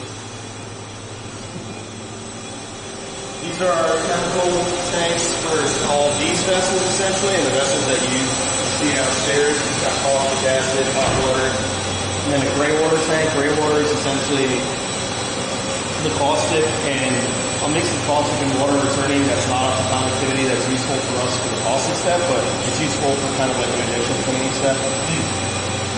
So we won't waste it per se. It's almost recycling chemical. Yeah. We have a small centrifuge that we used to use a lot. A centrifuge? Yeah, oh yeah, we got two. This is the little guy, this is Claire 80. Actually, whoa.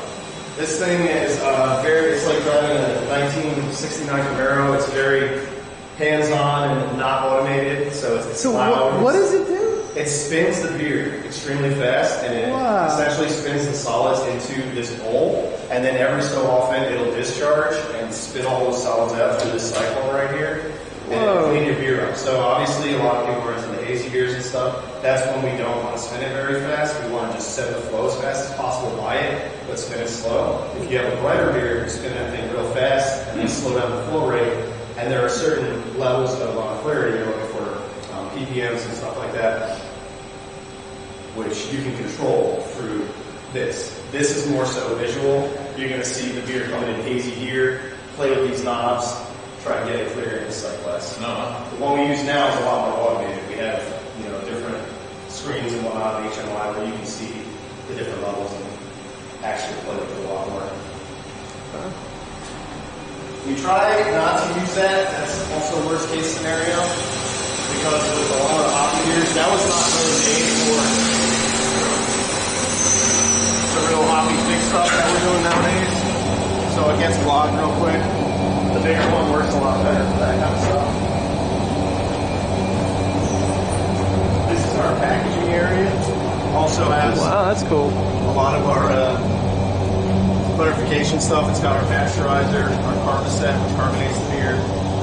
That's our pad filters. Like I was telling you guys, you'll dose set beer in the surge tank. It'll make its way to the pad filter, and that'll clean it up real nice too. Get it almost as clear as water.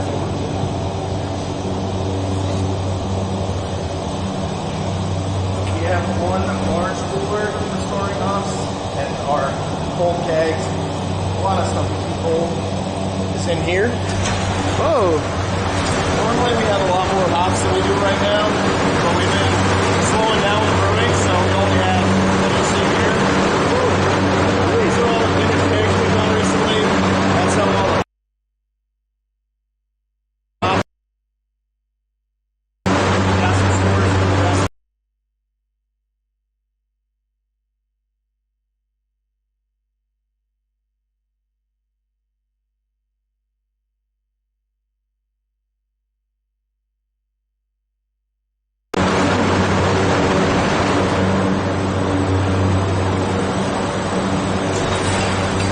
I gotta get one of those. Yeah. It's nice in the summer. So another part of the clarification process, this is the other centrifuge, the large centrifuge, the Brew 350, is this guy. And what we'll do is we'll send the beer to this. Say you're not using the pad filter or anything, you'll go straight to this. This will spin it up. You're looking for the CUs is kind of the turbidity of it coming in. So you'll want that to be at a certain level before you actually start sending it from here to the buffer tank. And play with that, get to know the recipes. There's 3 different recipes we use, one for bright beer, one for beer that's kind of in the middle, one for a lot of the hazier stuff. You can control the flow rate, you can control the discharge time, depending on kind of what you're doing.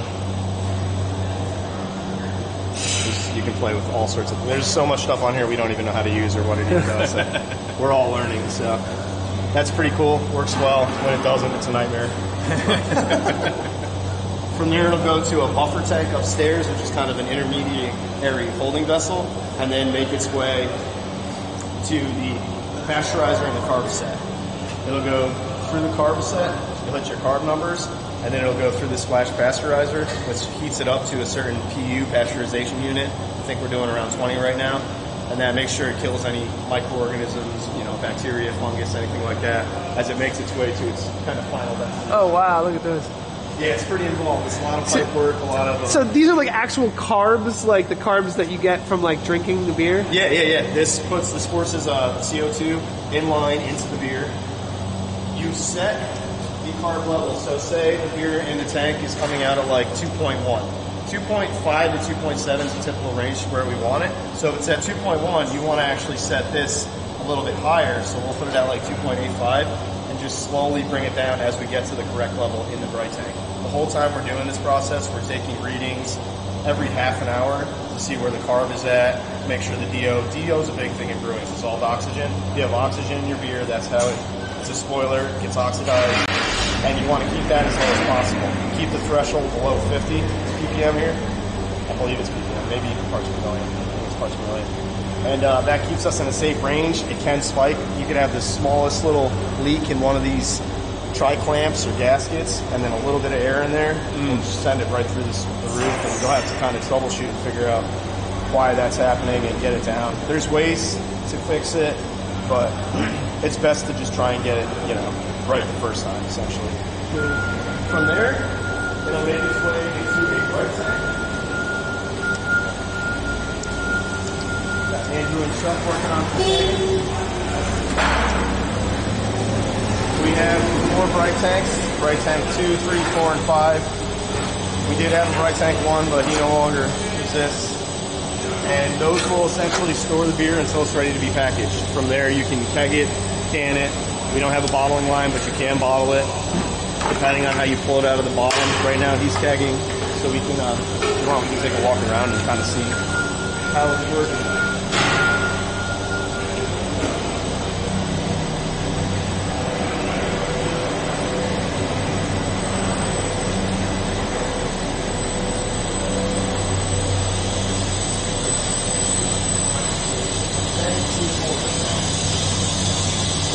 Pulling from this tank, so the hose is coming from the bottom of the tank, going to the pump, from the pump into that manifold, and then you have all your heads with Sankeys. We're weighing each keg to make sure we don't have any low fills. It's not ideal, but we're working on getting our Lambrick, which is a kind of a more automated system, up and running right now, and once that's gone, we don't have to worry about that anymore. Alternatively, you can be canning.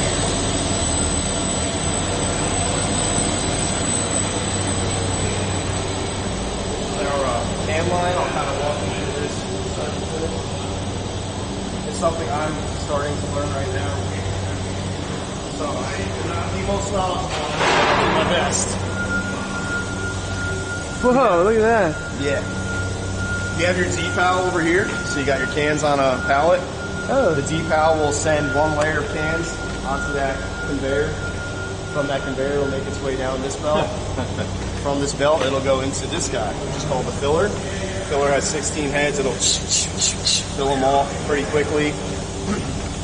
Obviously, you have to have everything right in there. If one thing's a millimeter off, you'll start having low fills or high fills or CO2 levels are off, yada yada. But this is something you got to keep an eye on and have people that know what they're doing, helping out to keep it running smoothly, kind of thing. From the filler, it'll go to the This puts the lids on it. So we have a little tray of lids right here. You'll have kind of a mushroom of foam on top of the can. You'll cut it, put the lid on, crimp it. You have to make sure everything looks perfect with the lids as well. Use a little, too many words for my brain right now. Yeah, you've just described an entire process of brewing from start to finish, so you did a good job, don't worry. What is this thing called? Hold on, I can't remember.